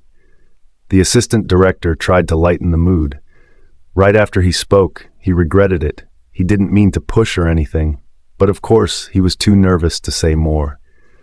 Luckily, Theodore didn't argue back, and the assistant director let out a quiet sigh of relief. Even though Theodore hadn't said much, just his whole aura was kind of overwhelming, made people nervous without him even trying. Mr. Chambers, Miss Waters, I'd like to toast to you both. Thanks for coming tonight. The assistant director lifted his glass. Isabella quickly followed, lifting her own glass. Director, no need to be so formal. Just call me Isabella. She always had this friendly, approachable vibe in public. Not wanting to make things awkward for her, Theodore took a sip too. Thanks for taking care of Isabella these days. Everyone nodded in agreement. No worries, Mr. Chambers. We'll definitely look after her. Isabella turned to him with a soft look. You're always so good to me, Theo. That instantly sparked another round of playful teasing from the crowd. One by one, the producers and others started to toast. Eventually, Isabella couldn't drink anymore, and Theodore ended up stepping in to take a few for her. She's had a bit much to drink. I'll take her back to rest. You all go on without us, Theodore said firmly, seeing how drowsy Isabella looked. Given who they were, no one was about to stop them. Everyone nodded understandingly. Since both had been drinking, they had no choice but to grab a cab. Back at the hotel, Isabella suddenly woke up and said she was thirsty. Theodore asked hotel staff to bring up some water. As he turned, she wrapped her arms tightly around his waist, refusing to let go. Theo, don't leave. You're drunk, he said calmly, trying to pry her fingers off him. Tears shimmered in her eyes as she looked up at him. Theo, are you leaving me? I dreamed you were walking away, and it scared me so much. I can't lose you. If I do, I won't survive. Looking at Isabella acting all dazed, Theodore felt a strange pang in his chest. But when thoughts of Victoria crossed his mind, he snapped back to clarity. She was the one he truly cared about. He couldn't keep dragging Isabella along, nor could he afford to lose Victoria. Right then, a hotel staffer knocked and brought in some water. Theodore poured a glass from the tray, helped Isabella take a few sips, then gently laid her on her side to rest. She was in the presidential suite, while he headed to the other room to clean up. Theodore had always been a bit of a neat freak. The smell of alcohol on him was unbearable. He hadn't planned on staying overnight, so he had to borrow a robe while someone from the hotel took his clothes for dry cleaning. The moment he left the suite, Isabella's eyes snapped open. She hadn't had one drop too many, far from it. After years in the entertainment scene, she knew how to handle her liquor. With Julian backing her, she'd built up a tolerance long ago. Still, she'd kept up her act, especially in front of Theodore. Her image mattered, always. Thinking back on his behavior tonight, Isabella confirmed her suspicions. He was pulling away from her. Something was off. His expressions were off. The guilt that flickered in his eyes from time to time said it all. He was planning to end things, if not already halfway there. Must be that low-life Victoria again. Probably threw herself at him like last time, and now he was ready to toss everything aside for her? As if Isabella would just sit by and watch it happen. She took out a small packet she'd hidden earlier and emptied the powder into a second glass. It dissolved completely, colorless and tasteless. No one would notice anything strange. When she heard footsteps approaching, she ran back to bed and lay down, playing the Sleeping Beauty card. Theodore glanced over and saw her sleeping soundly. Relieved, he set the glass down. Feeling a little thirsty, he picked it up and drank it in one go. Not long after, Theodore felt drowsy. He was about to turn back to the other room when a wave of dizziness hit him, and he dropped to the floor. Isabella knew that was her doing. The drug worked fast, just enough to knock him out and wipe the last few minutes from memory. No real harm, just a little memory blackout. She'd asked for water not because she was thirsty, but because she'd figured he would be. It was all going exactly to plan. Even if he suspected something afterward, there was no way he'd trace it back to her. She got up, saw him out cold on the floor, and rushed to drag him back to the bed. It took everything she had, but she managed. When she loosened his robe and was just about to make her move, his phone started ringing.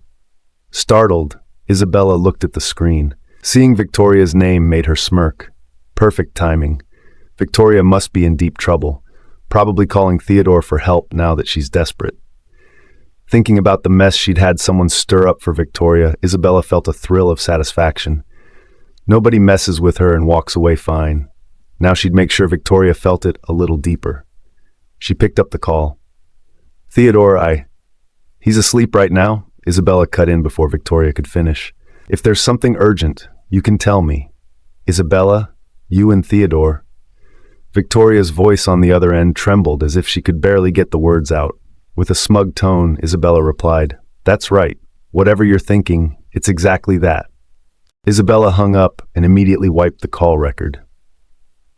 After doing all that, she turned toward Theodore, lying quietly on the bed. Reaching out, she traced the shape of his brows and eyes with a finger. This man, he was her entire youth and the dream that always stayed just out of reach. Now she was finally this close to having him. As long as things went as planned, Theodore would have no choice but to take responsibility. Just as she was about to slip off her clothes, her phone rang again. She frowned, thinking it was another call from Victoria. Annoyed, Isabella didn't answer at first, but call after call came in, clearly not giving up. So annoying, she muttered. Picking up Theodore's phone, she just shut it off. Problem solved. No more interruptions. She undid the top button of her shirt, her eyes filled with determination. But then her own phone started ringing. Her brows knitted tighter. Now who in the world had zero awareness and chose to call at a time like this? Irritated, she glanced at the screen before answering, freezing instantly when she saw the caller ID. Her stomach dropped. She hesitated a couple of seconds, then still picked it up. If she didn't, that man might show up here in person, and it would get ugly real quick. Isabella, have I been too nice to you lately? The icy voice on the line came from Julian, sounding like a volcano on the verge of erupting. Julian, I was just taking a quick shower, Isabella said sweetly, quickly collecting herself. You sound really anxious. What's up? She knew he had to be pissed with all the missed calls, and if she wasn't extra careful now, it could spiral. Oh, so I don't even need a reason to call you anymore? Julian snorted, voice full of displeasure. Look at you now, won't even pick up my calls. Don't be like that, Julian, please, Isabella replied in a soft, almost pouty tone. I just started filming today, had a welcome dinner tonight, got back super tired, just wanted to shower and crash. Isabella had always known when to bend and when to draw the line, being playful at times, soft and humble when needed. That's how she kept Julian hooked. But tonight, her usual tricks weren't landing. Open the door, Julian's voice cut through the line, calm but threatening. Open the door? Wait. Isabella froze. He must be here. Panic hit hard. Theodore was still here, and just wearing a bathrobe. If Julian saw him, Hold on, Julian, let me throw something on. I'll be right there, she said in a hurry and ended the call. She hadn't forgotten. She told Julian she was showering. Walking out now in full clothes would totally blow her cover.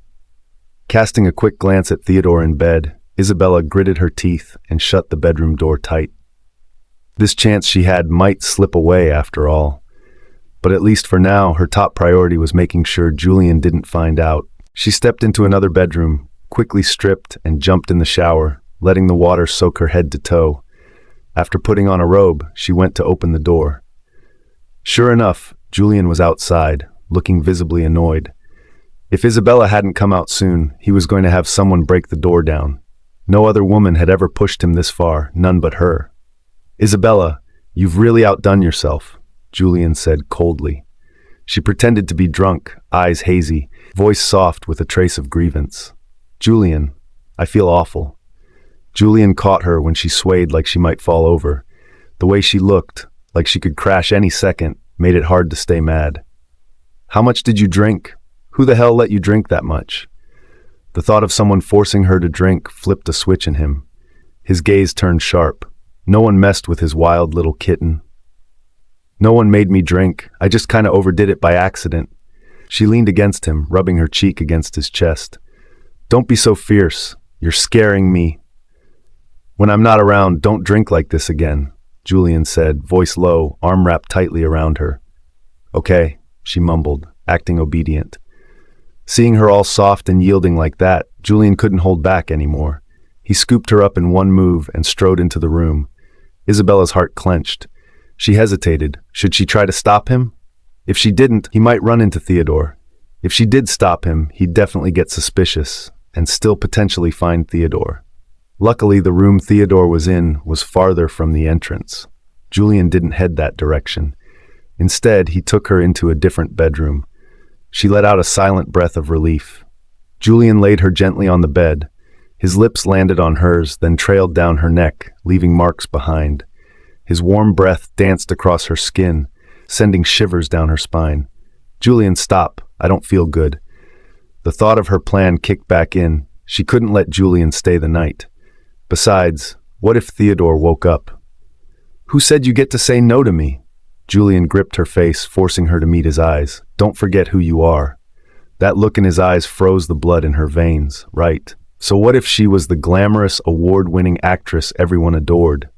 In his eyes, she was just the caged bird he kept, something he could raise up high or crush without mercy. If she wanted to change that, she had to marry Theodore. That was the only way out of this sick game. She turned her face away from him. "Do whatever you want." The warmth in her voice was gone. No more playing nice. Instead of pushing him away, that coldness just seemed to fire Julian up even more. He didn't understand it himself. Usually, women who listened too well bored him fast. But Isabella had been around him for years, and he still hadn't gotten tired of her. "You think I don't see through you?" His anger exploded. "You're doing all this for Theodore, aren't you? You really think he's going to marry you?" "What are you talking about?" Isabella's eyes widened in shock. Julian smirked at her reaction. "Theodore's still married to Victoria. You think a guy like him would really walk away from that and pick you?" "No way," she blurted out, almost automatically. He promised her he would marry her. Plus, hadn't he already divorced Victoria? "They never filed the paperwork," Julian said, twisting the knife. "They're still legally married." With his skills, digging up this kind of info was a piece of cake.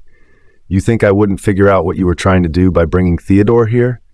Julian shot her a sharp look, tossing out another heavy bomb. Isabella froze. He knew. He'd known all along. A cold sweat broke out on her back. Right. She should have realized. With his means, how could she possibly hide anything from him? "Julian, I was only trying to help you get the intel. Seriously." Isabella quickly explained. "Oh, and that requires taking him to bed?" Julian's voice was full of irritation. She wrapped her arms around his neck and gave him a flirty kiss on the cheek, speaking in a sweet, pleading tone. "Julian, Theodore's been super cautious with me lately. I didn't know what else to do. I was just counting on him letting something slip after drinking too much. It's not what you think. You better stick to what you just said. Or I'll make sure Theodore sees exactly how you moan under me," Julian whispered chillingly into her ear. Isabella shivered, quickly pushing any stray thoughts deep down. That night, Julian wasn't just angry. It was like knowing Theodore was right next door pushed him over the edge. His aggression was overwhelming, and even though she'd grown used to him, Isabella found it hard to bear. She begged him to stop, but Julian didn't let her go. He took her again and again. Eventually, Isabella blacked out. It wasn't until he saw her passed out, thoroughly drained, that Julian finally cooled down. The next morning, Isabella slowly opened her eyes, realizing day had already broken. She looked around and saw the space next to her was empty. Julian had already left. "Remember what you said." She spotted the note he left on the nightstand and understood he was gone. Suddenly recalling something, she rushed to Theodore's room. Seeing him still knocked out cold from the drug, she finally let out a breath of relief. She went into the bathroom and turned on the shower, letting the water wash over her. Theodore woke up to find himself wearing only a bathrobe, which was half undone. From the bathroom, he heard the faint sound of running water. He quickly tightened the robe, rubbing his aching forehead, trying to piece together what happened the night before. No matter how hard he tried, he could only vaguely remember stumbling into Isabella's room half drunk, seeing her passed out, then nothing. What the hell had gone down? Why was he in that bed? Lifting the blanket, he noticed a glaring splash of red. Theodore's face darkened. He didn't believe he'd gotten drunk and done something so out of line. "You're awake?" Isabella stepped out of the bathroom just then.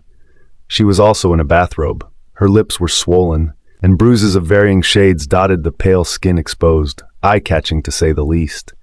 She glanced toward the bed and the red stain. Seeing her work, Isabella's lips curved slightly. She had carefully pricked her finger while he was unconscious and smeared it there herself. Silently, she tucked her hand behind her back. "Last night, Theodore looked like he'd swallowed something bitter. As obvious as things seemed, part of him still hoped she'd tell him it was all just some big misunderstanding. "Theodore, we were both pretty drunk last night. I didn't think things would go that far," Isabella said in a soft, almost embarrassed voice.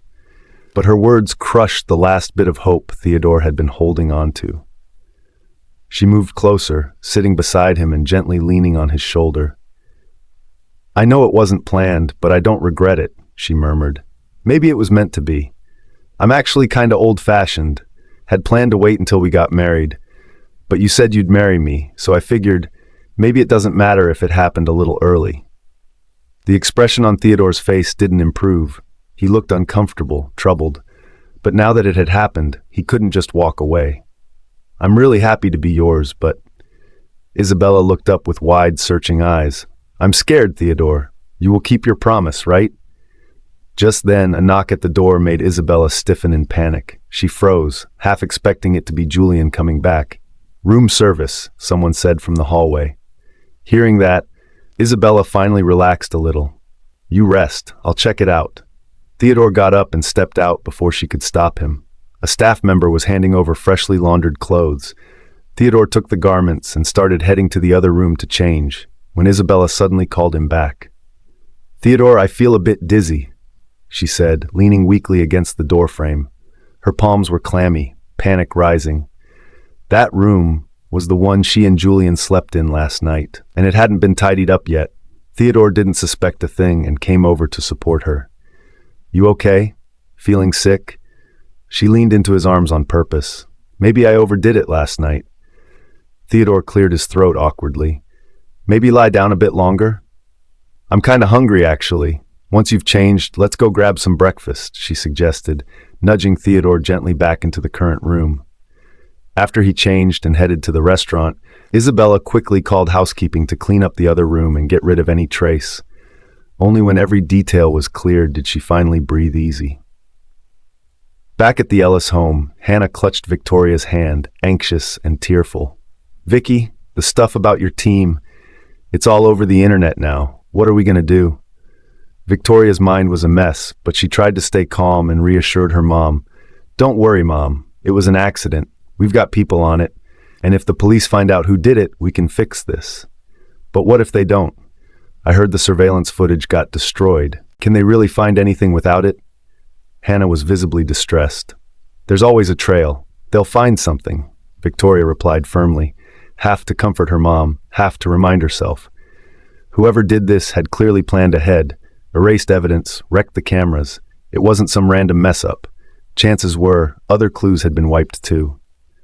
Meanwhile, the families affected had posted emotional videos online, which blew up fast. Crowds even showed up outside to film live streams for views. The team had no choice but to shut operations for now, and everyone was stuck at home waiting for updates. During this time, Leela stirred up a storm in the work group chat, flat out blaming Victoria. She said it was all Victoria's fault the place got shut down, that now they had no jobs, no backup, and not even the courage to step outside. The phone rang, and when Victoria saw the caller ID, a barely noticeable trace of disappointment flickered in her chest. Honestly, she thought maybe, but of course not. Theodore was probably still lost in Isabella's charm right now. That call from last night popped into her mind, stinging her like a needle. Her face clouded over instantly. She shook her head, forcing herself to snap out of it and act normal as she picked up. "Victoria, where are you right now? What's going on with all that stuff online?" Henry's voice sounded hurried and anxious. "Don't worry, I'm okay. It's a long story." Victoria gave a faint smile, trying to sound casual. Even though she kept it light, Henry could still hear the dull ache hidden in her voice. It tugged at his heart. Victoria had always kept everything bottled up, never asked for help, never wanted anyone to see her vulnerable side. That only made Henry want to shield her more. "Listen, I'm going to have someone take down those rumors. I promise I'll get to the bottom of this. But until things calm down, please just stay in. There are too many unpredictable people out there." Henry's tone was steady and serious. "Okay, thanks." Victoria knew Henry didn't like it when she got all polite, but she didn't know how else to show her appreciation. She could only keep everything he did for her in mind, hoping someday she'd have the chance to return the favor. Hearing her gratitude, a faint disappointment flickered across Henry's face. If it were Theodore, she probably wouldn't have kept this much distance, right? Maybe Victoria just wasn't used to relying on him yet. Once she is, maybe she'll stop being so formal. Meanwhile, in a hotel restaurant, Theodore stared at his dead phone, puzzled. Did he really turn it off after drinking last night? He couldn't remember a thing. Guess it had been a while since he drank. His tolerance must have dropped. His slender fingers tapped lightly on the table, but his eyes turned frosty as he recalled his encounter with Isabella the previous night. Something about it didn't sit right. He powered the device back on and immediately got a push notification. He was about to swipe it away, but then caught a glimpse of Avondale Postmortem Restoration Center in the text. Without hesitation, he tapped into it. Realizing something had happened to Victoria, he didn't even bother explaining to Isabella before bolting back to Avondale. On his way, he called his assistant, instructing him to clean up the mess online ASAP. By the time Isabella made it to the restaurant, Theodore was long gone. She quickly tried calling him but couldn't get through. It was always busy. Panic crept in. He left in such a rush, didn't say a word. Could he have found out something? No way. She'd been careful. There's no chance he realized anything. Taking a second to calm down, Isabella figured he probably heard about Victoria's situation. Biting her lip, jealousy surged through her chest. What did Victoria have that she didn't, that made Theodore completely ignore her like this? The more he cared about Victoria, the more unbearable it became. She wanted to replace her, take everything Victoria had. But she knew she couldn't let him see that side of her. After some thought, she just sent him a message, trying to express concern over his sudden disappearance. After sending out the message, Isabella had a bunch of cozy photos of her and Theodore uploaded online, entering and leaving the apartment together, going out, having dinner, even heading into a hotel. Just like that, netizens were buzzing again, talking about how the film queen and the CEO looked like a perfect match, stuck together like glue. Reading all those comments like, "they're meant to be," finally made Isabella feel a little better inside. Meanwhile, Theodore's assistant told him that all the online noise targeting Victoria had been cleaned up. He hesitated on whether to bring up the fresh round of gossip involving Theodore and Isabella, but remembered how Theodore hadn't bothered to deal with similar rumors before. Figuring Theodore had silently accepted the narrative between him and Isabella, the assistant decided to keep quiet. Theodore tried calling Victoria, but no one picked up. Guessing she probably wasn't heading to the restoration studio today and was instead staying at the Ellis family home, he turned straight around and made his way there. Victoria still had no clue Theodore was back in Avondale. When she saw his name flash across the screen, she didn't bat an eye and just hit decline. "Sweetie, who's calling?" Why won't you pick up? Hannah asked curiously. She'd noticed her daughter had been rejecting several calls in a row. Nothing. Just spam, Victoria replied with a faint smile, her tone light and dismissive. Henry, watching quietly from the side, had already figured out who was likely on the other end of that call. As for why Victoria didn't answer, Henry had a pretty solid guess. After all, during her most vulnerable moment, the guy was busy getting cozy with someone else and making headlines for it. He kind of deserved this cold shoulder. Don't stress too much, Victoria. I'm sure the police will get to the bottom of it fast, Henry said, sounding reassuring. I'll keep pulling strings too, see if I can dig anything up. Victoria nodded slightly. At this point, keeping calm and waiting for the truth was all she could do. It's not such a bad thing to stay home for a bit. You're always buried in work at the studio. You're there so much your mom tells me it's like playing hide and seek, just trying to catch you, Henry added, playfully trying to lighten the mood. Hannah joined in, teasing her alongside Henry. Victoria appreciated their efforts and finally allowed herself to smile a little, not wanting them to worry. I won't stick around too long today, Henry said, standing up. I'll go see if there's another angle we haven't tried yet.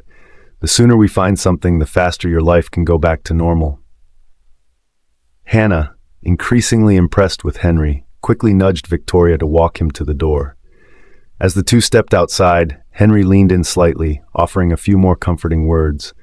Just then, Theodore arrived, having rushed all the way to the house, and what he saw stopped him cold. There the two were, standing at the front door, locked in what looked like a warm and reluctant goodbye. Hold on, you've got something in your hair, Henry said, stepping in a bit closer. He reached out and gently removed a small leaf from Victoria's hair. The sudden closeness caught Victoria off guard. She instinctively took a step back and stumbled over a bump in the floor, nearly falling. Luckily, Henry was close and quick enough to catch her. One arm around her waist, the other across her back, while Victoria had both hands pressed against his chest to steady herself. The scent lingering on her was soft and cool, with a unique undertone that momentarily threw Henry off. He didn't want to let go. Theodore's brows drew together slightly. He opened the car door and walked toward them. Well, clearly I showed up at the wrong time. His voice was icy, suddenly cutting through everything. Victoria turned, startled. Wasn't he supposed to be with Isabella right now? What was he doing back here? Theodore let out a cold smirk, his sharp gaze fixed on the hands around Victoria's waist, clear annoyance showing in his eyes. Victoria instinctively took a step back, then turned to Henry with a quick, "Thanks." "You really picked the worst timing to show up, Mr. Chambers." Her eyes were icy as she looked at him, a sarcastic smile tugging at her lips. He was just with Isabella last night, and now he rushed over first thing in the morning? Was she supposed to feel honored by his equal affection? Theodore raised a brow. What was her problem now? Did Henry put her in a mood or what? "Victoria, don't forget what we are to each other. You shouldn't be this close or this ambiguous with another man." And just like that, it all clicked for Victoria. He thought she had something going on with Henry. That was just an accident. It wasn't. She reflexively tried to explain, but she caught herself mid-sentence. Why should she explain anything to him? He had no right to stand there acting like he was in the moral high ground. He was the one wrapped up in another woman's life, not her. The volcano in her chest erupted. Her eyes hardened. "Mr. Chambers, I'm really not in the mood for this. Please leave." Henry, who had stayed quiet till now, noticed her shift in mood and turned his attention to Theodore. Their faces gave nothing away, but the tension in their eyes was sharp enough to cut. Neither man gave an inch.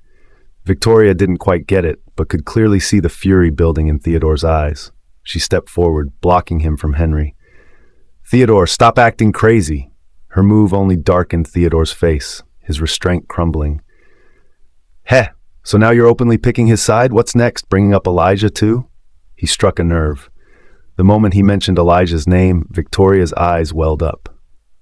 She stared at him, teeth clenched, but didn't say a word.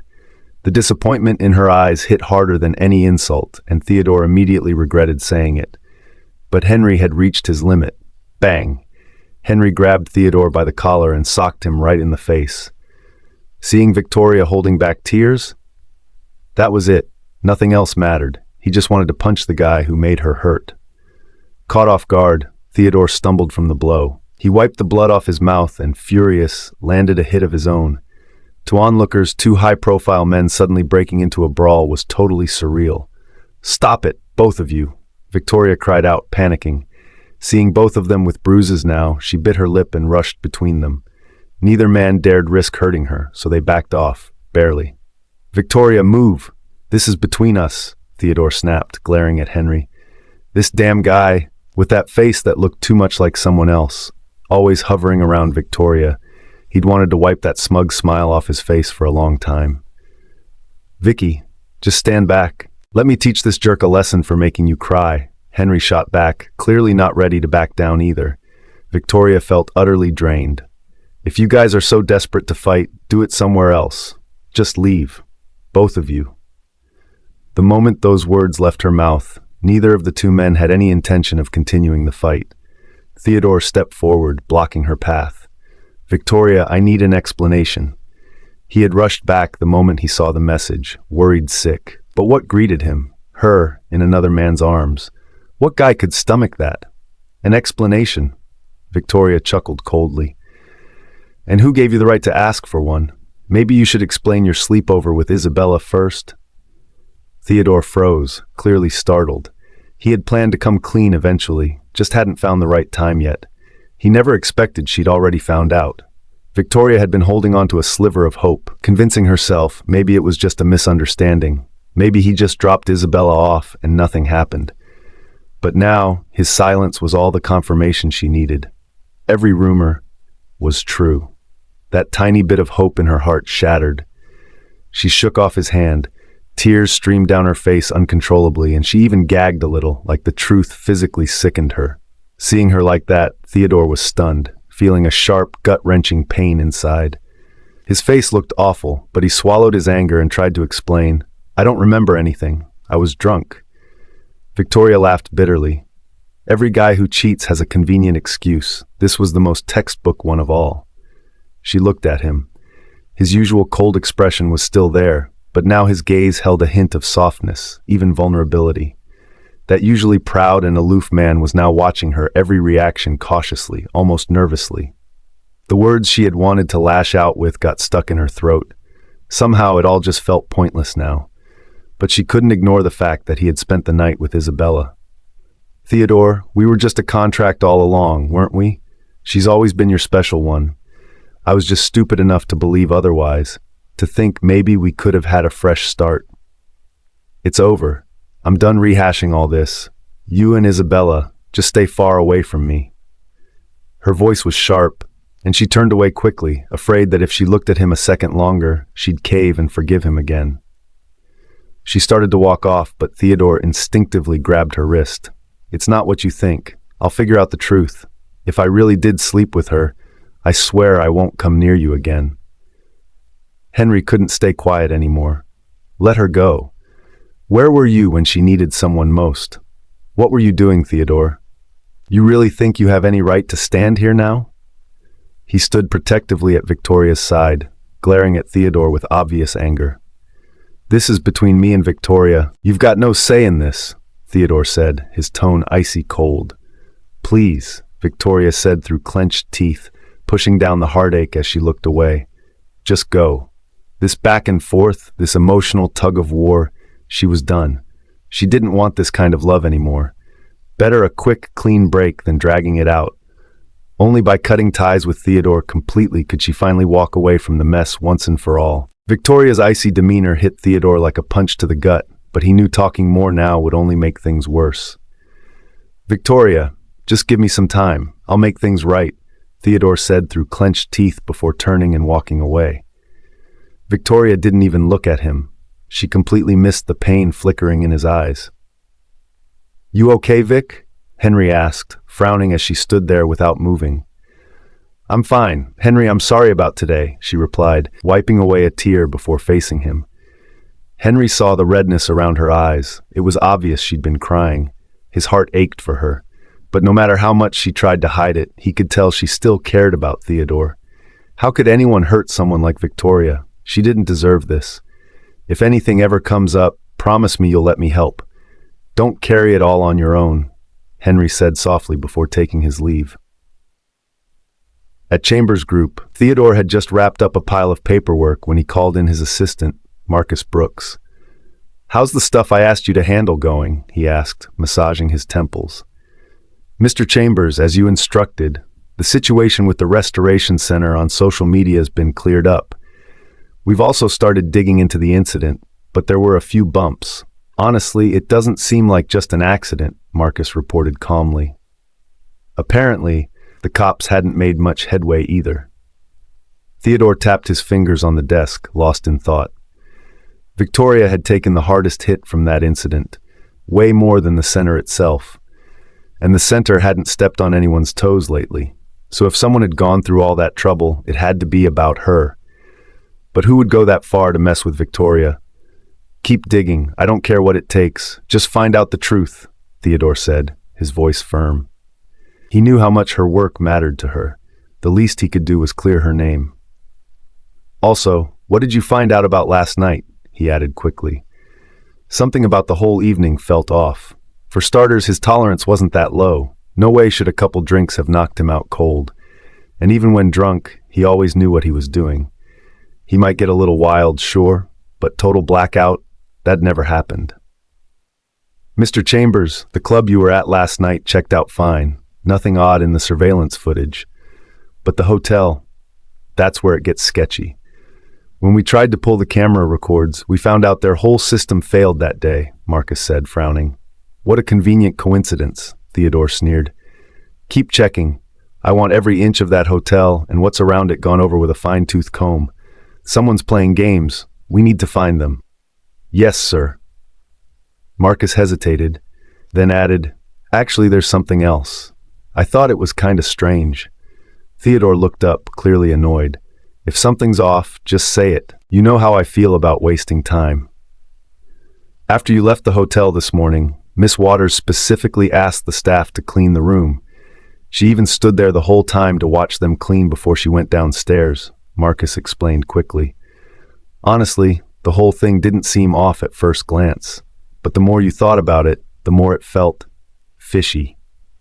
This was basically pointing the finger at Isabella, rumored to be the future Mrs. Chambers.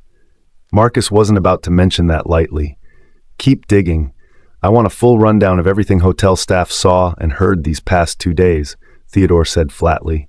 "And don't let Isabella catch wind of the investigation yet." Hearing that, Marcus exhaled a quiet sigh of relief. "Got it, Mr. Chambers. Also, what do you want to do about all the gossip online about you and Miss Waters?" "What gossip?" Theodore's voice dropped a degree, eyes narrowing at Marcus. Only then did Marcus realize, oh no, he hadn't even seen the hot search yet. "Sir, the internet's blowing up about you and Miss Waters spending the night together. It's all over," Marcus said carefully, trying not to step on any landmines. Judging by how Theodore usually treated Isabella, maybe Marcus should have done something earlier. Theodore opened his messages, pulled up the trending topics, and right there in bold red was his name linked with Isabella's. He tapped into it. Sure enough, the feed was full of so-called intimate pics of him and Isabella. The headlines were pure clickbait, and the comment section was a mess of speculation. No wonder Victoria had acted distant. Jaw clenched, Theodore stared at one of the photos, shot clearly with some sneaky angles, and annoyance rose like a tide inside him. The assumptions, the blessings, the gossipy tone, all of it made his skin crawl. What had Victoria felt, seeing this mess? He swallowed hard. Her cold shoulder made sense now. "Wipe it all. I don't want to see anything like this again," he ordered, voice low with fury. "And find every damn account spreading this. Track them down. I want names." Marcus shivered. The boss was mad. Like, actually mad. This wasn't a drill. Once out, Marcus immediately got to work while Theodore downed a glass of iced water, trying to cool off. He stood in front of the full-length windows, mind whirring. Hot-headed as he was just a moment ago, when he looked at the situation calmly, the similarities started clicking into place. First, the damaged security cams at the Restoration Center, now the hotel's exact same MO.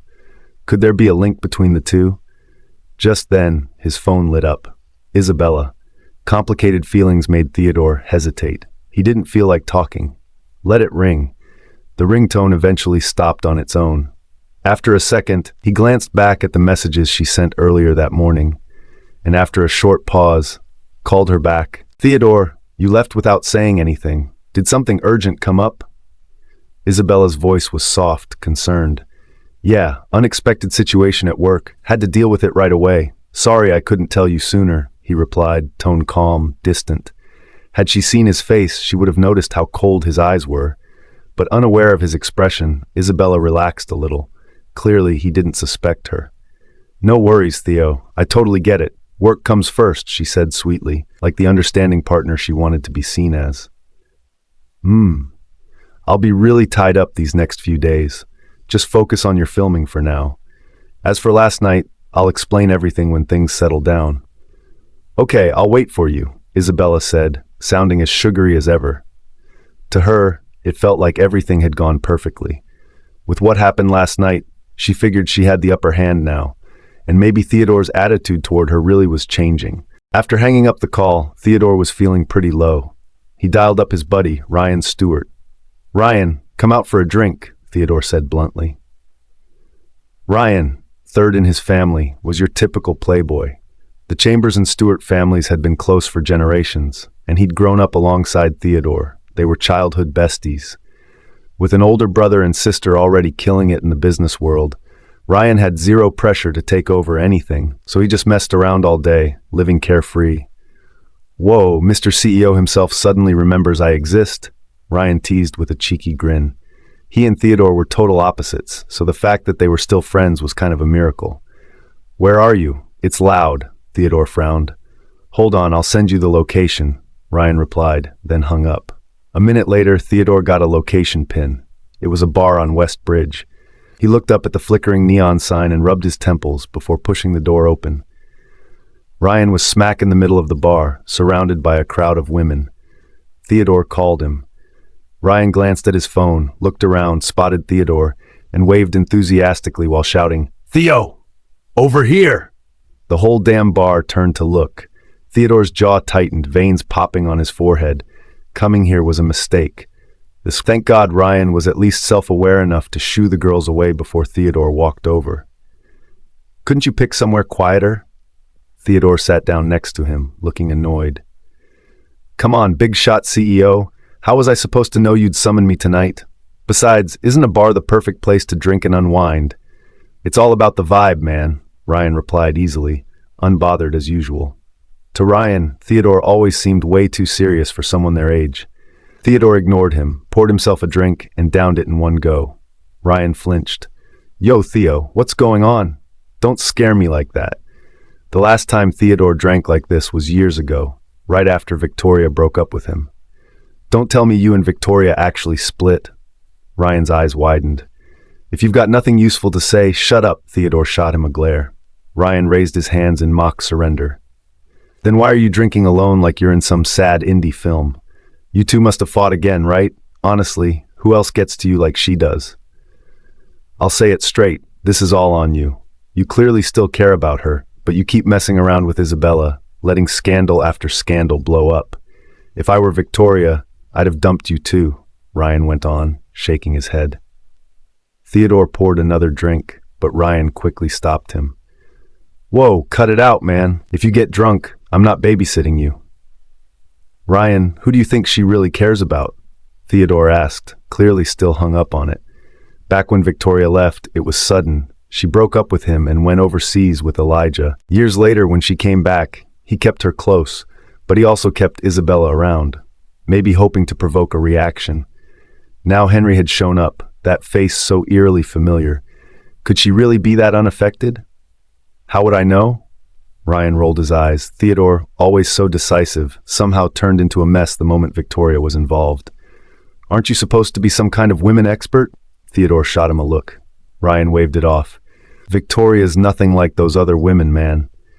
If you care about her, why bother worrying about who she might be thinking about? Feelings aren't something you can force. It's really up to her. All you can do is give it your best shot, show her you're serious. The rest, not your call." Theodore nodded slowly. "Yeah, I get it." He put down his glass and got up to leave. "Seriously? That's it?" Ryan looked at him like he'd just been used and tossed aside. Classic tool friend behavior. Since he'd had a few drinks, Theodore didn't drive. He flagged down a cab by the road. "Sir, where to?" the driver finally asked, seeing him sitting there in silence. Theodore hesitated for a beat, then gave him the address of the Ellis residence. But once he got there, he just paced outside the gate, not really daring to go in. He had no legit reason to show up, and Victoria probably had zero interest in seeing him. "What are you doing here, Theodore?" William had just returned and frowned the moment he saw him. The whole internet was buzzing with rumors of Theodore and Isabella. William had seen the gossip too, and let's just say he was not impressed. Victoria hadn't been herself lately. Both William and Hannah had noticed. "Mr. Ellis, how's Victoria doing?" Theodore could tell the man wasn't happy, but he still needed to know. William's expression darkened. "If you've moved on, then stop messing with her. Victoria may look strong, but she gets hurt way too easily. She's not going to see you. Go home," William said firmly, then turned and walked off. Theodore stayed standing at the gate for a long time before he finally left. He had to get to the bottom of this scandal. Unless he proved nothing had happened between him and Isabella, he had no right to face Victoria. Back at the Chambers residence, Davina lit up when she saw him. "Theodore, you're back!" "Yeah!" He shrugged off his coat and headed toward his room. "Oh wow, how much wine did you drink? Wait, weren't you with Isabella?" Davina followed him, firing off questions. Theodore pinched the bridge of his nose. "Mom, I'm tired, just want to rest, okay?" "But hey," Davina went on, completely ignoring him, "is that stuff online true about you and Isabella? Are you too serious now? You brought her back home or what? I mean, I had to hear it all from the internet. I'm your mother." God knew how thrilled she'd been seeing those rumors. For so many years, her son had been obsessed with Victoria, even married her despite Davina's strong objections. And that woman? She'd taken someone else's fiancé, divorced once too, far from ideal in her eyes. The more Theodore cared about Victoria, the more Davina despised her. Compared to that, Isabella was polite and sweet, plus she was a big-time actress, which definitely added points. Just the thought of him finally letting Victoria go made Davina feel at ease. "None of it's true, Mom. Please stop believing fake stuff online," Theodore sighed. "And for the record, Victoria and I haven't even divorced yet." "What?" Davina's eyes went wide at that one. "Didn't you say it was finalized already? What's going on? Is it Victoria who's clinging to you and won't agree to the divorce?" Davina's voice practically dripped with disdain. "I told you from the beginning, girls from those average families aren't worth getting involved with. She targeted our family's status from the start. Now you've let her latch on, you can't shake her off, but you just refuse to listen." "Mom, that's enough. Victoria's not like that." Theodore cut her off without hesitation. "I'm the one who doesn't want a divorce. She's not clinging to me." "What?" Davina stared at him, eyes wide in disbelief. "No way that's true." "I'm serious. And please, stop making things harder for her. If you've got a problem, bring it to me." "What about Isabella then? That girl has loved you for years. She's always been there for you. There are so many incredible men chasing after her, but she's stayed loyal to you, hoping to marry you someday." Davina felt genuinely sorry for Isabella. To her, Isabella was a much better match than Victoria. She was genuinely devoted to Theodore, unlike Victoria, who always seemed too close to other men for comfort. Sure, Isabella wasn't from some elite family, but she was far from ordinary. She'd worked her way to stardom on her own, knew how to win people over, and most importantly, Davina really liked her. Definitely more presentable than Victoria, who worked in a mortuary and dealt with the dead for a living. Davina just couldn't figure out what spell this woman had cast over her son, why her smart, successful boy would choose Victoria over someone like Isabella. "I'll handle things with her. Just don't get involved," Theodore cut in firmly. Davina opened her mouth to argue, but gave up when she saw how unshakable he was. Nothing she said would get through to him now. What on earth had Victoria done to make him stand so firmly on her side? Watching her son's blind loyalty to that woman, not caring one bit about how his own mother felt, Davina felt both frustrated and hurt, which only made her resentment towards Victoria grow stronger. The more she brooded over it, the angrier she got. But with no one to vent to, She ended up picking up her phone and calling Isabella. Isabella was just finishing a night shoot and sitting down to remove her makeup when her assistant brought over her ringing phone. "Is it Theodore?" Isabella asked eagerly. The assistant shook her head. "No, it's—" "Just leave it. I'm not in the mood for calls right now." Isabella sighed and turned her head away, clearly disappointed. "But it's his mom," the assistant added quickly. Isabella frowned. Why was Davina calling so late?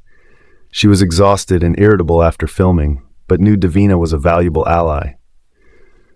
As someone who openly supported her marrying Theodore, she couldn't risk upsetting her. So even though she had zero patience left, Isabella forced herself to sound warm and cheerful as she picked up, "Aunt Davina, up this late? You should be resting." "Isabella," Davina wasted no time and dove right in, clearly upset. "Did you know that Theodore still hasn't divorced Victoria?" Isabella had already heard about it from Julian, but she put on a big act, sounding shocked. "What? Are you serious? What happened?" "It's that Victoria. She's hanging on to him like a leech, says she doesn't want anything, but she's clearly aiming for the Chambers name," Davina said, voice full of irritation. "Mrs. Chambers, where did you hear that from? Maybe there's been some kind of misunderstanding," Isabella asked casually, testing the waters. "Theodore said it himself. Why would I make that up?" Davina replied with a huff, clearly still bitter about her son's attitude toward her. Isabella threw a subtle look at her assistant, signaling her to step out. Then she casually applied a face mask, her expression calm. Her eyes flickered. She could easily guess that Davina must have had another argument with Theodore and was now venting on Victoria. Perfect, a situation just waiting to be used. "Mrs. Chambers, I know you care about me," Isabella said gently, pretending to be touched. "You know how I feel about Theodore, but he's completely focused on Victoria. I don't want to come between them. As long as he's happy, I can deal with the pain." "Isabella, you're such a good girl. Don't worry, I won't let Victoria keep dragging our family down. I'll make sure Theodore divorces her. Then you can marry into our family properly." Davina sounded like she meant every word. A smile tugged at Isabella's lips. Playing the long game paid off. Now all she had to do was sit back and let Davina do the dirty work. "But Mrs. Chambers, do you think that's really okay?" Isabella peeled off the mask, admiring her glowing face in the mirror, feeling pleased. "What's not okay about it? Isabella, you're just too kind-hearted. That woman doesn't deserve to be part of the Chambers family. Don't feel bad." Davina's tone was firm and dismissive. "I knew it. You've always treated me like your own." Isabella laid it on thick, showering compliments like confetti. Davina clearly loved it, soaking up every word with a pleased smile. The next morning, Davina quietly slipped out of the house and headed straight for Victoria's. Coincidentally, Victoria was just heading out when they bumped into each other. Seeing Davina at her doorstep threw Victoria off. "What? Feeling guilty now that you've seen me?" Davina said coldly. To her, Victoria's surprise just looked like guilt trying to hide. "Guilty of what exactly?" Victoria didn't bother putting on a polite face. "Oh, I don't know. Maybe scared I caught you sneaking off to see another man? Still trying to cling to Theodore, are we?" Davina scanned her up and down, her eyes full of judgment. Victoria didn't want to argue, but being falsely accused like this wasn't something she could let slide. "You're older than me, so I've been trying to be respectful. But accusing me without proof, I could actually sue you for slander," she said, voice calm and steady. Davina thought Victoria wasn't showing her any respect and got even more pissed off. "Oh, please, go ahead and sue. You think the Chambers family is scared of you?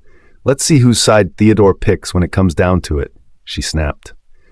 She was the guy's mother. No way she believed her son would side with someone else over her. "Honestly, getting him to divorce you is the best thing. Having someone like you in the family is just bad luck. If you have any shame left, you'd leave him and stop being a leech," Davina threw out sharply. Victoria let out a cold laugh. He was the one who insisted on getting married in the first place, and now he refuses to divorce. "Let's get this straight. I'm not the one clinging to your precious son. He's the one who won't let go." "That's bullshit!" Davina exploded. "My son's the heir to the Chambers family. He could have any woman he wanted. Why would he hang on to a divorced woman like you?" Then maybe you should be asking Theodore, Victoria said, her voice growing colder. You're not welcome here. Just leave. You dare kick me out? Davina's voice shot up, shrill and harsh. Victoria frowned, worried her voice would carry and Hannah might hear. The last time she accidentally ran into Davina, her loose tongue had nearly raised Hannah's suspicions. Davina had a habit of blurting out the wrong things, always looking to stir trouble. No way could she let her run into her mom again. You think you're that important, Victoria, that you can order me around?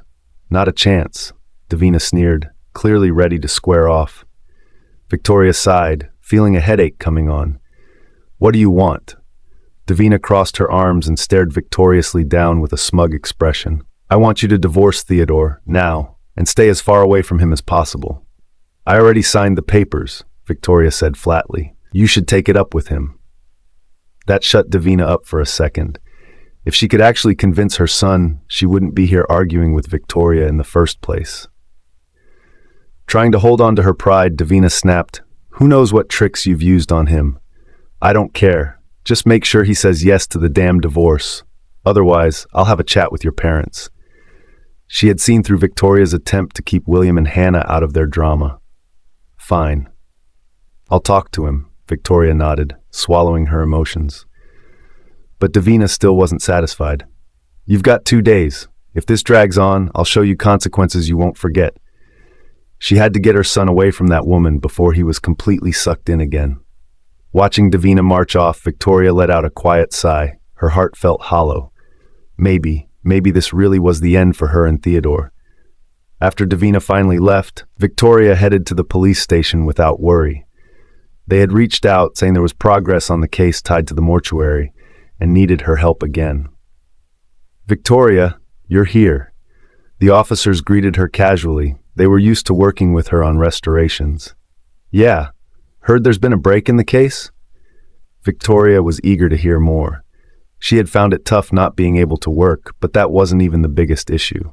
The body couldn't be held for too long, and since she'd taken on this job, she wanted to properly finish it. She knew people didn't get the value of post-mortem restoration, but to her, it was a meaningful, honorable job. She hadn't planned on this path, but over time, the significance had really sunk in. Right. The suspect's been careful, but they slipped up a bit. We've collected a trace and sent it out for testing. Still, it'll take time to get results, and even more to catch the guy, the captain said, scratching his head. This case had been a tough one. No big theft, no dead bodies at the crime scene. Higher-ups had barely shown any interest, almost letting it fall through the cracks. Word was, someone had pushed hard to keep it going. He glanced at Victoria, thoughtful. Last time he'd seen her, she was with Theodore. If she was close to him, maybe he was the one supporting the investigation? Of course, that part he kept to himself. Victoria came by just to go over what happened that day and was quickly sent off. After leaving the station, she found a coffee shop and gave Theodore a call. Theodore, can we meet? Where are you? I'll be there right away. Theodore had been in the middle of listening to a work report when she called, but the second he heard her voice, he shot up from his chair. As soon as he hung up, he turned to Marcus. Push back all my meetings this afternoon. Before Marcus could respond, Theodore had already rushed out the door. Watching his boss disappear so suddenly, Marcus sighed to himself. Yeah, Miss Ellis definitely means more to him than anything else. Just one call, and he ditched everything to go see her. Over the past few weeks, Marcus had been helping track the repair center case and saw firsthand how much Theodore cared. No matter how slammed he was, even late into the night, he always made time to ask how things were going. Theodore rushed to the cafe Victoria mentioned, heart racing with anticipation. But when he got to the front door, his steps slowed. He wanted to see her, more than anything, but a small part of him was scared. What if she was only there to end things for good? He let out a half laugh at himself. Since when did he get so timid? Shaking it off, he walked in. It didn't take him long to spot her. Even in the crowd, she stood out. She always did. She must have sensed him too, because she looked up right then. Their eyes met, and for a second, it felt like time rewound. Back to when they were students, just starting out. She'd sit in cafes like this waiting for him, eyes shining, smiling like he was her whole world. and he'd walk to her without a second thought. Only this time, her gaze was calm, cold even. She looked at him, then looked away. Snapping out of the memory, Theodore walked straight over just like before. He stopped beside her, did his best to keep his voice steady. "Was I late? Sorry for making you wait." Her heart clenched at the soft anxiety in his voice. Theodore wanted to tell her he was this close to figuring everything out at the repair center. She'd be cleared soon, and life would go back to normal. And whatever happened at the hotel that night, he'd get to the bottom of that too. But Victoria spoke up first. "Theodore, let's get a divorce." The coldness in her own tone felt foreign to her ears. Distant. She couldn't meet his eyes, afraid that if she did, she'd falter. "Just give me a bit more time, please. I swear I'll figure out what really happened that night, and then we can," he rushed to say. She cut him off with a quiet shake of her head. "I don't want to keep going like this, Theodore." "Did someone say something to you?" he asked, picking up on something. "No, it's me. I just don't want this anymore. I'm sorry, I still can't get over Elijah." "I don't care about that," Theodore said without hesitation. Victoria looked up at him, her expression flickering with inner conflict before going blank again. "But I care. Theodore, I don't love you anymore. There's no going back. Please, just let me go." Her words were like a punch to the gut. Theodore clenched his jaw and forced out, "All right, if that's what you want. Got the paperwork? Let's get this over with now." Victoria spoke quickly, giving herself no time to second guess. Theodore pressed his lips together, a cold expression settling in. "Didn't bring it." Victoria looked up at him instinctively, unsure if he was bluffing or telling the truth. But when her eyes met the look of pain in his, she flinched like she'd touched something burning and glanced away. "Then let's head back and grab it, or have your assistant bring it over." She pushed the words out, forcing herself to stay calm. Hannah's worsening condition wasn't something she could gamble on. Theodore let out a bitter chuckle. "Wow, Victoria, cold as ever. You really don't hold back." Victoria turned her head slightly, not wanting him to catch even a flicker of the struggle on her face. "Fine, come with me then." Theodore refused to make it easy for her. She looked at him, a hint of hesitation in her eyes. "What? Chickening out?" He challenged her, a mocking glint in his gaze. "Or are you just scared you'll get nostalgic and back out of the divorce?" His stare bore into her, searching her calm facade for even the tiniest crack. Victoria met his gaze head-on, burying every trace of emotion deep down, keeping her walls up tight. "Let's go," she said simply, brushing past him without another glance. The slight scent that belonged uniquely to her brushed by him, fading just like she was, further and further from his reach. Theodore clenched his fist at his side, trying and failing to hold on to something that was already gone. His jaw tightened as he strode to catch up. Back at their once shared home, a place that used to feel familiar, the silence between them was thick. It felt like a lifetime had passed since either of them had last set foot here. Theodore hadn't returned since she'd moved out, choosing instead to stay at his family's old house. Maybe deep down, he just couldn't face this place without her in it. "I'll wait downstairs," Victoria said, finally breaking the silence. This time, Theodore didn't argue. He walked straight upstairs. Victoria glanced around the place that used to hold so much meaning and quickly looked away. He wasn't wrong. She was scared. Scared that being here would remind her of the good times and make her hesitate. But with the way he prioritized Isabella, it was only a matter of time before another woman took her place here. Better she leave now than be pushed out later. Thinking of how reluctant she'd just been to leave, she gave herself a self-deprecating smile. Upstairs, Theodore pulled the divorce papers and their IDs from a drawer in the study, eyes pausing on his own signature alone on the page. Regret welled up inside him. He was the one who wanted the divorce. And now he was the one who hated it the most. Suddenly, a loud crash echoed from downstairs. His heart skipped. Victoria. He rushed down, taking the steps two at a time. When he reached her, she was crouched on the floor, picking up shards from a broken glass.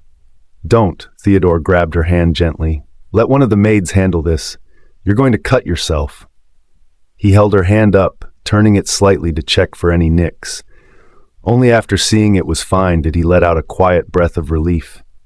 "I got it. Victoria muttered, pulling her hand back. Theodore rubbed his fingers together, feeling an odd emptiness creep in. Already signed? Victoria asked when she noticed the divorce papers in his hand. You really couldn't wait, could you? Theodore shot back, the bitterness slipping into his tone like a reflex. If that's your decision, then let's not drag this out. Isn't this your usual style, Theodore? Victoria wanted to keep things clean and simple. Theodore looked at her, his gaze meeting her indifferent face. He reached out and grabbed her chin, forcing her to look at him. Can't you feel anything? Don't you get what I feel for you? Victoria let out a short laugh. Oh, did you say the same thing to Isabella too? Just how many pieces can your heart be split into? The moment he saw the shimmer in her eyes, Theodore went slack and let go. It hit him. Victoria didn't believe him. She'd already built up walls against him, and he knew that no matter what he said now, words wouldn't change her mind. But he wasn't done. He'd find out the truth. He'd show her that in his heart, there was only ever her. We don't have all day. Let's just get this over with before the clerk's office closes, Victoria said sharply, turning on her heel and walking out without waiting for a reply. Family court. They stood side by side, each holding a copy of the signed divorce decree. There were no words left, only the quiet, surreal ache of finality. As if that stamped piece of paper had erased everything they once were. Where are you headed? I can give you a ride, Theodore offered quickly. Even he knew it was just an excuse to stay close to her. He didn't want them to just part like this. No need. I'll take a taxi. Victoria shut him down instantly.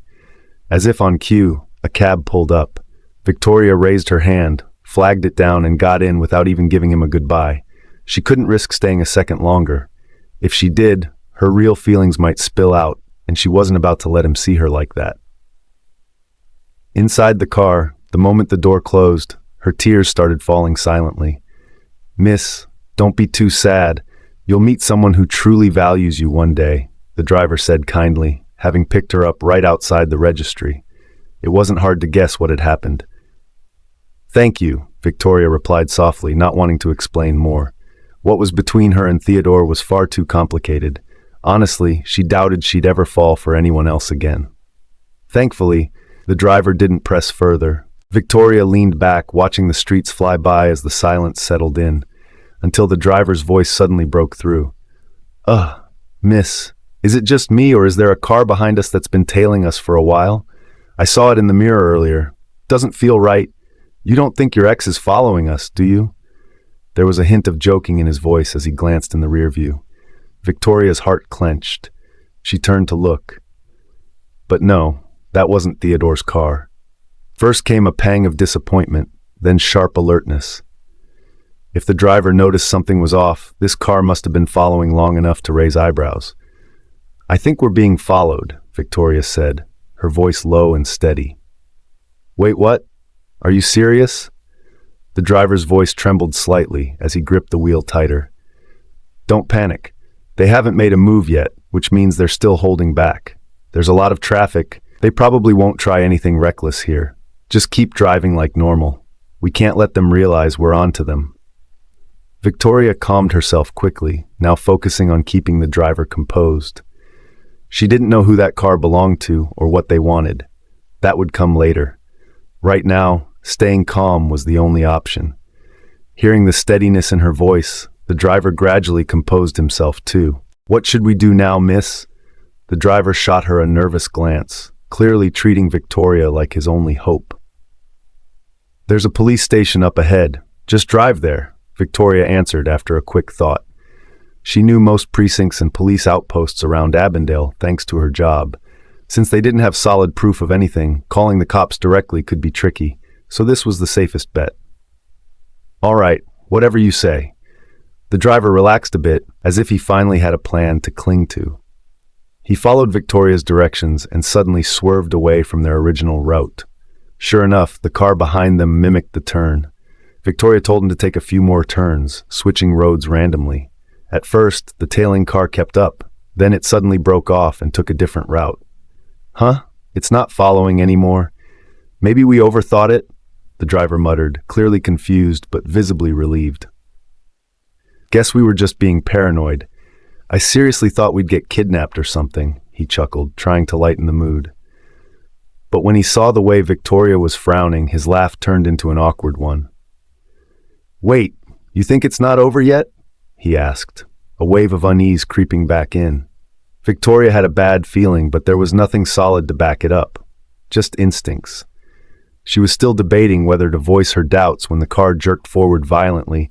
Bam! They'd crashed into the car in front. Even with her seatbelt on, Victoria slammed hard against the window. Her head throbbed, and when she reached up, her fingers came back sticky. Blood. Fighting the dizziness, she grabbed her phone and managed to send out her location and a message to Henry before everything went black. The last thing she vaguely remembered was a few figures getting out of the car ahead. After that, nothing. When she came to, everything was pitch black. Her head was covered, hands and feet tied tightly. The air stank of dust, rust, and gasoline, like the place had been abandoned for years. A perfect spot for something shady. Whoever tied her up didn't underestimate her just because she looked harmless. She was gagged too, no room for them to slip up. From what she remembered before passing out, there had been at least 4 of them. Victoria strained against the ropes and tried to make some noise, hoping to figure out if the driver was near. Mmph. She heard muffled sounds. He was there, panicked but just as gagged. So much for hoping he'd escaped. Still, Victoria hadn't counted on him getting away. She was just glad she'd managed to send that message out before blacking out. Please, let Henry have seen it. Let him bring the cops. Soon. She twisted her wrists, looking for a weak spot in the ropes, but nothing. It was tied perfectly. These guys weren't messing around. She tried scooting over, aiming to get closer to the driver, maybe find a way to undo his ropes first. Suddenly, a loud metallic screech echoed across the room, the gate being dragged open. Even with the blindfold, Victoria could sense the change in light. "Oh hey, look who's up." A mocking voice rang out just as a pair of footsteps approached. Judging by the sound, there were 2 people. The rest were likely watching the exits. The one talking was walking a bit faster, probably the skinny one. The slower, heavier steps belonged to someone bulkier. Because of her job, Victoria was always sharp about the little things. Add to that her frequent trips to the police station. She'd picked up a fair bit of street smarts over time. The driver made muffled, frantic noises. "Oh yeah, right.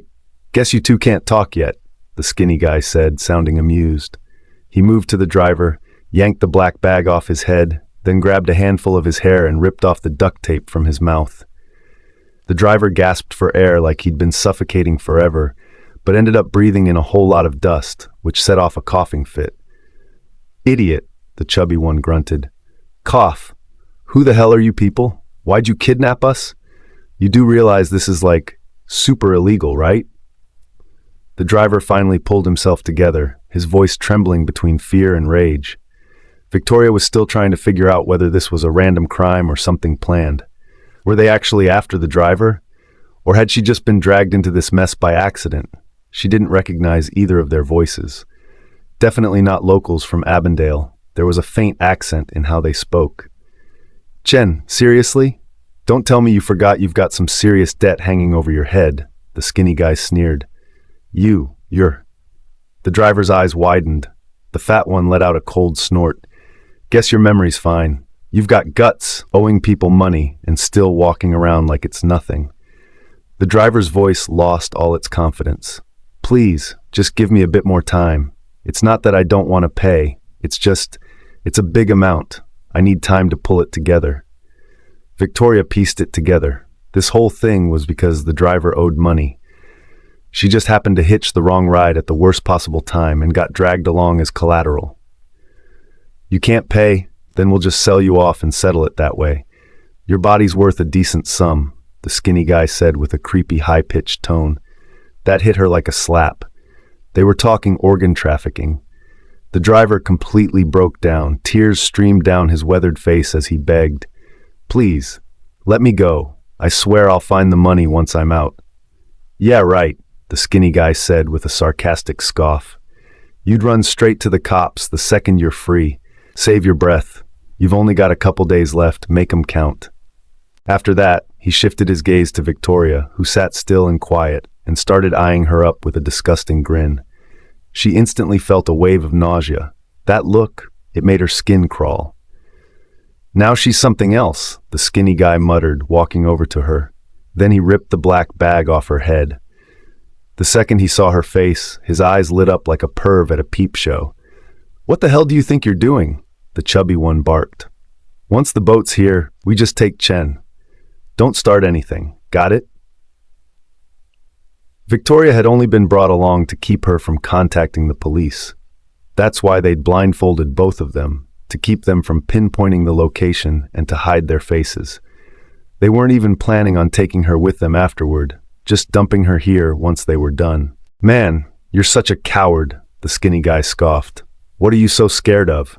Once the boat gets here, we're out. By the time anyone notices, we'll be living it up overseas already." It was no secret their kind of business wasn't safe inside the country. They worked for an organization abroad, and when not on a job, they were out there drinking and partying. The skinny guy lived for two things: booze and women. He'd seen plenty of women in his life, but one like Victoria, that was rare. Die in the arms of a beauty, not a bad way to go, he muttered to himself. His beady eyes were glued to Victoria, and he was practically drooling. The fat guy, despite his size, was more cautious. All he cared about was the money, no extra drama. "Look, if you want women, wait till we've wrapped this up. There'll be plenty once we're paid. We don't even know who she really is. Might be better not to stir up a hornet's nest," he tried reasoning. They'd nabbed Chen because the guy owed loan sharks and had no real ties to anyone. If he vanished, nobody would notice right away. By the time someone reported him missing, they'd be long gone. But this woman? She didn't look like some regular Jane. If they messed with the wrong person, they'd be toast. "She's not like those other women," the skinny guy snapped. "Mind your business. I've made up my mind." Victoria stayed quiet, enduring the creep's disgusting stare, while keeping her mind racing for a plan. Judging from the way the fat one talked, he might let her go, but he obviously couldn't out-argue the skinny one. "Sweetheart, be good and do what I say. I won't hurt you. Stick with me, and I'll treat you like a queen. Money, comfort, the whole deal. But if you act up, don't blame me for being rough," the skinny guy said, trying both threats and flattery. Victoria tried to signal him to remove the tape over her mouth. "Oh right, forgot you can't talk," he laughed. "Hold on, I'll help you. But you better not scream or I'll shut you up for good." He peeled off the tape. It was stuck tight, and it hurt coming off. Victoria flinched, her brows drawing in. Her fair skin turned red where the tape had been.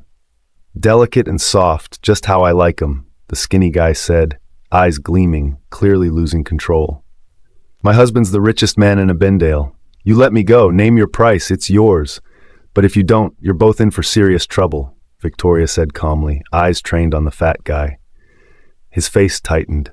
"Abendale's richest? You're part of the Chambers family?" Victoria gave a slight nod. His expression darkened even more. He hadn't thought twice about snatching up a woman, but now it turned out she had ties with the Chambers. They were deep in it now. "You can't mess with her," the fat guy said firmly. "Even if we get out, we won't make it far." "Abendale's richest, huh? Even better, more cash to squeeze out," the skinny guy smirked, totally unfazed. "Come on, man. Fortune favors the bold. You ever think, what are the odds we just happen to grab Theodore's woman? That's gotta mean something, right? Like fate wants us to hit the jackpot." The fat guy looked at him like he'd lost it, but they were stuck in this mess together. If the skinny one insisted on digging their grave, he was dragging him down too. "Still got the nerve to threaten me? I'll show you what happens next," the skinny guy snapped as he yanked Victoria up. He might look scrawny, but his grip was surprisingly strong. Victoria's heart dropped. "What are you trying to do?" "Sweetheart, don't panic. You'll find out soon enough." He dragged her toward the back. They were in an abandoned factory. A huge machine stood in the middle. He pulled her behind it, completely out of view. "This damn rope is in the way." Muttering, he started untying her. He didn't care at all about letting her loose. In his eyes, she was just some defenseless woman. Whatever resistance she put up would only add to his excitement. Besides, there were guys standing guard outside. She had nowhere to run. Just as he was about to lay hands on her again, the sound of fighting broke out beyond the door. Victoria's eyes lit up. Was it Henry coming to save her? But she immediately worried. Had he called the cops? If it was only him, this could get really bad. "Where's Victoria?" a familiar voice demanded. Victoria froze. That voice, Theodore? How was it him? Had he come alone? Theodore had seen her get into a taxi and, feeling uneasy, had followed. He just wanted to make sure she got home safely. But along the way, he noticed a couple of other vehicles trailing her cab. Worried she was in danger, he followed them, only to be intercepted. After shaking them off, he managed to track her down here. "Is he here for you? Who is it?" the skinny guy asked under his breath. "It's Theodore. I'm over here." Victoria shouted as loud as she could, partly to assure Theodore she was fine, but mostly so the other guy would realize who they were dealing with and possibly think twice. "You bitch! Who told you to talk?" The skinny guy's temper snapped. He smacked her hard across the face. He dragged her up again, pulling her outside with her held hostage. "Victoria, are you okay?" Theodore immediately stepped forward when he saw her. "Don't move. One step and I'll shoot her," the skinny guy barked, pressing a gun to her. "Fatso, quit standing there. Tie him up." The fat guy hesitated, clearly nervous. He'd heard of the Chambers family in Abindale and wasn't exactly eager to cross them. "What are you waiting for? They're going to come after us either way. Do it now or it's game over," the skinny guy shouted in frustration. Seeing the big guy faltering, Victoria panicked. "Theodore, don't worry about me. Just get out of here." "You guys are wasting your time. I lied earlier. We're divorced. He has nothing to do with me anymore. Just let him go," Victoria said, struggling against his grip. "Run? Too late for that." The skinny guy's tone turned deadly. "Get moving, fatty." Gritting his teeth, the fat guy finally stepped up to tie Theodore down. Theodore didn't resist. He stayed still, afraid the skinny man would hurt her if he fought back. "Look at that, being all cooperative." The skinny guy sneered with a grin. "Guess he still can't let go of you, huh?" With Victoria and Theodore tossed to the side like baggage, the two kidnappers started arguing again. The fat one clearly felt uneasy. Taking Theodore might have just made things spiral way out of control. Skinny guy was dreaming big. He thought if they could milk some serious cash out of Theodore, they'd be set for life. "Big guy, I'm done living like this, always looking over my shoulder. This is our last job, and then we're out. Don't you want that too?" His eyes practically glowed as he pictured a cushy future. But the big guy looked at him like he'd lost his mind. Clearly, he thought Skinny was out of line, ready to risk it all for money. While they bickered, Theodore quietly worked on the knots around his wrists. Victoria watched, shocked. The ropes were just as tight on him as they were on her, and they couldn't even reach the knot. How on earth was he managing that? "If you're too scared to go through with it, don't come crying to me when the money comes rolling in," Skinny said with nothing but disdain. Then he started walking toward them. Theodore had already loosened the ropes, but still sat like he was tied up. Seeing Skinny come closer, Victoria's heart slammed in her chest. She could tell what Theodore was planning, but the guy had a gun. This was way too risky. She gave him a small shake of her head, but he just met her eyes with a calm look that somehow said, "Trust me. Call your family. Tell them to wire the money to the offshore account I give you. Once I have it, you're free to go. If not..." His words trailed off, but the threat hung heavy. Then, the moment Skinny leaned in with the phone, Theodore moved. Lightning fast, he struck him with a sharp blow to the neck, dropping him instantly. Without missing a beat, he rushed the big guy and disarmed him before he could grab his weapon. With a yell, the big guy collapsed, cradling his wrist. Theodore ran back to Victoria and untied her. When he saw the bruises on her arms, the swelling on her cheek, and the dried blood at the corner of her mouth, his stare turned ice cold, deadly even. Victoria's heart skipped. She reached out and grabbed his hand. "I'm okay. Don't do anything stupid." Only then did he soften a bit. "I'm sorry I didn't get here sooner. Did they hurt you?" She shook her head. "Who are they? Why target you?" He frowned, thinking through every possible name that might want to hurt her. "They weren't after me, actually. The driver of that car was their real target. I just got caught in the mess," she explained, helplessly. Even she wouldn't have believed it if it hadn't happened to her. Thankfully, it ended okay. She looked at Theodore. He was covered in bruises, way worse off than her, but he didn't seem to care. His focus was completely on her. Her chest tightened. They were already divorced, and still, he did all that for her. But Theodore didn't buy the whole wrong place, wrong time story. He made a mental note to have someone dig deeper. Suddenly, sirens rang out. Police cars pulled up, and with them, Henry came running in. "Victoria, are you all right?" he shouted, grabbing her hand in worry. "Don't worry, Henry. I'm okay," she reassured softly. "You're hurt. I called the police as soon as I got your message. I should have been faster." "This is all my fault," Henry said, eyes filled with regret as he looked at her injuries. Theodore let out a sarcastic snort. "Waiting for you to save her? She wouldn't even be alive by then." He had rushed over in panic to help her, only to realize she'd already made backup plans. When things got dangerous, she went to Henry instead of him. Henry clenched his fists, guilt sinking even deeper in his chest. He had failed Victoria's trust. If anything bad had really happened to her this time, he'd never forgive himself. "Theodore, can't you be less harsh?" Henry already did everything he could. Victoria couldn't stand it any longer when she saw the look of regret all over Henry's face. "Oh, I'm the one being harsh now?" Theodore let out a cold laugh. "Fine, clearly I shouldn't have bothered in the first place." He shook off Victoria's hand and turned to leave, coat swaying behind him.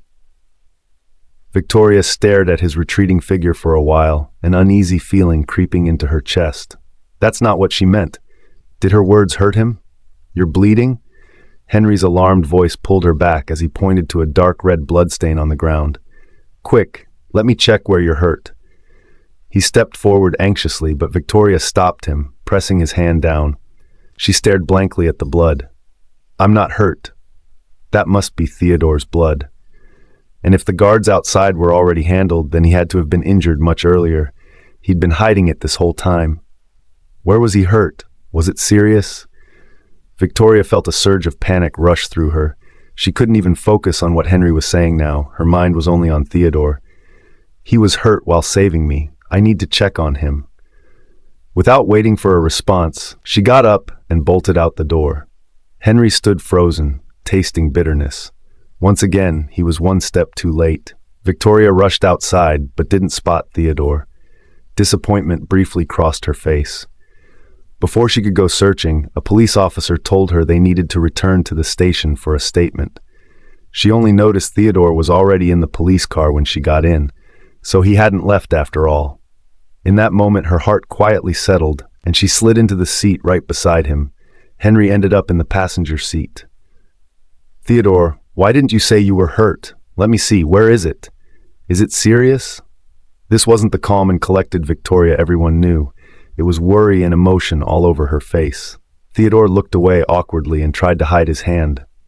"Just a scratch, nothing big." She didn't buy that for a second. There was way too much blood for a scratch. Noticing the way he was hiding his hand, she grabbed it without hesitation. "Let me see." When she saw the bloody mess, her eyes suddenly turned glassy, almost tearing up. "You call this nothing?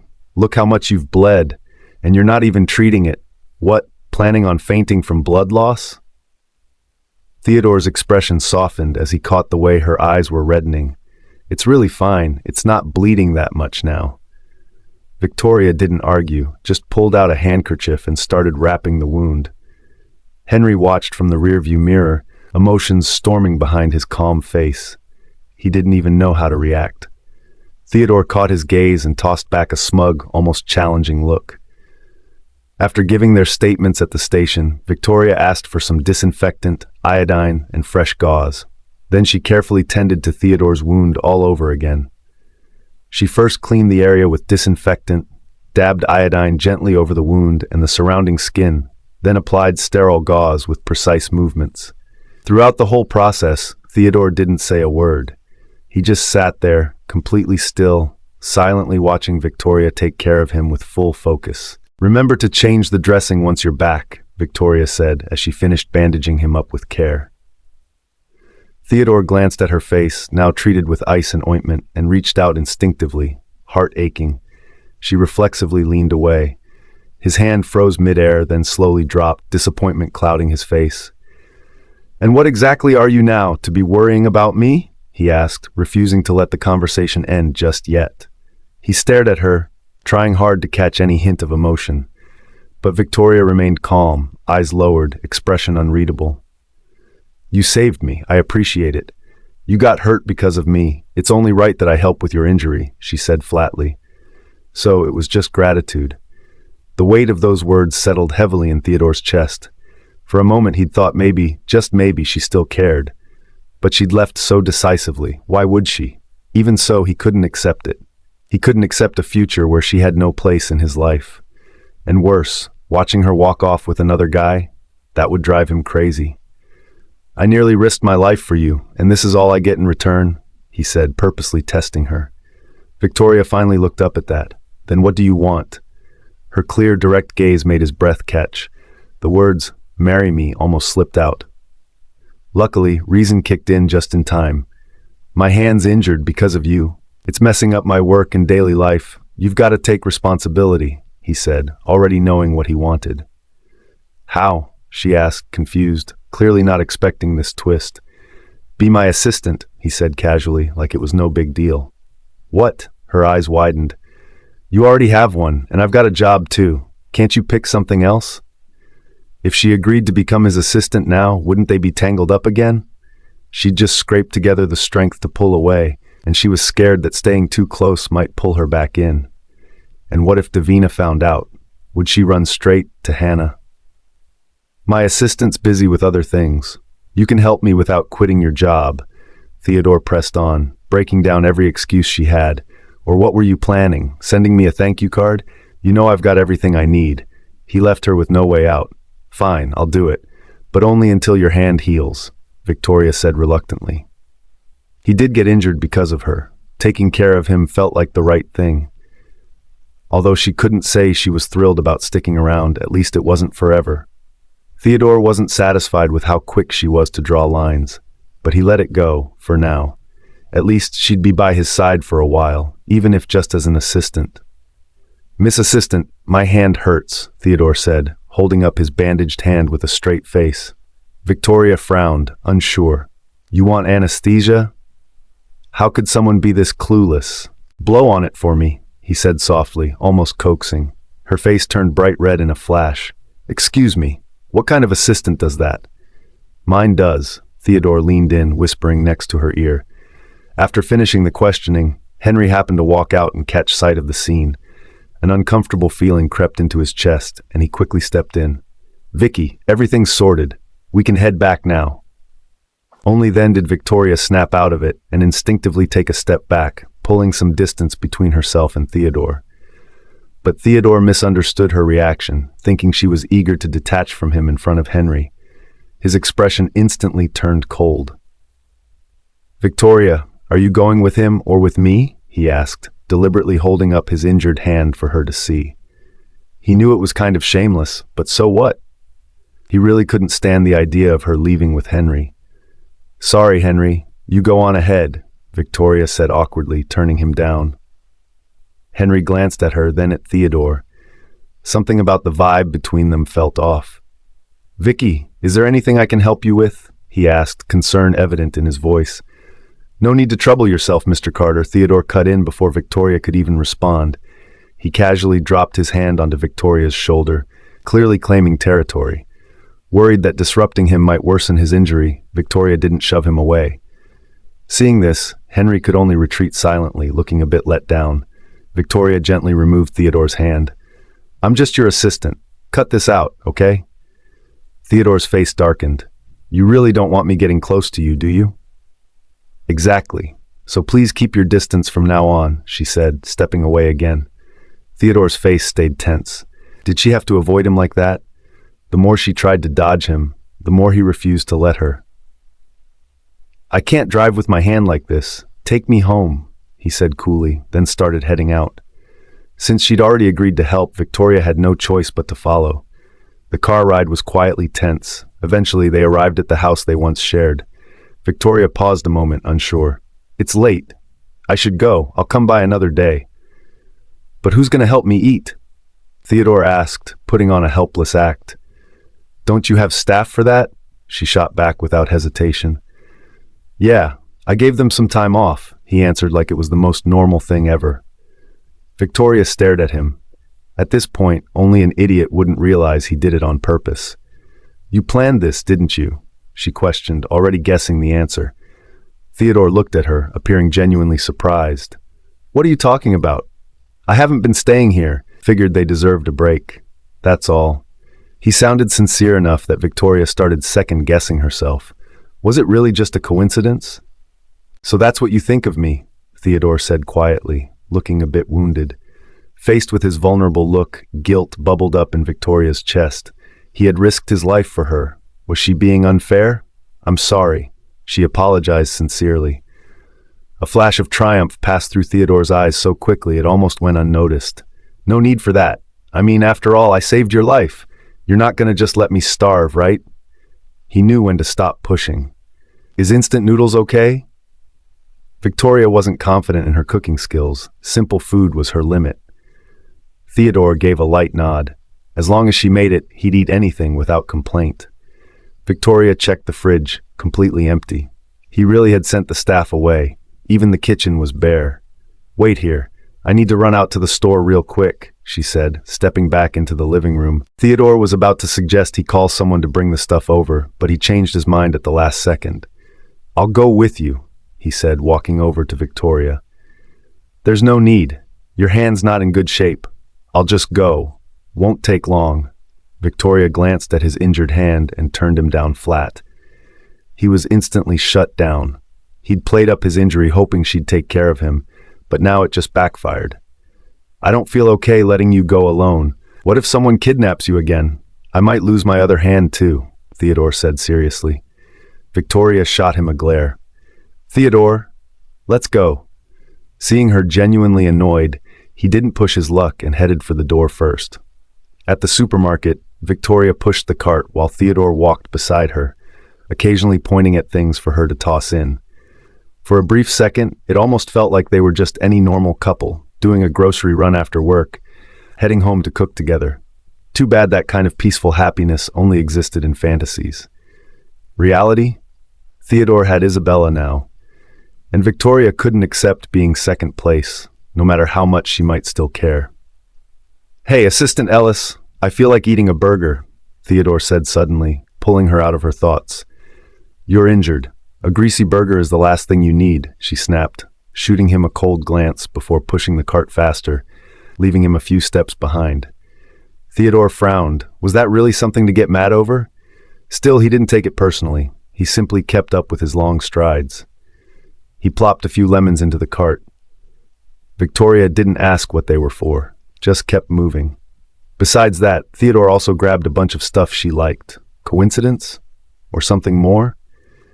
Victoria didn't want to dig any deeper. She was scared one small gesture would mess with her again. After checking out, Theodore naturally went to grab the bags.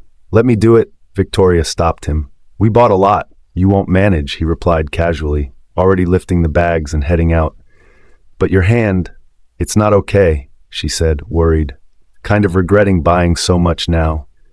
You don't think I can manage? Theodore looked annoyed. He had thought to ask someone from the store for help. They offered that service. But now, his ego didn't let him. It was just one hand, not a big deal. He wasn't about to look weak in front of Victoria. He carried all the bags back to the car with just one hand. Guess your injury doesn't affect you at all, Victoria said. Clearly not amused, he ignored her advice. Hiss, might have pulled the wound, Theodore gritted his teeth, hand pressing against his injury. Victoria rushed over, worried. What happened? Did it reopen? Is there blood? Let me see. He quietly pinched his own hand real hard, jaw tight with pain. It's nothing, just tugged it a bit. She pushed his hand away and saw blood seeping through the bandage. I told you not to show off, but you just wouldn't listen. Great, now look at what you've done, she said angrily. Theodore let out a quiet sigh of relief. It stung, sure, but at least he made it through. Victoria probably wouldn't just turn and leave now. The moment she realized he was actually hurt, Victoria dropped everything else and just wanted to get him home to clean and rebandage his wound. Once they got back, She grabbed the small first aid kit from a drawer in the living room and had Theodore sit on the couch while she slowly unwrapped the gauze from his hand. At first, it seemed manageable, but the inner layers were already sticking to the wound. Even though Victoria was being extra gentle, Theodore still winced from the pain. "You deserve this. Maybe next time you'll think twice before acting tough," she muttered, noticing the way his brows tightened. When she reached the last layer, he flinched hard, his face going pale from the sudden pain. Funny how it hadn't hurt as much when it happened. Now it felt like burning fire. Even though she snapped at him earlier, her hands became even lighter now, almost like she was afraid of causing him more pain. Finally, the gauze was off. Both of them exhaled. Victoria's eyes landed on the wound. It was deep and angry looking, especially after the wrappings were removed and some medication reapplied. Her eyes turned red with worry before she could stop herself. When she didn't move for a while, Theodore gently lifted her chin. Their eyes met right as she blinked away the shimmer in hers. "That hurt to see, huh?" he asked softly, his voice raspy without him realizing. His stare dipped from her tear-filled eyes to her soft lips.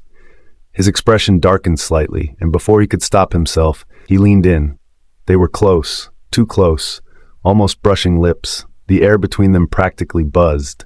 But just before their lips met, Victoria turned her head away. His lips brushed against her hair instead, leaving him with a hollow ache in his chest. "I still need to finish treating your hand," she said calmly, pretending nothing had just happened. That just made him more frustrated, but there was nothing he could do. He could handle any crisis, solve any problem efficiently, until it came to her. With Victoria, he was always at a loss. But the careful way she tended to him, so patient and caring, eased the tension inside him little by little. He knew she wasn't ready yet. She had her doubts, but he was determined to chip away at every one of them, to make her believe in him again. Elsewhere, Isabella had sent someone to tail Victoria.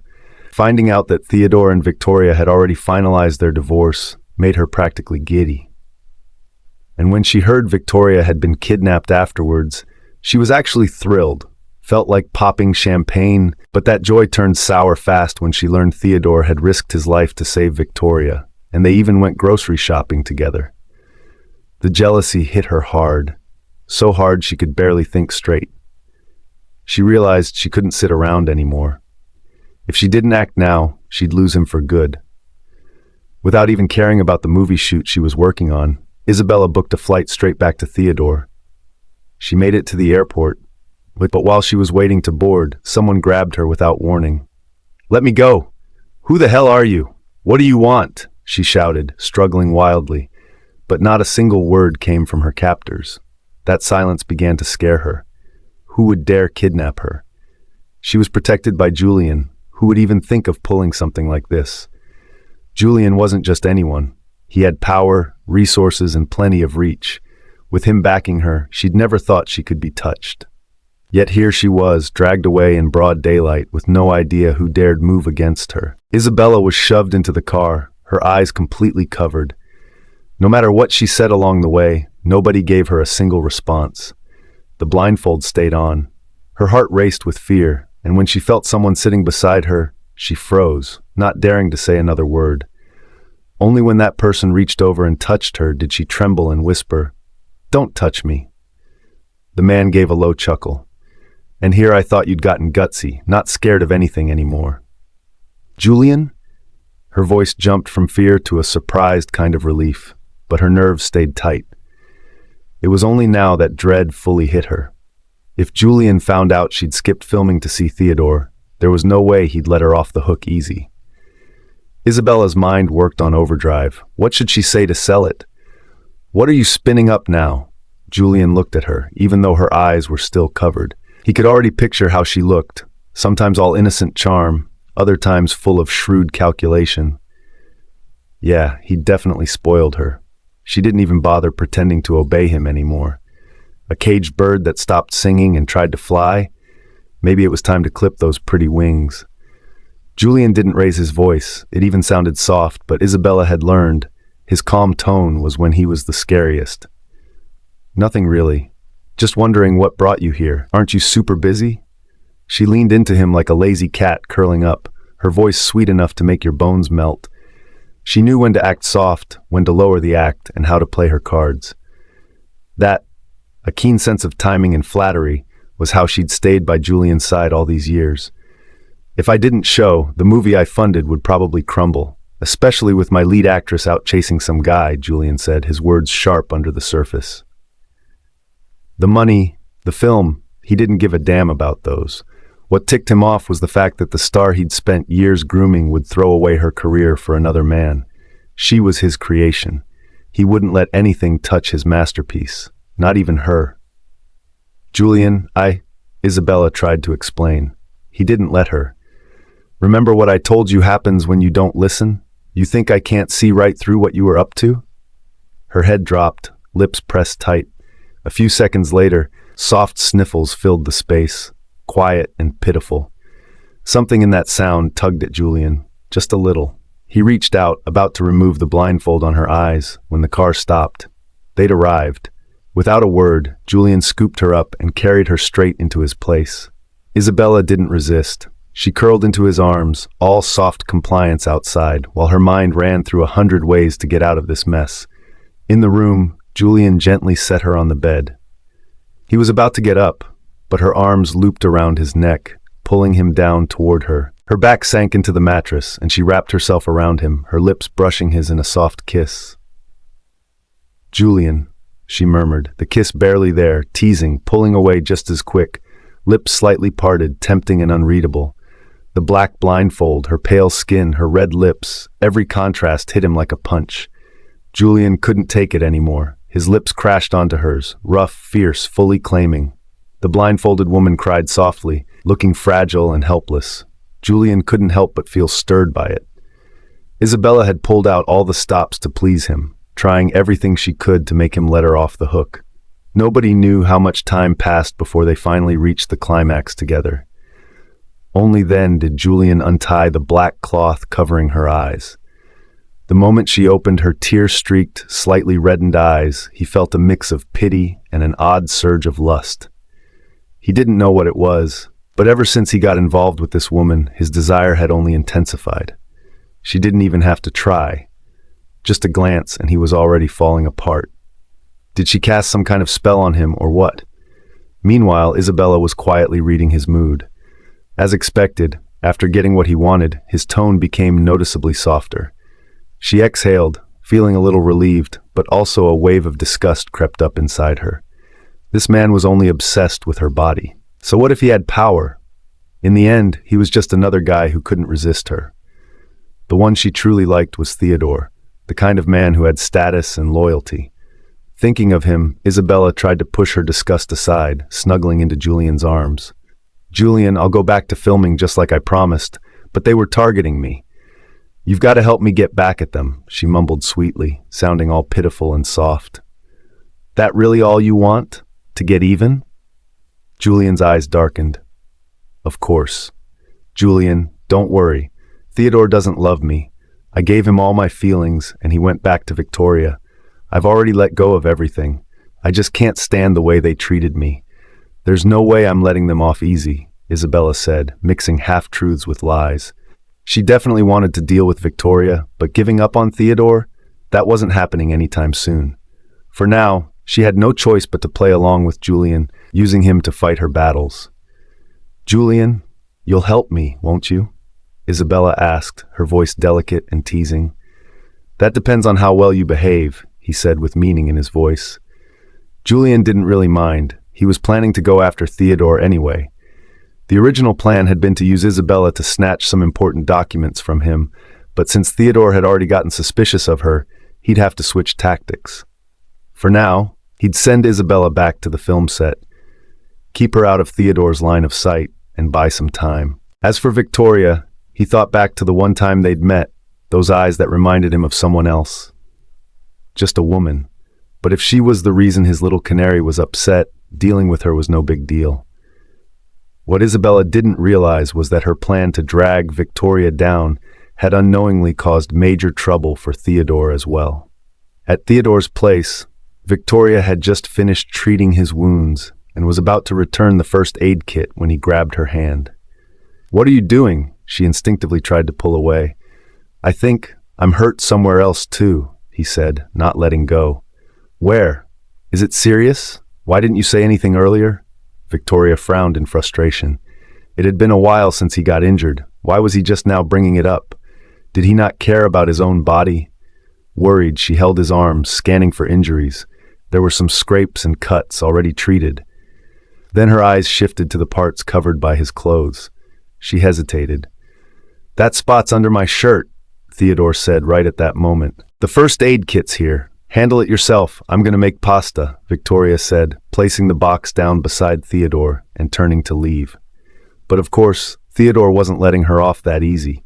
"There are cuts on my back too. I can't see them, and my hands aren't exactly working right now." He waved his bandaged hand in front of her. "You're not seriously going to ignore me, are you?" "Go find a doctor then," Victoria replied, turning her gaze away. "It's just a few scratches. No need to waste a hospital bed. Guess if no one helps, I'll just let them heal on their own, eventually." Theodore released her hand, sounding unusually dejected. Victoria hesitated. Her heart softened. After all, he got hurt saving her. How could she just walk away? It was just applying some medicine. Not a big deal. Taking a deep breath and giving herself a pep talk, she braced herself and gently lifted his shirt, revealing a few shallow cuts across his abdomen. Nothing too serious. Some ointment would do the trick. She was relieved. "I've got other bruises too. Sorry, but I'll need your help," Theodore added casually. That meant more clothes off. Well, she was already doing it, so rather than overthink it, Victoria began unbuttoning his shirt, one button at a time. With each button undone, more of Theodore's well-built torso came into view. Victoria kept her head down, focused on the buttons like her life depended on it. Her hands were slightly trembling as she worked. The whole moment slowed down, and the tension just kept building. The more worked up she got, the clumsier her fingers became. Theodore watched her flustered face with an unusually warm look in his eyes. "It's not like this is the first time. Why so shy?" he teased. Startled mid-button, Victoria almost tore the last one off. When she finally got it undone, she calmed herself, pretending like it meant nothing. "Please, I've seen way more bodies than this," she shot back. Theodore's expression darkened at the reminder of her job. Victoria dipped a cotton swab into the ointment and dabbed it on his wounds, deliberately pressing a little harder than necessary. "Ow, Victoria!" he hissed in pain. She didn't respond, just kept her head down, the corner of her mouth curving up slightly. After she finished treating the front, she slipped off the shirt entirely and moved behind him to tend to his back, which only had a few scrapes. She handled those quickly. Victoria then packed up the kit and headed into the kitchen to start cooking. Theodore, still shirtless, followed her in quietly, watching her potter around. "Just wait in the living room, it'll be ready soon," she said, not even glancing his way. It had been a long day, so she opted for something simple, 2 bowls of vegetable noodles. "I'll carry one," Theodore insisted, taking a bowl himself. "Tastes great," he said after one bite. "It's just veggie noodles. Don't oversell it." Victoria took a bite too, thought it was slightly bland, but bland was probably better for someone injured. She glanced at his hand again. Thankfully, it wasn't his right hand that was hurt. Or else, God forbid, would he ask her to feed him? Just imagining it made her shake off the thought altogether. Victoria had no idea that Theodore really had considered it, reaching out, being closer. But he held back, afraid he'd go too far, scare her off for good. The last thing he wanted was for her to stop coming around. He knew she still had doubts, that there was something unresolved between them. She wasn't ready, and he respected that. He'd wait for the truth to come out. After dinner, Theodore grabbed a lemon from the bag they'd gotten at the store and headed into the kitchen. But trying to slice it with one hand was a disaster. He fumbled, and the lemon ended up rolling onto the floor. Hearing the noise, Victoria walked in and immediately frowned. "Theodore, are you trying to collect more injuries? Your hand is already messed up, and you're still playing with knives?" She moved to take the knife, and Theodore quickly set it on the cutting board, not wanting to risk cutting her by accident. "They say lemon water helps with swelling," he explained. Victoria had taken a hit to the face during the kidnapping. Though she'd iced it, the bruise still lingered. Theodore had looked it up, found a remedy, and made up his mind to try it himself. But now, with his hand practically useless, even something as simple as making lemon water felt impossible. It wasn't the pain that got to him. It was the thought that her efforts to help him might be for nothing if he couldn't even do this small thing. "I'll do it," Victoria said, bending down to pick up the lemon. She washed it, sliced it thinly like a pro, and added it to a glass with honey. Easy. But as she stared at the lemon water, her emotions tangled. So that's why he bought the lemons, just for her. He really meant to make it himself. Somehow her heart softened. Maybe being his assistant, looking after him for a bit, wasn't so bad. Still, she reminded herself this was temporary. As soon as Theodore recovered, she was out. "It's already late. You probably shouldn't head back now. It's not safe," Theodore said, checking the time. Victoria shot him a look, clearly thinking, yeah, like staying here's any safer. Catching her wary expression, Theodore lifted his injured hand with a strained smile. "Look at me. What do you think I'm going to do like this?" She relaxed a little but still hesitated. "I've been gone all day. They'll be worried." "Showing up like this would only make them more worried," he pointed out gently. Touching her still sore face, Victoria sighed and finally agreed. "Fine, I'll stay." "I'll go get the guest room ready," she added quickly before walking off. Theodore watched her leave, a bit exasperated. Really? Did she still think he was some kind of wolf waiting to pounce? Victoria picked the room next to the master bedroom, close enough to help if anything happened. Hopefully he wouldn't make things more complicated. Just as the thought crossed her mind, Theodore's voice called from the hallway. "Victoria, I need a shower." She frowned. Of course. That man just couldn't take a hint, and to think she'd actually felt touched by his gesture earlier. "You just put on meds. How exactly do you plan to shower?" she replied, crossing her arms. "I'm all sweaty. I can't sleep like this," he complained, looking genuinely uncomfortable. Was he playing her, or was he really just that miserable? She honestly couldn't tell anymore. "Just deal with it tonight," she said flatly. "I'll get someone to help you clean up a bit tomorrow." Helping apply ointment was one thing. Giving him a sponge bath? Yeah, no way. "But it's really bad," he insisted, desperation in his voice. "I'll take care of the front. Can you help me with my back, just this once?" Victoria hesitated, and despite everything, seeing how awful he looked, she slowly nodded. After all, Theodore got hurt because he saved her, so Victoria couldn't really turn him down. Thankfully, Theodore wasn't being difficult on purpose either. Besides helping him wash his back, Victoria also ended up shampooing his hair. When she gently dried it afterward, her fingers moved lightly through his hair as the soft breeze from the dryer blew, and for a moment, Theodore found himself wishing time could just freeze right here. Being this close to him again, feeling his breath and body heat, Victoria felt her mind go a bit blank. But of course, the happier the moment, the faster it slipped away. All done. Get some rest. Without waiting for any response, Victoria quickly left for the guest room after drying his hair. Theodore stared at her retreating figure, a sense of loss settling in. The next morning, Victoria woke up early and called William. After hearing that Hannah was doing fine, she could finally relax. Once she freshened up and stepped out of the room, she bumped into Theodore at the same time. It was a little awkward. "What do you want for breakfast?" Victoria broke the silence first. Anything's fine. Theodore wasn't picky when it came to food, especially if it was something she made. Without saying much, Victoria headed to the kitchen and whipped up some toast and fried eggs, also pouring 2 glasses of milk. Watching her move around the kitchen, Theodore felt an odd sense of contentment. Still, seeing her delicate hands cooking for him, surrounded by kitchen smoke and oil, made him feel both happy and a bit guilty. As much as he loved her cooking and wanted more moments alone with her, Theodore had already decided to have the housekeeper return soon. "What are you thinking about?" Maybe it was what happened yesterday that made them slightly closer, but Victoria spoke without really thinking. Only after the words left her mouth did she realize she had just casually started a conversation with him. Theodore's lips curled up slightly. "Was just thinking I should head to work. Want to come with me?" He looked at her, eyes filled with hope. He clearly wanted her around, not out of obligation, but because she wanted to stay. Victoria could totally see the anticipation in his tone and expression, but staying at his place was already a stretch. Davina hadn't realized what was going on yet.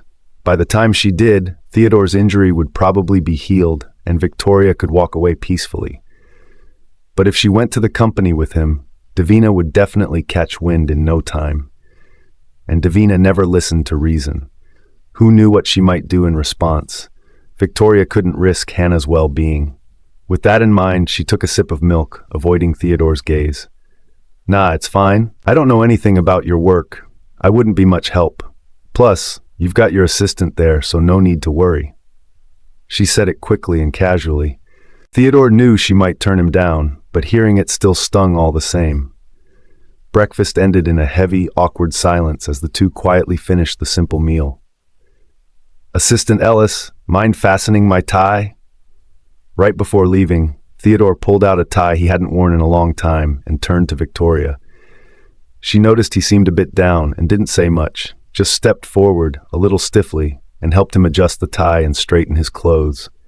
Watching Victoria clumsily knot his tie with those always so nimble hands of hers, Theodore couldn't help but feel a softness stir in his chest.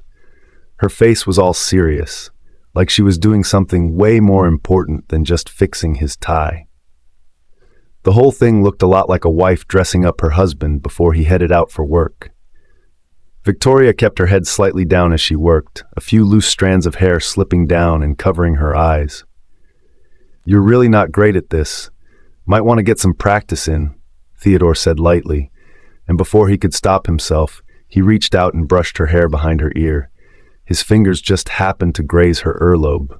"All done," Victoria said quickly, like his touch had burned her. She flinched and stepped back. "You're really that uncomfortable with me? You don't even want me getting close?" Theodore frowned, his eyes darkening. "With the way things are between us right now, keeping our distance is probably best," Victoria replied, trying to remind herself that once his injuries healed, she'd be leaving. Easier to stay away now than to fall into something messy again. With every word she said, he felt like his heart was sinking deeper. "And what exactly do you think our current relationship is?" He took a step closer to her, narrowing the space between them. Before she could back away, he was quicker, one hand wrapping around her waist so she couldn't move back. "Well, tell me," he said, his voice low, forcing her to meet his gaze. Divorced," she said, hesitating on the word. "Wrong, Victoria. It's a bit more complicated than just divorced. Don't forget, I saved your life. And right now, you're my assistant. Technically, we're in a boss-subordinate kind of setup." He narrowed his eyes, his tone carrying an obvious pressure. Without thinking, Victoria pushed him away, but her hand hit his wound. "Shit," Theodore hissed, grabbing his side. "You trying to kill me or what? You're the one picking a fight early in the morning. Serves you right."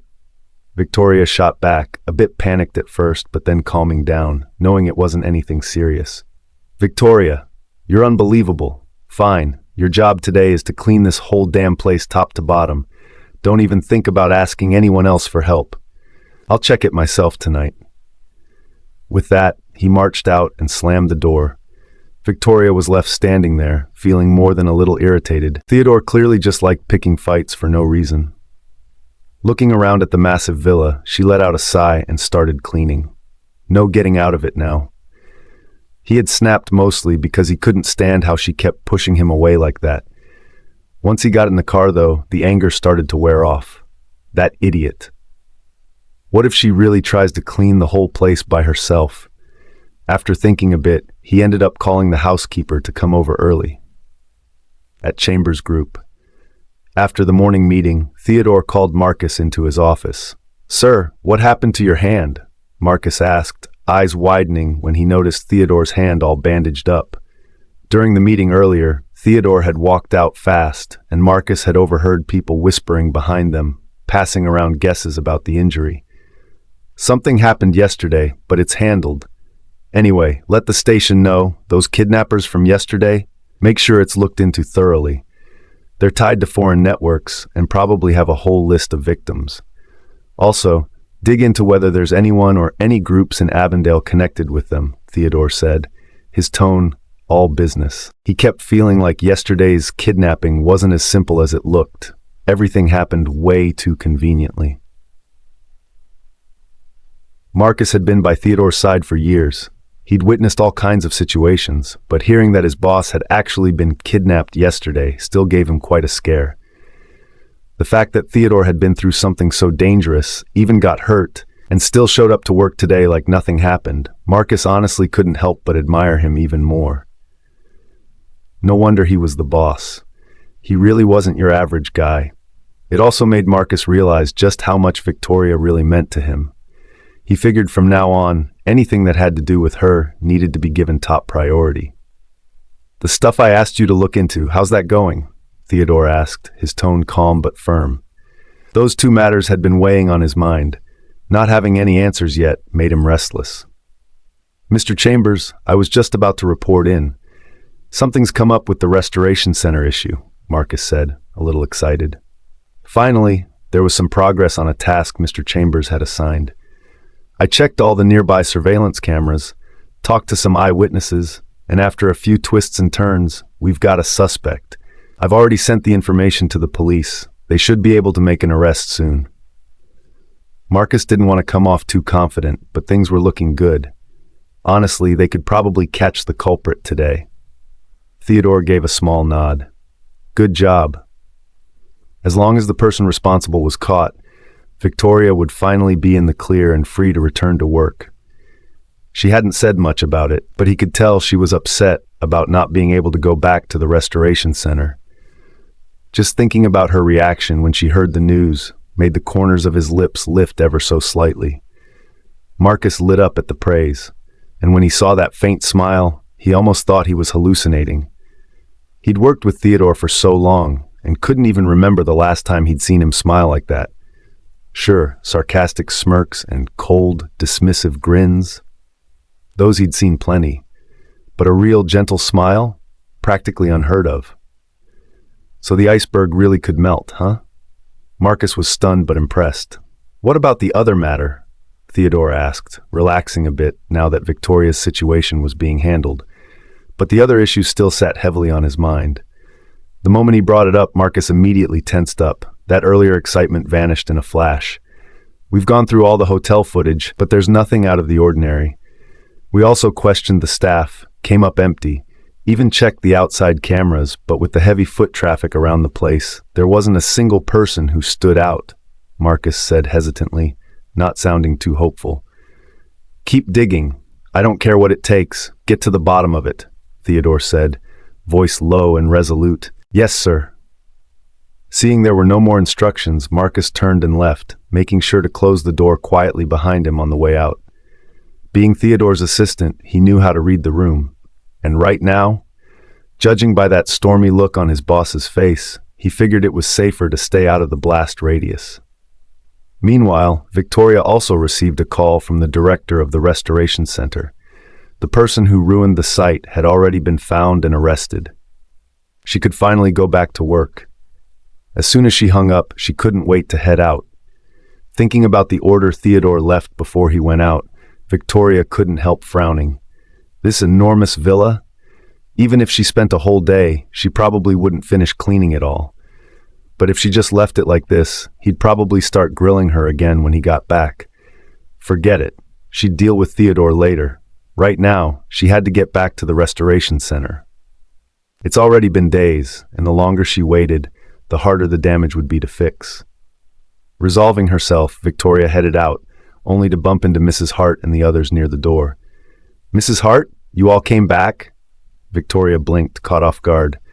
"Didn't Theodore say they were on an extended break?" "Mrs. Chambers, it was Mr. Chambers who called us back. Probably didn't want you overworking yourself." Mrs. Hart smiled warmly. That Mrs. Chambers made Victoria stiffen up. "Mrs. Hart, I'm not married to Theodore anymore. Just call me by my name." "What? Are you serious?" Mrs. Hart and the others had been on leave early on and were totally in the dark about the divorce. "Are you and Mr. Chambers having some kind of misunderstanding? I could always tell you two cared about each other," Mrs. Hart said anxiously. Victoria gave a small shake of her head. It's not a misunderstanding. We're just not right for each other. There's no point forcing something that isn't working. Mrs. Hart sighed heavily. How did it come to this? Did you see those gossip articles about him online and get mad? She wasn't one to surf the internet much, but the younger maids gossiped often, and when Mrs. Hart caught wind of the rumors, she actually felt bad for Victoria. It's really okay, Mrs. Hart. Honestly, maybe being apart is what's best for both of us, Victoria said softly. She knew Mrs. Hart meant well, and that warmth actually comforted her. Back when they were living together, Mrs. Hart always looked after her. Victoria genuinely appreciated that kindness. Ah, what do I know? Just don't rush into anything, dear. Give it a little more thought, will you? Mrs. Hart said, still trying to persuade her. She'd worked here for years and had seen enough between the two of them to know there were real feelings. They just didn't seem to know how to deal with it. Maybe they were still young, needed more time to sort themselves out. Victoria could only nod. Thank you, Mrs. Hart. She didn't want to keep explaining. You looked like you were rushing out just now. Is something urgent? Mrs. Hart asked, remembering how hurried she looked. Yeah, I got a call from work. They need me back to finish a project ASAP, Victoria answered honestly. Oh, in that case, don't worry about things here. We'll take care of everything, Mrs. Hart said quickly. Thank you so much. Victoria was actually starting to worry about running into Theodore again before leaving. But now, Mrs. Hart's return had really saved her. Come on now, no need to be so polite. Say thanks one more time and I might just get mad, Mrs. Hart replied half-jokingly. Victoria smiled, tucked the gratitude away in her heart, and made her way to the restoration center. As soon as she stepped inside, well, look who finally showed up. You really have the nerve to come back here, huh? That passive-aggressive tone, who else could it be but Lila? Leela, what's that supposed to mean? You think I'm too scared to show up? Victoria shot her a cold glance. She wasn't the type to pick fights, but that didn't mean she'd just roll over when someone tried to walk all over her. Lila flinched a little. Normally she'd make snide comments behind Victoria's back and rarely ever got a reaction.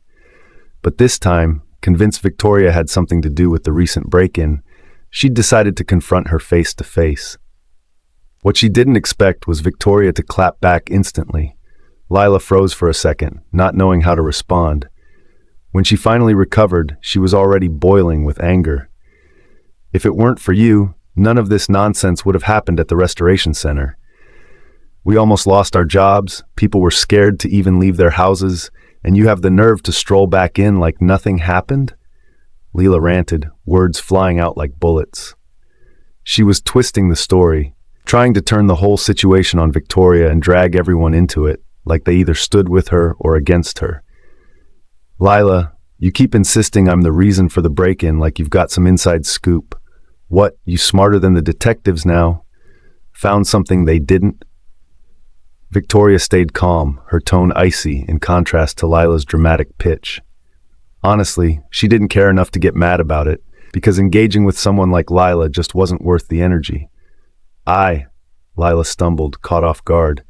Of course she had no proof. I'm not a cop. Why would I need proof? Come on, think about it. Who in their right mind would bother stealing from us? There's nothing even valuable here. Why target our place, huh? Lila tried to argue her way out, noticing a few hesitant glances around the room. Like some were starting to buy into her story, Leela got bolder. And it's not like they stole anything anyway. Just trashed the place, and weirdly enough, the one body you were handling took the worst hit. Looks pretty damn personal if you ask me. So yeah, we got dragged into this mess, all thanks to you. Her words hit a nerve Victoria hadn't realized herself.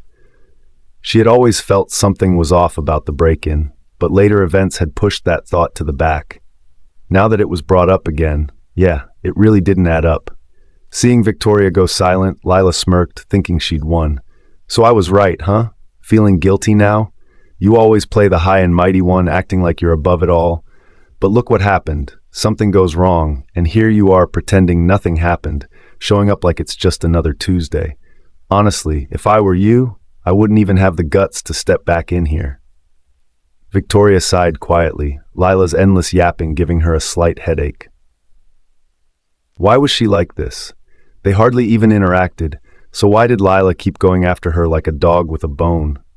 Lila, did you already forget what happened last time? Victoria said coolly. Forget what? Lila frowned, clearly confused.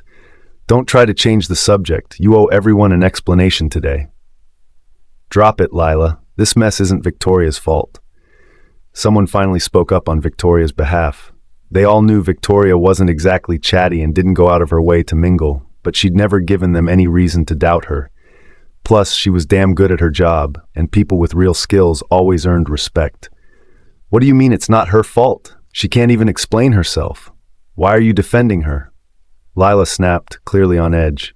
Anyone who sided with Victoria instantly became her target. You're being unreasonable, the colleague retorted with a shake of the head, shooting Victoria a look filled with sympathy. Lila, seriously? Did you already forget what the boss said last time? Victoria spoke calmly, but every word hit hard. She wasn't interested in wasting her breath with people like Lila. It never led anywhere and just drained energy. The fastest way to shut someone like her up was reminding her of exactly what she was afraid of: swift, sharp, effective. Lila had been stewing at home for days, itching to vent. She'd totally put that last warning out of her mind. But the second Victoria brought it up, her face stiffened. How could she forget that time she got scolded by their boss for gossiping? Even though she landed the job through connections, she didn't dare push her luck too much. The department head was the only one who made her nervous. She remembered exactly what he said, that anyone caught gossiping again could pack their bags. Lila panicked a little. This job might not be glamorous, but it paid well and was stable, and losing it would seriously mess with her cushy life. She couldn't afford that. But backing down now would mean admitting defeat. And if that happened, her coworkers would definitely make fun of her. Just thinking about it made her blood boil. Victoria, you're back! Chloe stepped out of the studio, her whole face lighting up when she saw Victoria. She'd been worried sick the past few days. She didn't dare reach out, afraid she'd be causing more trouble. Seeing her mentor walk back into the department like nothing happened made joy bubble up in her chest. Yeah, I'm back. Victoria smiled gently at the girl. All right, let's get to work, she added, not sparing Lila another glance as she walked toward her private studio. Leela glared at their backs, eyes narrowed in jealousy. Whatever, she's nothing special. Anyone hanging around her is just asking for trouble. Victoria and Chloe weren't even that far, so of course they heard her. Victoria, I wasn't. Chloe blurted out, flustered. She didn't want anyone to think she was sucking up. She looked up to Victoria, that was all. She could take others talking behind her back, but what she couldn't take was being misunderstood by Victoria. Don't worry about it. Ignore her nonsense, Victoria said softly, her tone filled with comfort as she patted Chloe's shoulder. Immediately, Chloe's worry melted away. Her heart skipped a beat, cheeks flushing slightly as she thought, Victoria is so kind. Once she'd calmed Chloe down, Victoria turned and gave Lila a cold, piercing look, a look that carried an unmistakable warning. Leela, this is the last time. Push me again and I won't stay quiet, she said clearly, each word laced with steel. Lila's legs turned to jelly. If it weren't for the table beside her, she probably would have collapsed on the spot. She stood there frozen until Victoria disappeared from view. Only then did she snap out of it. Realizing she'd just been totally shaken by Victoria made her feel humiliated. She kept telling herself it wasn't fear, it couldn't be. Victoria was just a regular post-mortem restorer. What's there to be scared of? Nope, definitely not fear, just major anger. That had to be it. You were amazing, Victoria. Lila looked like she was about to faint, Chloe said excitedly. She'd been picked on by Lila plenty of times before, but could never get a word in. As a trainee, she didn't dare speak up. The way Victoria shut Lila down just now, it was so satisfying to watch. Chloe didn't care what others thought. She was just happy somebody finally stood up for her, and the fact that it was Victoria made her even more awestruck. Not only was Victoria a genius in body restoration, but man, she could put someone in their place like a pro. That's impressive to you? Victoria chuckled. I just knew where to hit her where it hurt. Next time she tries messing with you, talk to me or go to management. No need to handle it alone. Seeing how thrilled Chloe looked, She could pretty much guess Lila had been bullying her for a while. "Got it. Thanks, Victoria. You're the best," Chloe said, completely genuine. She'd never told Victoria about Lila's behavior. She didn't want to cause trouble. It was mostly just small stuff anyway, like snide comments or making her do extra work. She hadn't realized Victoria had noticed it all along. That moment made her even more determined. She had to improve and not disappoint Victoria. Victoria, unaware of Chloe's inner vow, was already focused on checking the condition of the body. Her mind was racing through the best way to tackle the repair. The body was in bad shape. It was going to take serious effort to fix it up properly. There was no more time to waste. Out of respect for the deceased and for the family, she had to finish the restoration quickly and well. With a plan in mind, Victoria got to work right away. Chloe stayed close, helping where she could. The time crunch left no room for teaching moments, so Victoria didn't slow down for Chloe's sake. Chloe watched, wide-eyed, as Victoria moved with lightning speed. She already knew Victoria was incredible, but this level, it was outright unreal. Seriously, was she even human? This was some next-level stuff. But Chloe wasn't worried the speed would mess with the quality, not with Victoria. In her eyes, Victoria could do no wrong. Those office gossips had no clue. If they saw Victoria in action even once, they'd shut right up. To the untrained eye, it all looked like routine work. But Chloe had been studying under Victoria long enough to know better. She was absolutely in awe. Victoria hadn't taken more than a short food break all day, only stepping out when Chloe insisted she eat something. The rest of the time, she never left the studio, working tirelessly into the night. She didn't let Chloe stay late. The moment the workday ended, she made her go home. Victoria stayed overnight in the studio's spare room, a move she often made when deadlines were tight. That way she could save time commuting and stay close to the work. If her body could handle it, she probably wouldn't even sleep at all. But while she was fully immersed in her task, she had no idea Theodore had come home early, only to find their place empty. And that lit a fire of irritation in him. Mrs. Hart told him that Victoria had something urgent at work and had gone to the restoration center. She'd even called in to say she'd stay the night in the dorms. "Sir, forgive me for speaking out of turn, but if you care about your wife this much, why are you divorcing her?" Mrs. Hart couldn't help herself. Theodore kept his expression cold. "She's the one insisting on the divorce. Should I be begging her to stay or what?" He had his pride. Since Victoria wanted out, he wasn't going to stop her. "But I can tell. She still cares about you," Mrs. Hart pressed gently. "Isn't this just a big misunderstanding between you two?" Theodore didn't reply. Could she be right? Did Victoria still give a damn about him? Seeing that he was wavering, Mrs. Hart added, "Look, I probably shouldn't say this, but if you really want her to come back, you've got to cut ties with the other woman. Trust me, women notice this stuff. And your wife, she's got pride too. If she thinks your heart's not hers completely, she'd rather walk away." She just didn't get why Mr. Chambers, with such a great wife, would mess things up for some other woman. That Isabella, she'd met her before, didn't like her one bit. Something was just off about her. Always acting all sweet and innocent. Men fell for that crap. But compared to Victoria, no comparison at all. Victoria had class and guts, while the other one just played dumb. "I hear you. Thanks, Mrs. Hart. Get some rest now," Theodore said, then walked upstairs to his study. Mrs. Hart wasn't sure if her words got through, but she sighed and shook her head. Those two, both way too stubborn. If they want to make it work, they've got a long road ahead. Upstairs, Theodore handled a few emails. After wrapping up work, he picked up a book. But Mrs. Hart's words kept echoing in his head. He couldn't focus at all. The hotel investigation was dragging on. Victoria was still dead set on divorcing him, and dragging her back by force wouldn't fix anything. It felt like he'd hit a wall. No way forward. He couldn't sit still anymore. Grabbing his keys, he drove off with no destination in mind and somehow ended up right outside the mortuary. It was way past midnight. The building was dark, not a single light on.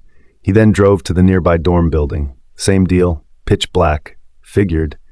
It was late. She was probably fast asleep by now. Theodore let out a dry laugh. That heartless woman hadn't reached out all day and still managed to fall asleep like nothing was wrong. Meanwhile, he was up in the middle of the night, chasing ghosts, and even now, he couldn't see her. Just past dawn, Victoria woke up with a sore body from the late night. Knowing how packed the day would be, she jumped out of bed and rushed to get ready. She splashed icy water on her face to shake off the grogginess. Victoria had a rule when it came to work: be in top shape, 0 mistakes. Once everything was in place, she hurried out toward the restoration center, totally focused on the job at hand. She didn't even glance at the car parked below the dorm. Theodore sat there, watching her walk right past him like he was invisible. His temples twitched with anger. He flung the car door open and stormed after her with long strides. "Who is it?" Victoria flinched as someone suddenly grabbed her arm. She spun around in surprise. When she saw his familiar face, she let out a quiet breath. "Theodore, what are you doing here?" she asked, blinking at him in disbelief. "You didn't come back last night," Theodore said with a frown, sounding more annoyed than concerned. His tone made something in Victoria's chest twist. "I don't report to you. I can go wherever I want without checking in," she said, pulling her arm back with a hint of irritation in her eyes. She still had work to finish and 0 time for this drama. "Victoria, don't forget, you're still my assistant. If you're going to bail, at least let me know in advance." Theodore's voice was tight, frustration bleeding through.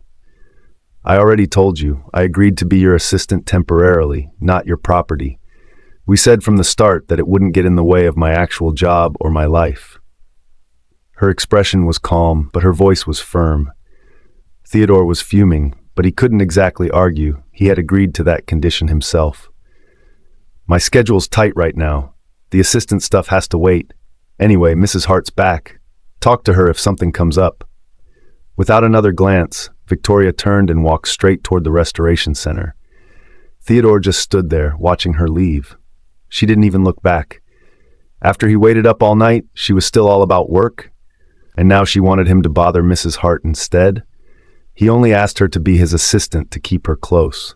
Heck, he even asked Mrs. Hart to come back so Victoria wouldn't get too worn out. But she didn't know any of that. All she could think about was finishing the restoration so the deceased could rest in peace. Time passed unknowingly as Victoria worked, completely focused. Not long after, Chloe walked in. "Victoria, you're here so early," Chloe said, genuinely impressed. She thought she'd arrived early herself, but clearly Victoria had been here much longer, especially considering how much progress had already been made since last night. And judging by how far along the work was, Victoria must have started ridiculously early.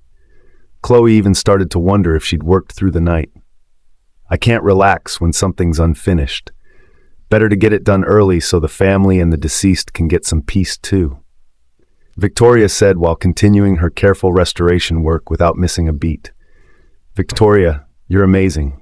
After the way the family treated you, you still think about them?" Chloe admired her even more now. No way she'd be that selfless if the roles were reversed. In this line of work, sometimes it warms your heart, sometimes it breaks it. But we do the job right, always. That's what really matters. And honestly, their reaction isn't all that surprising. Considering the situation, Victoria replied calmly. She'd felt hurt during times like this before, but over time she learned to understand it.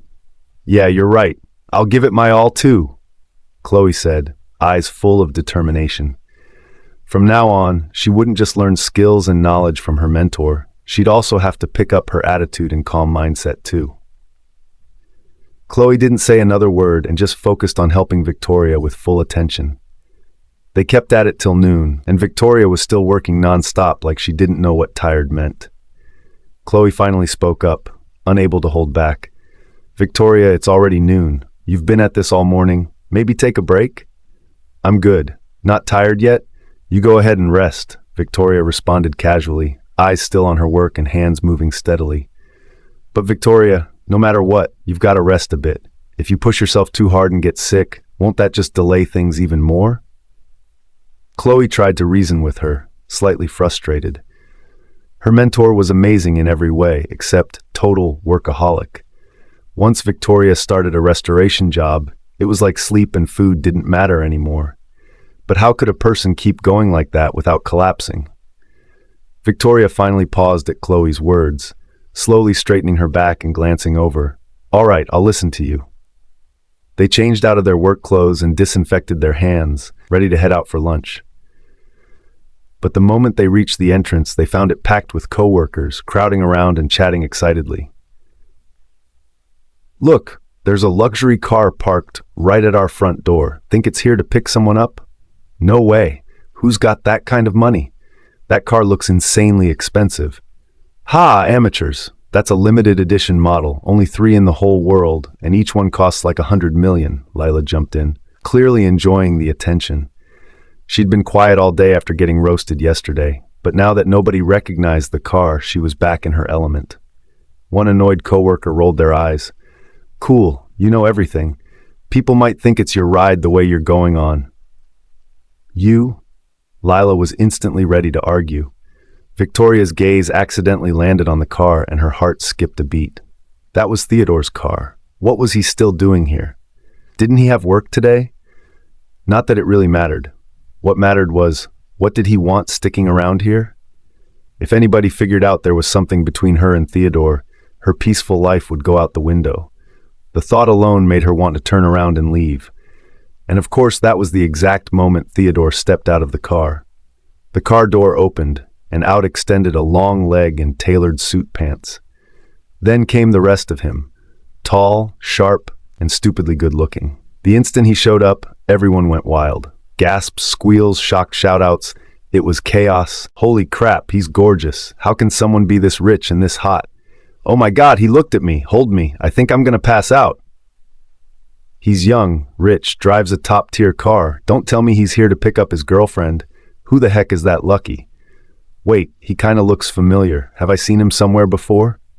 The whispers flew nonstop through the crowd. Lila clutched her chest, her heart pounding like crazy. She was sure she'd just fallen in love. She'd always hoped for her own Prince Charming to appear out of nowhere. Maybe this was her moment. The more she thought about it, the more convinced she became. She was certain his eyes had been locked on her the whole time, like no one else existed. A guy that perfect. There was no way she could miss out on him. No way she'd let fate slip by like this. Watching the tall man stride over with those long legs, Lila couldn't stop her heart from pounding like crazy. As soon as he was close enough, she eagerly reached out her hand. "Hi, I'm Lila. It's great to meet you." But Theodore didn't even spare her a glance. He brushed right past and grabbed Victoria, who clearly had been trying to slip away. Why was she always trying to run from him? Was he really that scary? Or did she think being seen with him was somehow embarrassing? "Come with me," Theodore said, gripping her wrist and dragging her toward his car. Lila's smile froze completely. Laughter from someone nearby made her face darken. Victoria again. It was always her. "Victoria, who's this guy? Aren't you going to introduce him to everyone?" Lila asked, putting on a polite smile but clearly fishing. She'd noticed how Victoria always wore pretty plain stuff, no fancy brands or jewelry.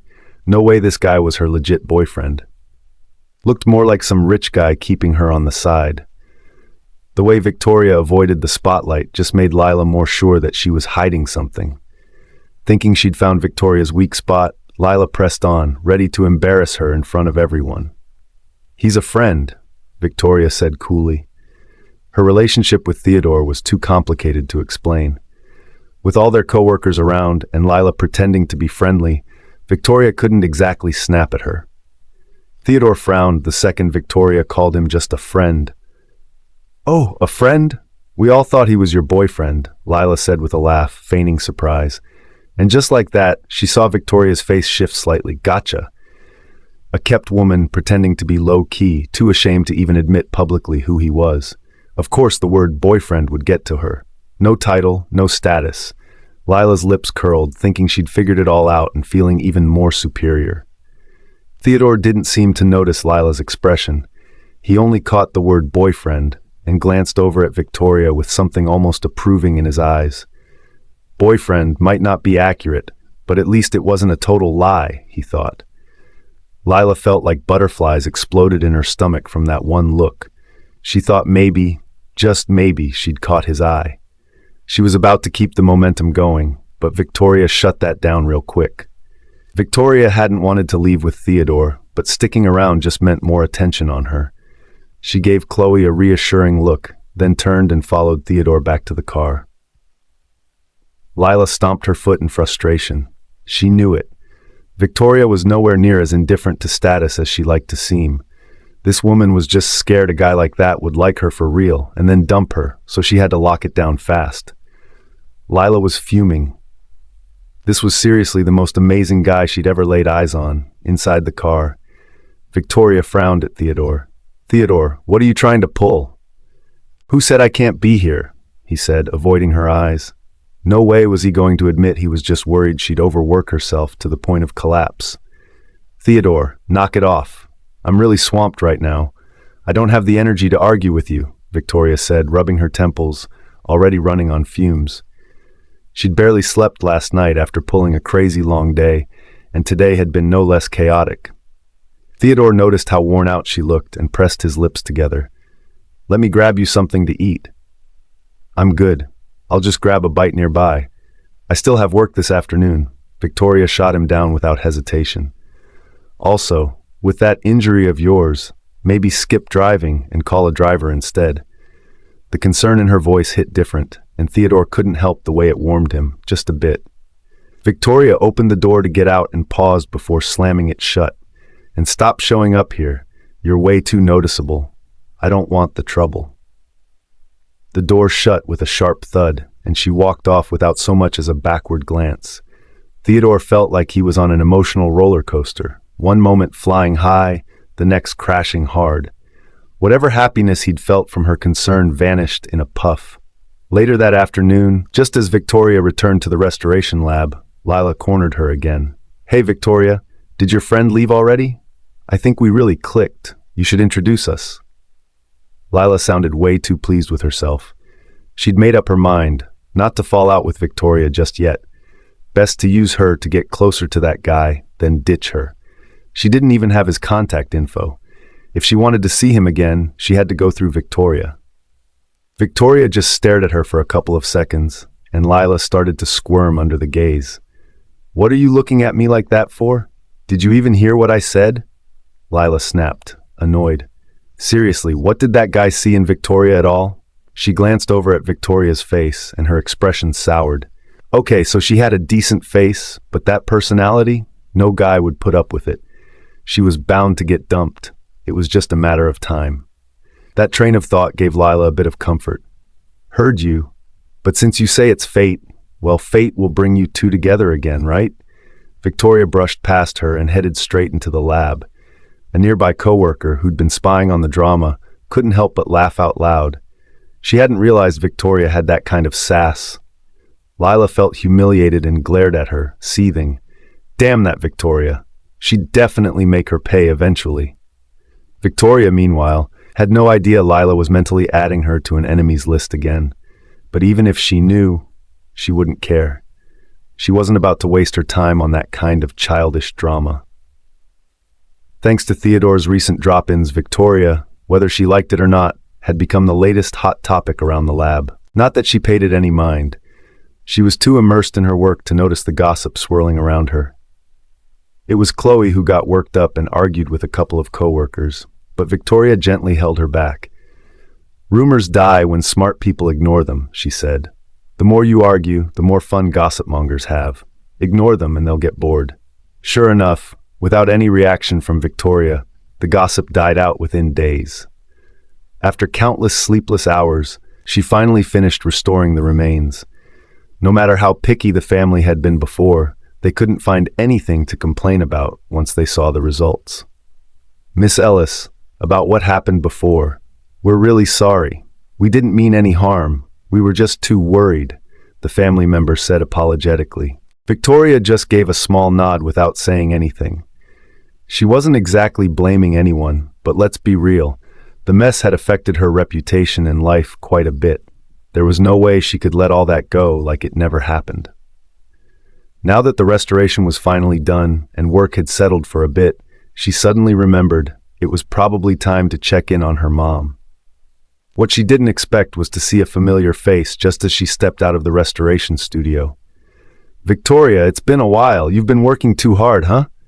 You've lost weight, Henry said, looking genuinely concerned. She was a bit surprised. Henry, why are you here? I've been visiting your mom the past few days. Heard you've been swamped and basically living in the dorms.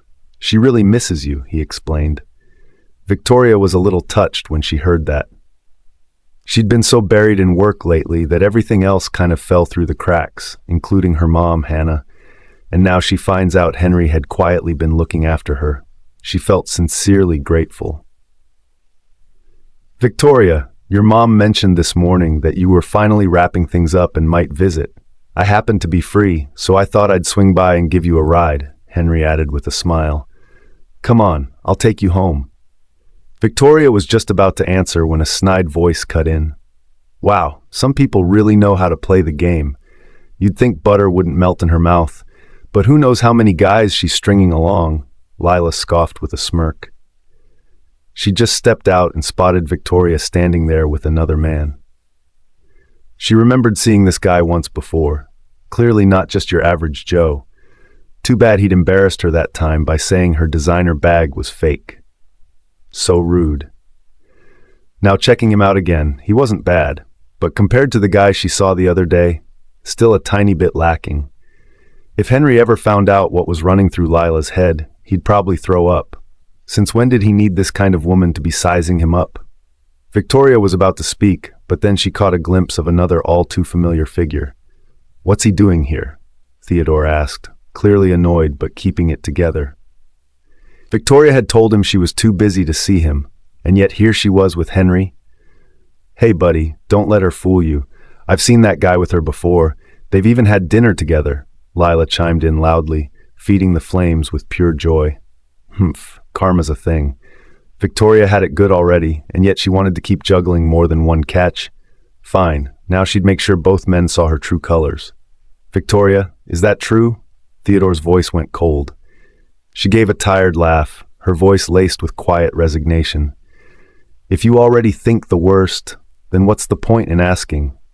I'll take you home, Henry interrupted, eyes sharp as he threw Theodore a glare. He couldn't stand seeing Victoria so beaten down. Okay, she said quietly. Henry opened the car door and gently shielded her as she got in. But before they could leave, Theodore yanked open the other door and slid in right beside her. Theodore, what the hell do you think you're doing? Henry snapped. But Theodore didn't even look at him. His eyes stayed fixed on Victoria. I need my bandage changed. Victoria almost blurted out, then go find a doctor.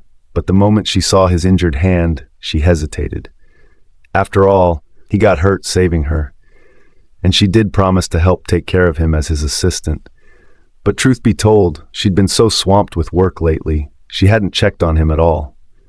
Wait, could it be that he really hadn't had someone change his dressing this whole time? The thought made her anxious. She instinctively grabbed his hand to take a look, but then paused. They didn't have any medical supplies in the car. No disinfectant, no gauze. Once she unwrapped it, she wouldn't be able to rebandage it properly. Seeing her worried expression, Theodore couldn't help but smile a little to himself. Are you trying to lose that hand? Victoria snapped, clearly upset. Then come back with me and change the bandage, Theodore replied, his tone softening. He clearly enjoyed the fact that she cared. Henry, watching all this, instantly caught on. This shameless guy was milking his injury just to get Victoria to go with him. Vicky, your parents are waiting at home, Henry quickly chimed in, trying to steer things another way. They've been looking forward to seeing you. He was not about to let Theodore pull this off, so he brought up her family. Hearing that, Theodore shot Henry a look. He'd always suspected this guy wasn't just a friend. And now here he was, using Victoria's family as a shield. Yes, he knew the Ellis family had hurt her before, especially now that Hannah's mental health had taken a hit. But he also knew that Victoria still cared deeply about them. She wouldn't just ignore them. Theodore, why don't you head back first today? We'll deal with the bandage tomorrow. Or, seriously, go to a clinic, she said after a moment of thought. She hadn't been home in several days and was starting to get uneasy. No need. I'll come with you. It's been a while since I've seen your parents, too, Theodore replied without a second's doubt. He was very clear on one thing. If Henry got alone time with Victoria, He'd try to win favor with her family and angle his way in. No chance he was letting that happen. "Theodore, you don't have to do this. I'll talk to them myself when the time is right." "It's fine," Theodore cut her off. "You can just help me change the dressing while we're there. I won't be asking anyone else." He already had a feeling about what she wanted to say. But with Henry standing right there, there was no way he was letting the guy find out they were really divorced now. If Henry knew, he'd definitely push harder. Victoria looked over at Henry, clearly torn. After all, he'd kindly offered to drive her home. Now with Theodore insisting on tagging along, she couldn't just shut him down. Henry saw the conflict on her face and sighed inwardly. Victoria was great in so many ways, just a little too soft. Without saying anything more, Henry let it go. As much as he didn't like the idea, he couldn't make things hard for her. So he held back, even if he hated it. Theodore, on the other hand, could already taste the win, the smug satisfaction showing in his face. The ride stayed quiet. Soon enough, they reached the Ellis house. As soon as they stepped inside, Hannah came rushing over. She took one look at Victoria and held her hand gently. "You've lost weight.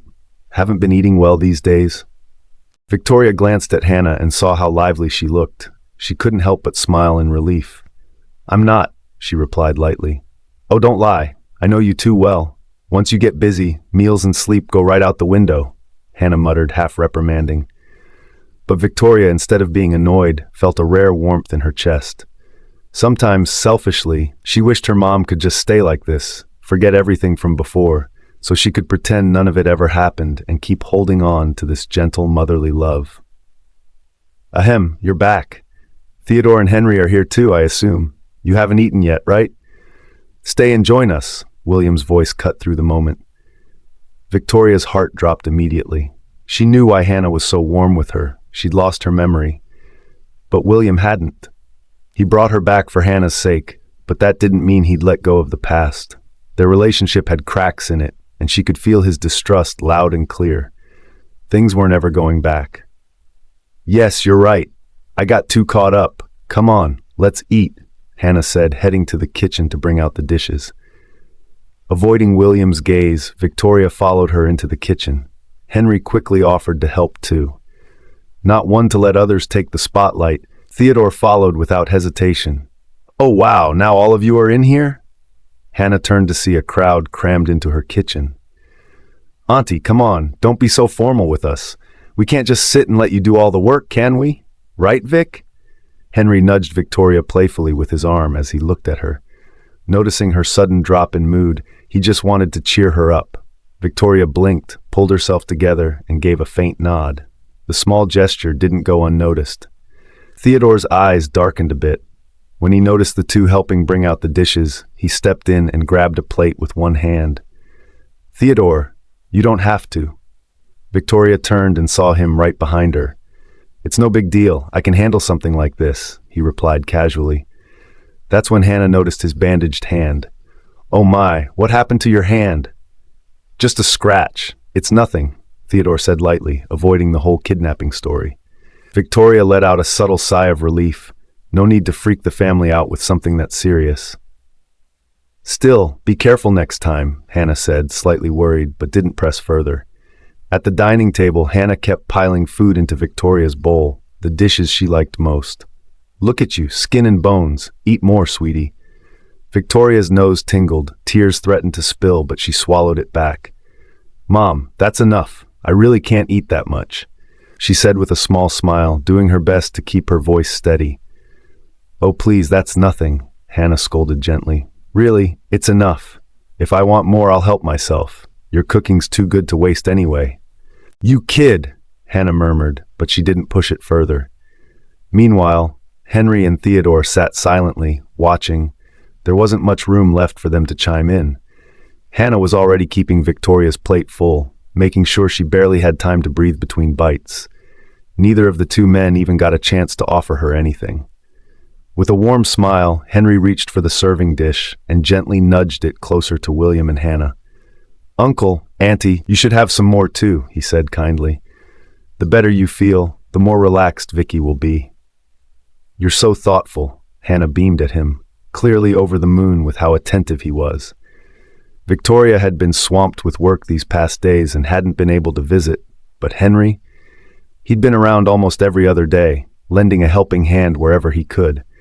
Naturally, Hannah and William were quite fond of him. Meanwhile, Theodore sat there, stiff and annoyed, cursing Henry in his head for sucking up so hard. Watching the way the elders smiled at Henry and how Victoria's attention shifted toward him too, Theodore felt a wave of discomfort creep up his chest. Trying to save face, he awkwardly reached for the pitcher and poured water into Hannah and William's glasses. His mouth opened as if about to say something polite, but nothing came out. The way he stiffly sat there in silence, face blank as a sheet, made the whole table fall into an awkward hush. Victoria stared at him a bit thrown off, wondering what on earth was going through his head. Sensing the weird vibe and everyone going quiet, Theodore's expression turned even colder. "Come on, don't just sit there. Eat. Have some more." Hannah cut in at just the right time, trying to smooth things over. Even so, after that weird moment, the atmosphere stayed kind of strained. Neither Henry nor Theodore said much else. Once the meal was over, Victoria hung back to chat with her mom for a bit.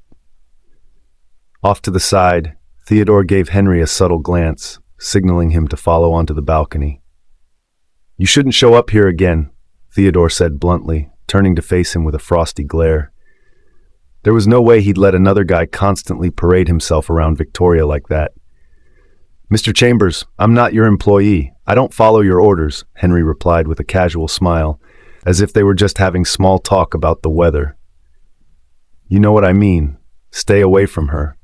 Victoria isn't someone you should be aiming for." Theodore's tone was as icy as the look in his eyes. Henry studied him quietly for a beat before finally responding. "And what gives you the right to make that call? You've been tangled up with other women constantly. What makes you think you can keep Victoria tethered to you? Don't you think that's a little selfish, Mr. Chambers?" "That's between me and her," Theodore snapped.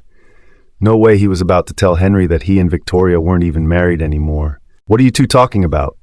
Victoria's voice cut in. She looked at them, puzzled, sensing the tension. Those two weren't exactly best buddies to begin with, so it was weird seeing them stand face to face on the balcony like that. Even Hannah had whispered to her, worried the two might start throwing punches, and asked her to check it out. Now seeing them staring each other down like they were ready to go at it, she thought, seriously? That close to swinging? "Nothing much. It's getting late. Let's head back," Theodore said quickly, shooting a loaded glance at Henry before turning to Victoria. His tone softened, vaguely flirtatious. Victoria hesitated. They were divorced now. Was it really okay to go back with him this late? "My hand's been acting up. Once we're back, could you have a look?" Theodore quickly added, picking up on her hesitation. Worried, Victoria instinctively glanced at his hand. "How come it suddenly started hurting again? Is it getting worse?" "Not sure. Maybe," he replied vaguely. "Then we better go." "Let me check it right away," she said, concern overtaking everything else. Henry stood there, eyes dimmed, watching the two of them. All the irritation inside Theodore was gone in an instant. Victoria, worried about Theodore's injury, didn't stick around. After saying a quick word to Hannah, she left with him. The injury on his hand wasn't minor. Obviously, it wasn't just a careless accident, and to avoid making Hannah overthink, Victoria didn't treat his wound on the spot. Back home, Victoria rushed to get the first aid kit and had Theodore sit on the couch while she carefully unwrapped the bandage. Every movement of hers was gentle, like she was afraid of hurting him. Theodore lowered his gaze, watching her so focused like that, and something in him softened. "Looks good. No infection, and it's healing nicely," she said, finally breathing easy after checking the wound. "It doesn't look bad to me either. Does it hurt somewhere?" she asked, puzzled. Theodore let out a dry cough, a bit guilty. "It's kinda sore and itchy." He felt perfectly fine. He just wanted Henry to see him leave with Victoria, loud and clear. Maybe then the guy would finally stop hovering around her. Victoria had no clue about his little scheme and just took his words at face value. "Itching means it's healing, so that's actually a good sign. Just don't scratch it and keep changing the bandage regularly," she reminded him softly. "Victoria," Theodore called gently. She'd just finished bandaging him and happened to look up when he spoke. Their eyes met, and the air between them shifted slightly. Right at that moment, Theodore's phone rang. It lit up beside them, the caller ID glowing a little too bright. Victoria caught the name clearly. Isabella. Yep, whatever mood had been building between them vanished in a second. Theodore grabbed his phone and walked out to the balcony. I've been filming non-stop on set lately. Haven't even been able to see you, Isabella blurted out as soon as the call connected, her voice full of longing. I missed you so much. Theodore pressed his lips together, saying nothing. The hotel situation still hadn't been figured out, and that alone made it even more suspicious. How come, of all times, the footage was gone and there was no trace of anything? Because of that, couldn't help but start questioning Isabella a bit too. Theo? Isabella's voice held a hint of confusion. Yeah, he replied coldly. Now she could really feel it. Something was definitely off. Theodore's tone was way too distant. Back at the hotel, they'd slept together, and from her experience, he was never the kind to just walk away. So why did it feel like he was pushing her even further away than before? Had she miscalculated? But watching him getting closer with Victoria so quickly again, she really had no choice but to risk it. Theo, I haven't called or texted you lately. Are you mad at me? Her voice softened, carrying just enough guilt to sound sincere. No. Theodore glanced toward Victoria, who was busy packing up the first aid kit, and a strange sort of frustration welled up in him. Are you really busy lately? I didn't mean to bother you. Isabella's voice cracked slightly, brittle with disappointment at his icy tone. All the while, Theodore's eyes stayed fixed on Victoria, just in time to see her bump into something. Without even thinking, he strode straight toward Victoria, calling out as he went, Isabella, it's late, you should get some rest. Victoria, are you okay? Theodore hurried close, trying to check on her. Victoria straightened up and instinctively stepped back, pulling her hand away from his. I'm fine. Just bumped into something, she muttered, wiping the redness around her eyes with the back of her hand. You've been crying? Theodore caught the strain in her voice and the way she avoided his gaze and reached out, wanting to wipe her tears. It hurt a bit, that's all. She brushed past him and headed for the guest room. Theodore stood frozen, frowning as he watched her walk away. The urge to uncover the full truth grew stronger in his chest. Back in the guest room, Victoria leaned weakly against the closed door, a bitter smile playing on her lips. She was terrified that if she'd stayed just a second longer, she'd completely lose control in front of him. Meanwhile, Isabella stared at her phone, fists clenched tight around it, knuckles pale. Victoria, it's her again. She used the chance when Isabella was away to cling to Theodore, and it was already so late, yet they were still together. Worse, he freaking hung up on her, because of Victoria. The jealousy was eating her alive. She bit her lower lip so hard she could have drawn blood. If Julian hadn't been keeping such a close eye on her, if it weren't for that damn movie she had to finish, she'd be back already. No way she'd let Victoria get close to Theodore otherwise. Boiling with frustration and nowhere to vent, Isabella grabbed the vase on the table and hurled it to the floor. Crash.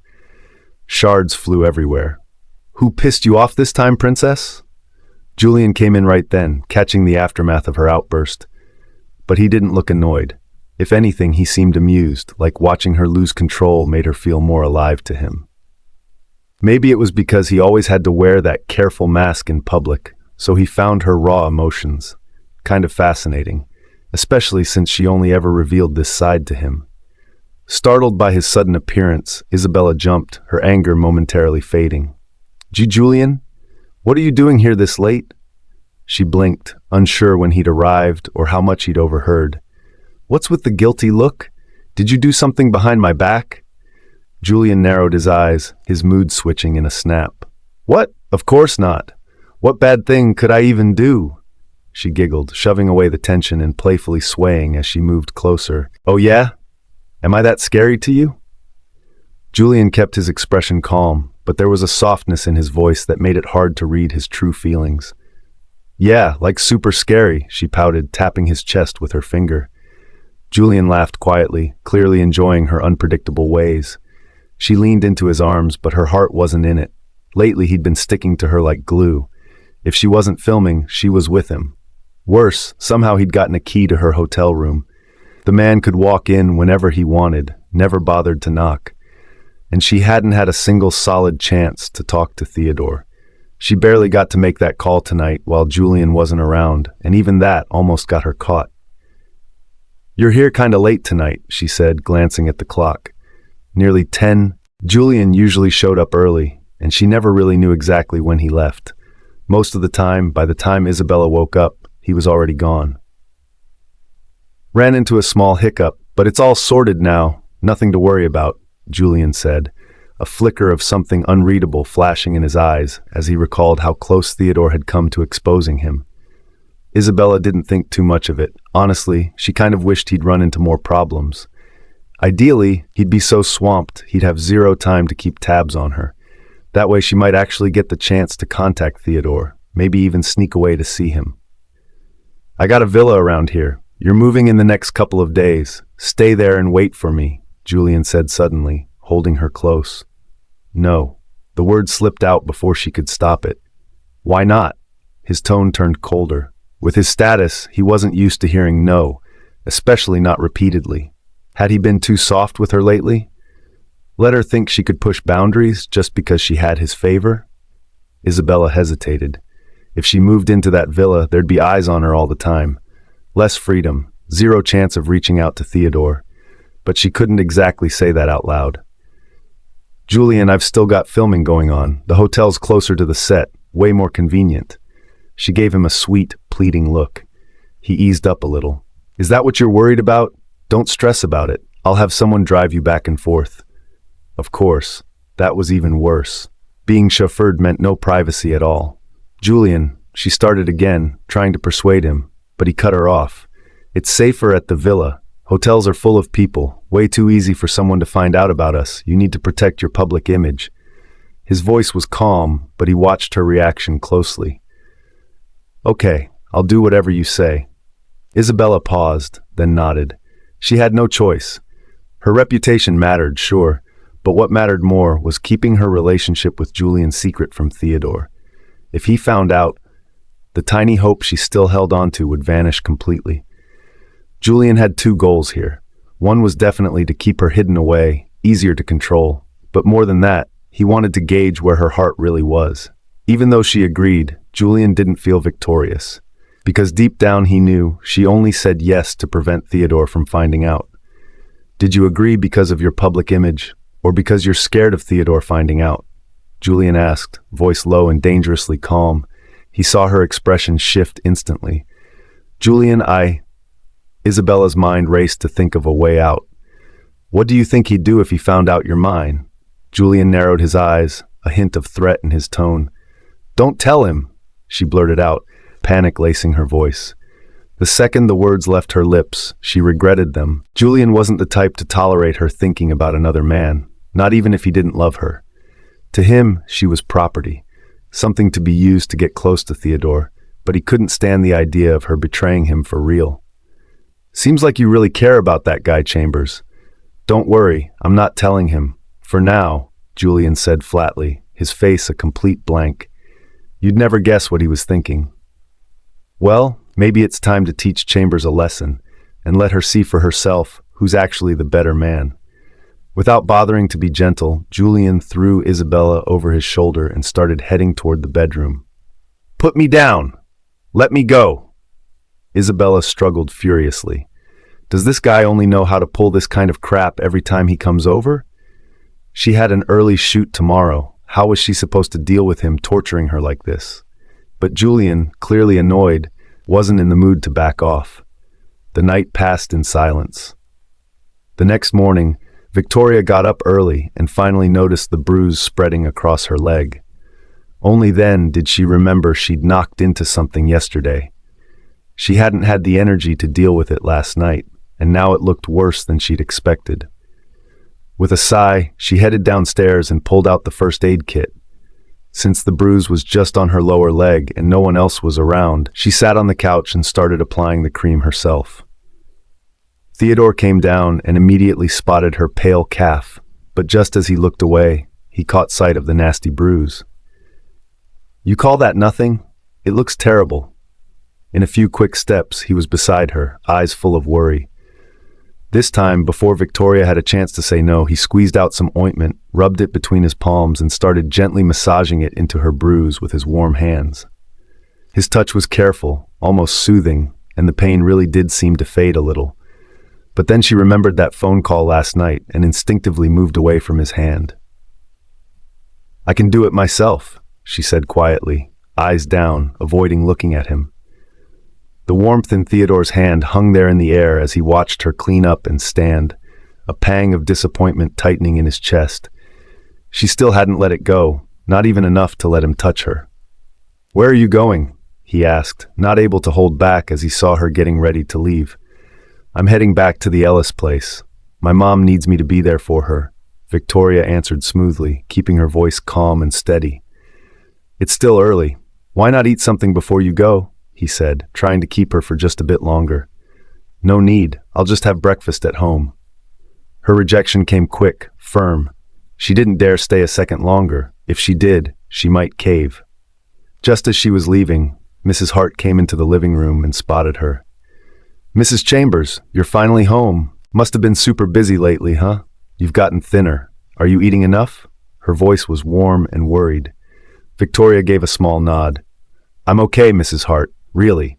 She'd corrected her more than once about that Mrs. Chambers thing, but Mrs. Hart either kept forgetting or just wasn't used to it. It was still the same every time they met.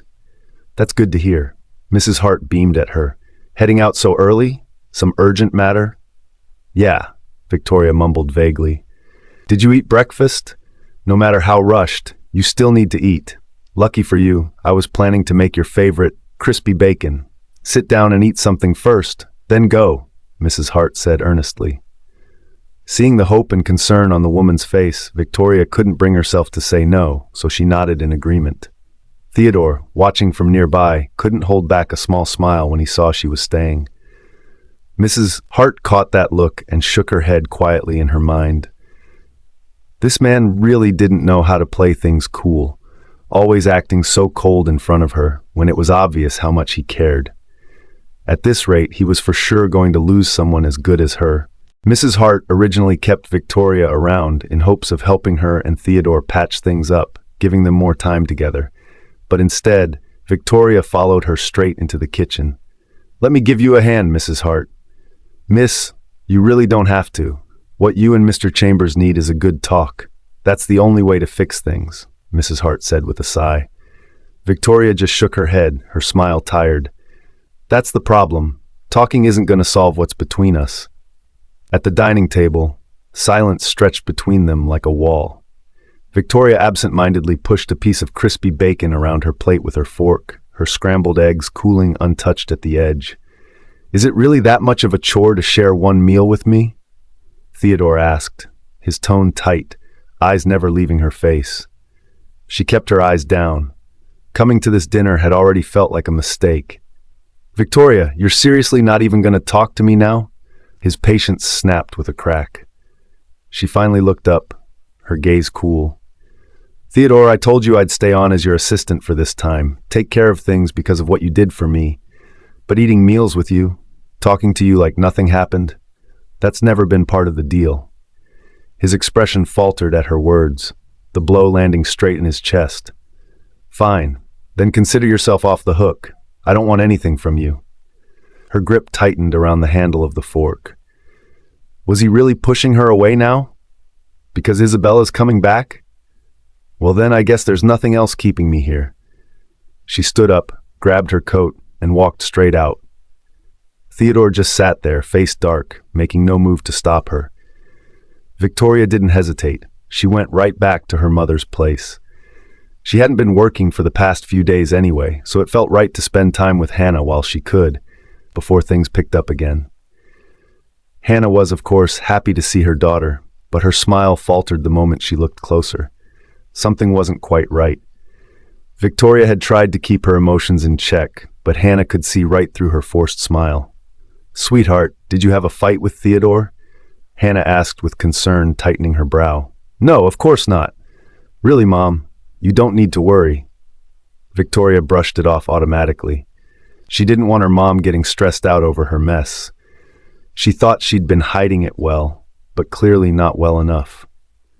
"Don't lie to me like that. You may fool others, but you can't fool your own mom," Hannah scolded gently. Hadn't they always been close? When did that start to change? "Victoria, I know you're an adult now, but you'll always be my little girl. If you're hurting, talk to me about it." Her mother's hand brushed softly through her hair, comforting and warm. Victoria felt a sting behind her eyes. It had been so long since she'd felt that kind of unconditional love. "Look, darling, every couple fights. Maybe take the time to talk it out with him, or better yet, bring Theodore here and let me have a word with him." Seeing Victoria this upset only confirmed Hannah's assumption. Her daughter had clearly been mistreated. Victoria shook her head, her voice low. "Mom, I'm not married to him anymore. The divorce went through. It's over between us." There was no point in hiding it anymore. They'd find out eventually, so she might as well say it herself. At least this way her mom had time to adjust. Better that than hearing it from someone else. "Divorced? When did that happen?" Hannah looked shocked. "Didn't Theodore just come over yesterday? It just happened." "Anyway, it's over now. Nothing to do with him anymore," Victoria replied flatly. "Did he mistreat you? Or was it his mom again, pressuring you into it?" Hannah's first instinct was that Victoria had been bullied by the Chambers family. From the way she looked, like she would storm over and start a fight the second Victoria gave her the signal, Victoria quickly added, "Mom, don't get worked up. No one forced me. I just didn't want to stay with him anymore." Seeing that Victoria didn't seem to be lying, Hannah slowly calmed down.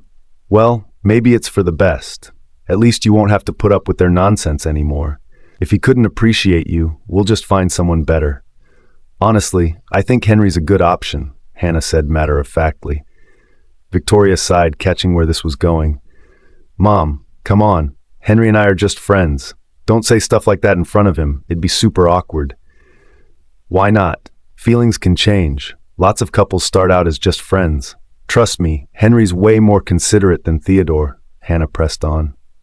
She'd always thought Henry was a catch, and back when Victoria was married, she'd actually felt it was a pity there was nothing she could do. But now that Victoria was single again, Henry seemed like the perfect choice. Familiar, dependable, and clearly into Victoria. Honestly, Hannah was convinced Henry liked her daughter. Victoria suddenly started questioning whether telling her mom everything had been a mistake. "Mom, I just got divorced. I'm really not ready to think about that kind of stuff," she said, clearly overwhelmed. "Fine, if you've made up your mind, I won't push. But just think it over, okay?" Hannah finally backed off, worried that pushing too hard would only backfire. When her mom dropped the subject, Victoria finally felt like she could breathe again. The next couple of days, she stayed home keeping Hannah company. Theodore didn't show up again. It was like they'd completely cut ties. Victoria tried throwing herself into anything to stay distracted, but the second she was alone, a dull ache crept into her chest. Everything felt heavy. She forced herself to go to bed early, but it never worked. She'd lie there all night, wide awake till morning. She tried reasoning with herself, keeping her thoughts in check, but the more she tried not to think about him, the more his face kept popping up in her mind. He should be with Isabella now, right? She gave a sad little laugh and tried to shake it off. Meanwhile, at Chambers Group, the upper management looked like they were walking on glass. No one knew what had gotten into Mr. Chambers, but he was suddenly being super harsh, going over everyone's work with a fine-tooth comb. A bunch of execs had been chewed out already. "This proposal? Tear it up and do it again. If I see something like this one more time, don't bother showing up. Pack your things and go," Theodore snapped, slamming the document on the table. Clearly, it had been too long since he'd done a proper inspection. The team had gotten lazy, riding on the company's name and phoning in their jobs. The head of the planning department stood there and took the hit, not daring to argue. That proposal got ripped apart line by line, every mistake, every weak point, spelled out in brutal detail. And honestly, it was deserved. The manager knew he'd slacked off. Everything Mr. Chambers pointed out was legit. He left the room without a word, face pale, barely breathing. Theodore told the marketing manager to take the proposal back and revise it. The manager finally breathed a little easier. relieved to escape this pressure cooker of an office. As soon as Theodore mentioned that another mistake would get them kicked out of Chambers' group, the manager, bearing a mountain of pressure, couldn't get out of there fast enough.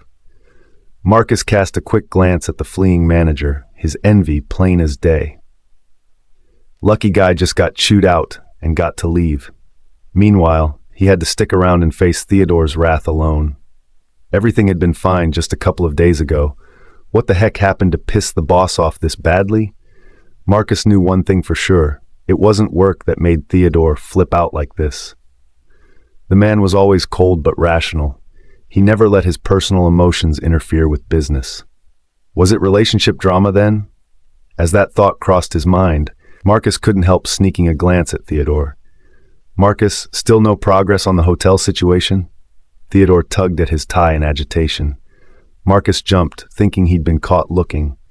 He quickly answered under pressure. No leads yet, Mr. Chambers.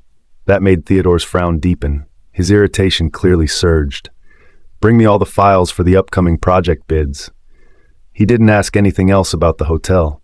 This thing had been dragging on way too long without any results. It didn't look like they'd get to the truth soon either. And since Victoria didn't seem to care anymore, why was he even so desperate to dig it all up? These past few days, all Theodore had done was bury himself in work. He was constantly busy, practically living in the office and even crashing in the break room overnight. Got it, sir, Marcus said and hurried out. Dealing with this unpredictable boss was way above his pay grade. Marcus returned in no time, arms full of documents, which he deposited on Theodore's desk.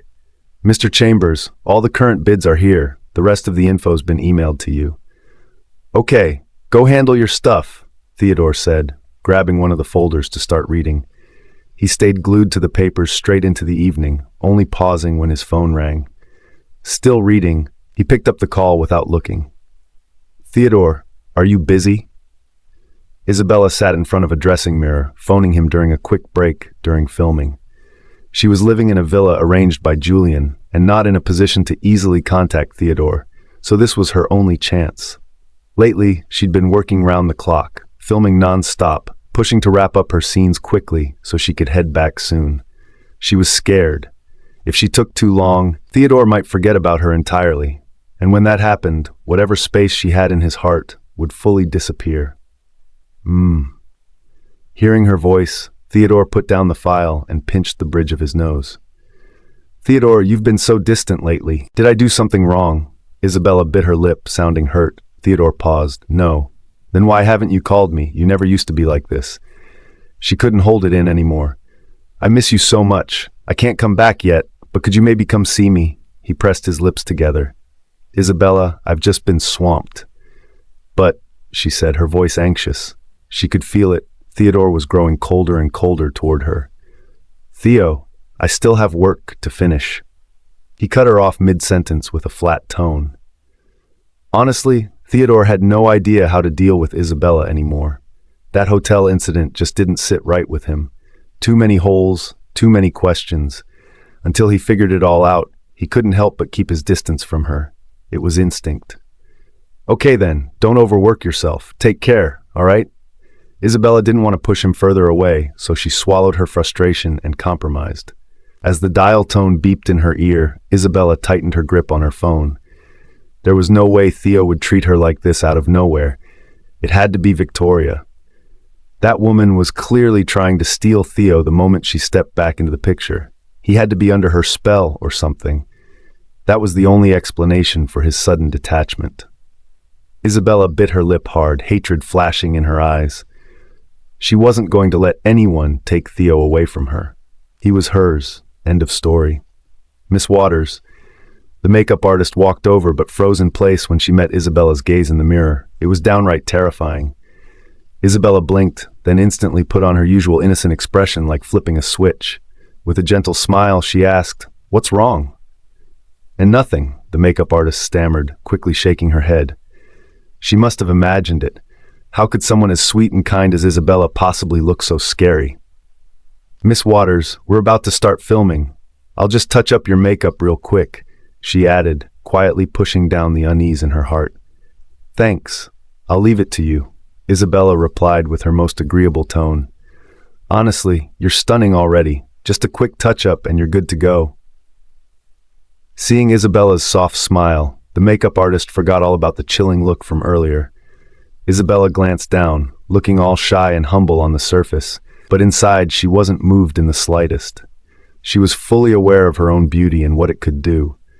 With this face, if she wanted to, no man could say no to her. She just needed to get closer to Theo again. Seeing someone in person always worked better than just phone calls. That was how Victoria got the upper hand. She had the advantage of proximity. Isabella couldn't let that be her weak spot anymore. Meanwhile, Theo had hung up the call, but he couldn't focus on work at all. Irritated and restless, he grabbed his keys and decided to clear his head with a drive. He didn't really have a destination in mind. He drove aimlessly until, without even realizing it, he ended up near the Ellis residence. Just as he was hesitating whether or not to drop by, from the corner of his eye, he spotted two familiar figures walking by. Victoria and Henry strolled along the sidewalk, chatting happily. Henry had grocery bags in hand, the two of them looking like a couple heading home after a run to the store. Casual, relaxed, intimate. Theo clenched his fists, his knuckles white, before slamming one hand against the steering wheel. He pulled over, jumped out of the car, and marched after them. Once he caught up to Victoria, he reached out and grabbed her by the wrist. "Ah!" Victoria gasped, startled, instinctively trying to shake him off and retreating toward Henry. Henry immediately stepped in front of her, shielding her without hesitation. That only ticked Theodore off more. "Theodore? What the hell are you doing?" Henry snapped, clearly pissed. He hadn't even said a word and already managed to scare Victoria. Honestly, Henry regretted not pretending not to recognize him at first. He could have landed a couple punches before explaining. Victoria, now calmer, shot Theodore a cold glance. No emotion in her eyes. Staring back at that frostbitten expression, Theodore felt like someone had dropped a weight on his chest. He could barely breathe. It hurt in a way he wasn't ready for. "You left me in such a hurry. All because of him?"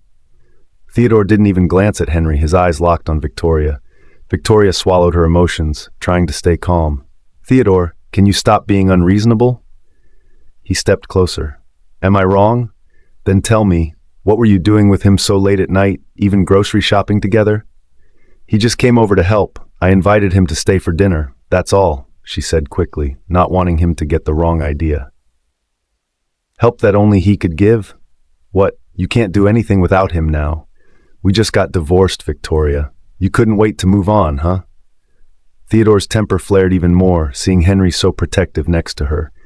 The words spilled out before he could stop them. Victoria gave a bitter, silent laugh. So that's what he thought of her. That's what she meant to him.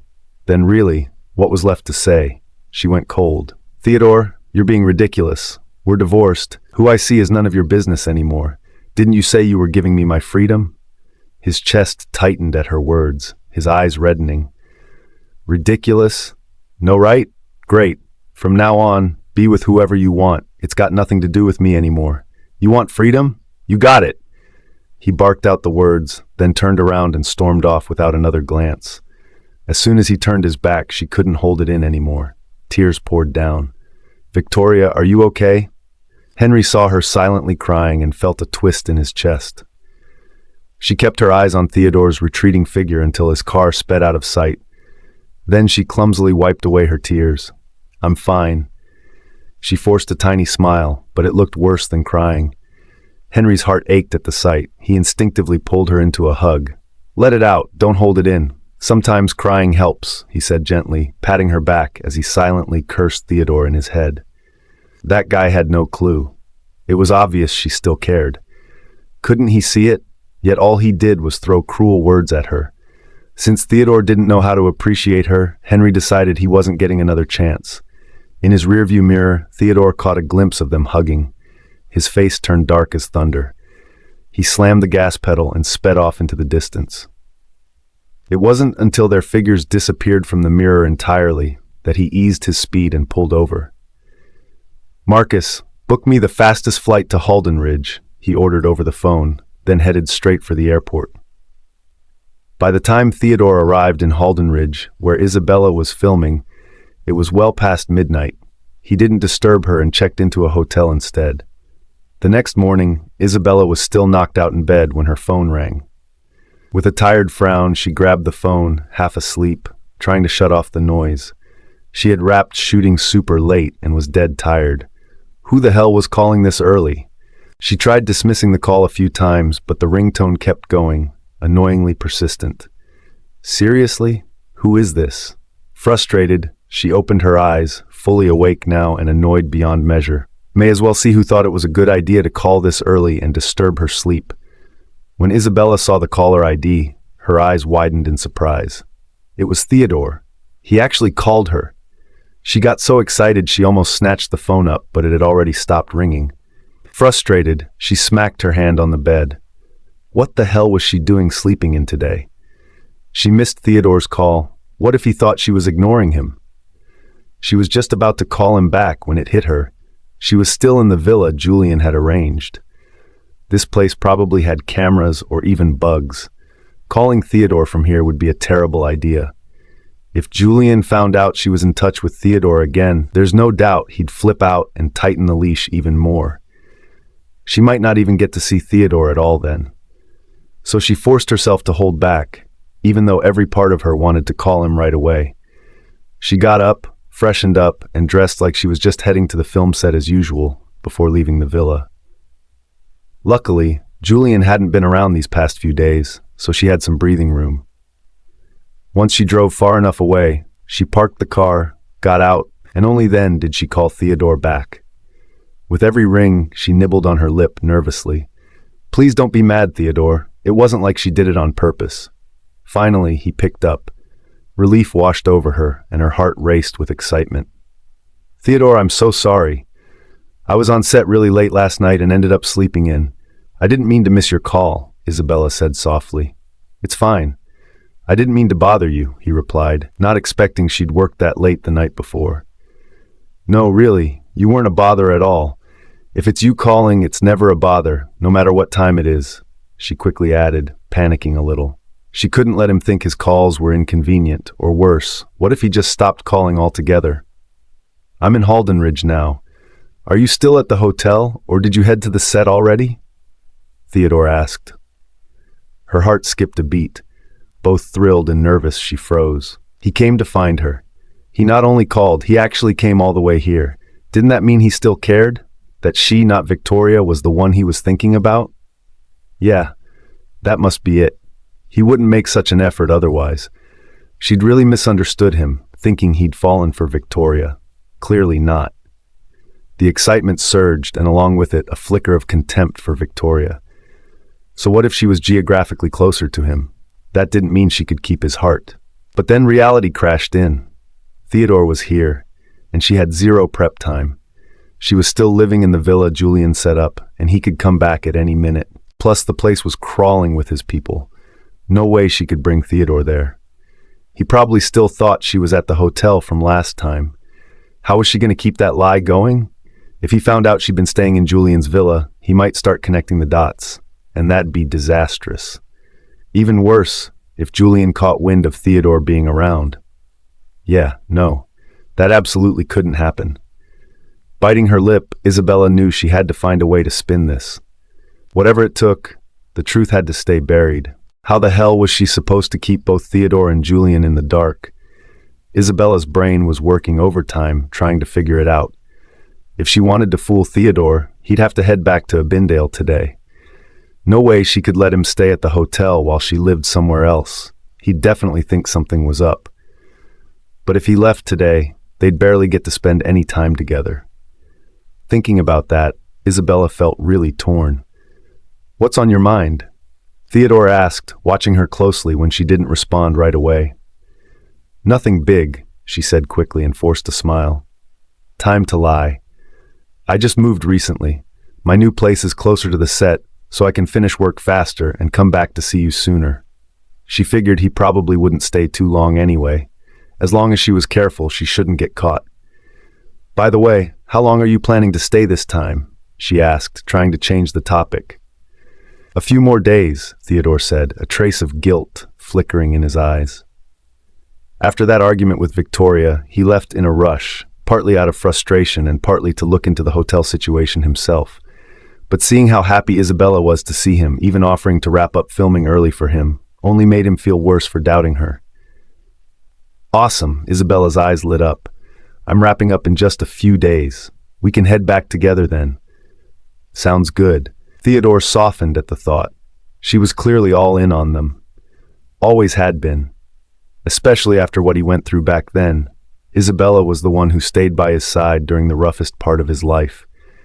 Maybe the whole hotel surveillance thing really was a fluke. He'd checked out every angle, found nothing. Maybe. He was just overthinking it. Isabella figured she'd better hustle and finish filming as soon as possible, so she could go back with Theodore like she promised. But to avoid raising any red flags, she didn't stick around him much and threw herself into work at the set. Meanwhile, Theodore either holed up in the hotel handling business or wandered around Halden Ridge to kill time. They barely saw each other. She was barely sleeping from how swamped she was. But more than the work, it was her fear. The more time she spent near Theodore, the higher the chance Julian's people might spot them. At the Abindale police station, "Victoria, everything good after last time? Those guys didn't come bother you again, right?" the chief asked earnestly. Victoria gave a slight nod. "Thanks to you guys catching them so fast, everything's been fine. The break-in at the restoration center had been a real headache, but thankfully it got handled quickly. Without the police, who knows what would have happened." "No need to thank us, just doing our job," he said, waving it off. "Is there a new case?" Wasn't clear on the details over the phone. She glanced at him, a hint of curiosity in her eyes. He sighed. "Most likely tied to those serial killings we've been stuck on. Same method again. Brutal stuff." Victoria frowned. Just thinking about the victims' families made her heart heavy. We were all going full throttle trying to catch the killer before, and it looks like they caught wind of it. They went quiet for a while. "But now there's another case, and they've started up again," the station chief said, a deep frown etched into his face. He looked really worn out, like the pressure had finally gotten to him. This murderer wasn't just brutal. They also had a sharp instinct for avoiding the cops. Even with the whole team giving it everything, they still hadn't gotten a lead. Everyone was grinding their teeth over it. The chief sneaked a glance at Victoria. She'd been a suspect before because of the case with the stolen watch. There wasn't enough evidence to hold her, so she'd been let go. Still, she hadn't been fully cleared either. So far, she was their only real threat on this case. Technically, she shouldn't even be working on the victim's restoration.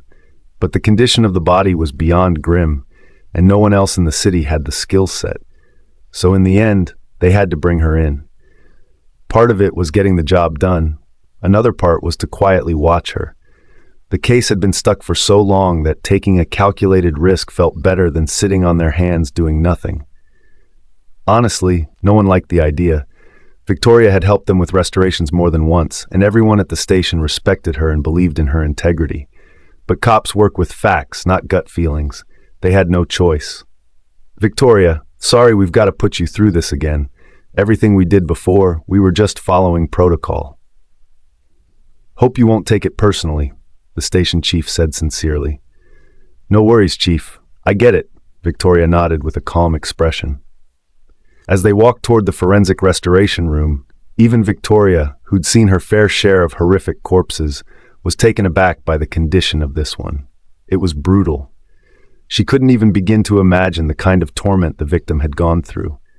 "The murderer, they're not just sick, they're outright fearless," the chief muttered, fists clenching as he looked at the body again. Whoever did this had to pay. They had to, before someone else ended up like this. Victoria took a deep breath and examined the body carefully before turning to the chief. "This one's in really bad shape. I'll need you to transfer the body to the restoration facility. I've got all the tools I need there." "All right, I'll make the call and have them move it," he responded. Right as she was about to leave, the chief suddenly added, "By the way, about the break-in at your lab last time. You don't need to thank us. Honestly, we wouldn't have cracked it that quickly if it weren't for Mr. Chambers." "What?" Victoria froze, her breath catching, What does Theodore have to do with that? You didn't know? I thought you two were close. I saw you with him once. Figured that's why he helped us dig into it so thoroughly, the chief said, genuinely surprised. He clearly hadn't expected that Victoria had been completely in the dark. But if he'd helped her, why hadn't Theodore said anything? Was he really one of those do-gooders who never wants credit? Had the chief just spoiled his unsung hero moment? He never told me, Victoria murmured, dazed, her mind flashing back to that time. She remembered calling him then, but wasn't he with Isabella at the time? When had he done all that? And why hadn't he ever said a word to her about it? The surveillance footage from the lab had been destroyed back then, no evidence left at all. So how did he manage to find anything? Victoria really wanted to ask Theodore what was actually going on. But then she remembered how things stood between them now, and she hesitated. Forget it. It's all water under the bridge. No point digging it up again. If there's a chance in the future, she'd repay him somehow. With those thoughts in mind, Victoria arrived at the restoration lab, visibly distracted. Ms. Ellis, I'll leave this body restoration to you. The case is urgent, so we hope it can be done as soon as possible, said the officer who had accompanied her from the station. Victoria gave a small nod. No problem, I'll call once it's done. The officer was reassured by her calm response and left. Lila watched the whole thing, seeing Victoria not only take the police job, but also get escorted back personally. She couldn't help scoffing to herself. Still, after Victoria had clapped back at her last time, she didn't dare mess with her again. Not to mention, their supervisor was around today. Definitely not the time to get on someone's bad side and risk losing a job. Victoria didn't notice or care about Lila's little grudge. She pulled on her work coat, slipped on white gloves, checked the condition of the body one more time, then grabbed her tools and got started. You're finally here, Victoria. Chloe pushed open the door, eyes lighting up the moment she saw Victoria. She'd been missing her presence these past few days. It was tough staying motivated without her teacher around. Put on your gloves and come help, Victoria said without looking up, already focused on the restoration. Got it, Chloe replied brightly. She'd been working under Victoria for a while now and could handle some basic tasks on her own, but she never underestimated the job. She knew restoration wasn't something you could master overnight. It took patience and experience, so she stuck with Victoria, learning whatever she could. When Victoria wasn't around, she'd take on simpler restorations alone or shadow other restorer seniors. They were good too, but Chloe still liked Victoria the best. To her, Victoria was her only real idol. How's your progress lately? Any questions you're stuck on? Don't hesitate to ask me, all right? Victoria reminded her softly. She found Chloe smart and diligent, but a bit shy sometimes. She worried Chloe might keep quiet about her questions, so she made an effort to check in. Recently, the restoration tasks Chloe had handled were pretty basic. She'd either figured things out herself or asked others, and flipping through manuals helped too. But with Victoria here, she wasn't going to pass up the chance to learn more. They worked and talked. Time flew by in a blink. With all the workload and Chloe keeping her company, Victoria didn't have much space in her head left to think about Theodore. Her body felt exhausted, sure, but somehow her mind felt lighter. A few days later, the restoration was finally finished. Victoria called the police station to let them know the body was ready for pickup. Even though the task was wrapped up, she didn't take a break. Instead, she stayed back and kept teaching Chloe. Taking a break would only give her more time to overthink and spiral, so she'd rather stay busy. At the Chambers residence, Aunt Davina, I haven't seen you in ages. I've missed you so much. Isabella clung sweetly to Davina's arm, her tone playful and affectionate. Davina had 2 kids, Theodore, all cool and distant, and Grace, who had a bit of a temper. Neither of them had ever acted half as clingy or cutesy as Isabella. So to Davina, Isabella was like the daughter she always wanted but never had. She genuinely enjoyed being pampered like this. I missed you too. Sounds like filming's been tough lately, huh? Davina patted Isabella's hand gently. It has been a little tiring, but being able to wrap it up early just to come see you is more than worth it, Isabella replied, lowering her gaze with a shy smile. Chuckling, Davina teased, Come now, you came back early to see me? Don't sweet-talk me. I'm sure someone else had a little more pull in that decision. As she said that, her eyes drifted towards Theodore. Aunt Davina? Isabella blushed, hiding her face with her hands, but she left a tiny gap between her fingers to sneak a peek at Theodore's reaction. Except, he was completely unfazed, sitting on the couch with a tablet, fully immersed in work emails, not even glancing her way. That stung a bit. She'd pulled some strings to wrap filming early, seized her chance while Julian was away, and tailed Theodore back to Abindale. To avoid tipping off Julian, she'd kept everything hush-hush from start to finish. Thankfully, the trip went smoothly. From what Isabella knew, Julian's operations in Abindale stayed under the radar. He wasn't about to openly challenge the Chambers, especially not with their kind of influence. This time, she came back with a specific goal: marry Theodore and officially become the Chambers' daughter-in-law. Part of her genuinely wanted to be with him, but part of it, she just wanted out from under Julian's thumb. She wasn't going to be some caged bird, someone's hidden mistress forever. With her looks, her talent, and her background, she deserved a title, a name with status. Someone like her was meant to be the proud wife of a man like Theodore. So right after arriving in Abindale, she used the "I missed Aunt Davina" excuse to convince Theodore to bring her home. "You're still so shy, silly girl. I've always seen you as family already." Davina beamed and pulled her down next to her, across from Theodore. "Theodore, don't you think so too?" she asked expectantly. Seeing him bring Isabella back home had given her hope. Maybe he'd finally let go of that woman, Victoria, and decided to give Isabella the place she deserved. But it was like her words didn't even register. Theodore didn't so much as glance up. Davina frowned. "Really? You're home now. Can't you put work aside for a second? What's the point of having all those employees if you still do everything yourself?" Finally, he looked up. "Mom, being CEO means setting the standard. If I start slacking, how do you expect anyone else to take me seriously?" Davina's face fell, clearly annoyed. "The older you get, the more frustrating you are. You're going to drive me up the wall." Isabella quickly poured her a glass of water and gently rubbed her back, trying to calm her down.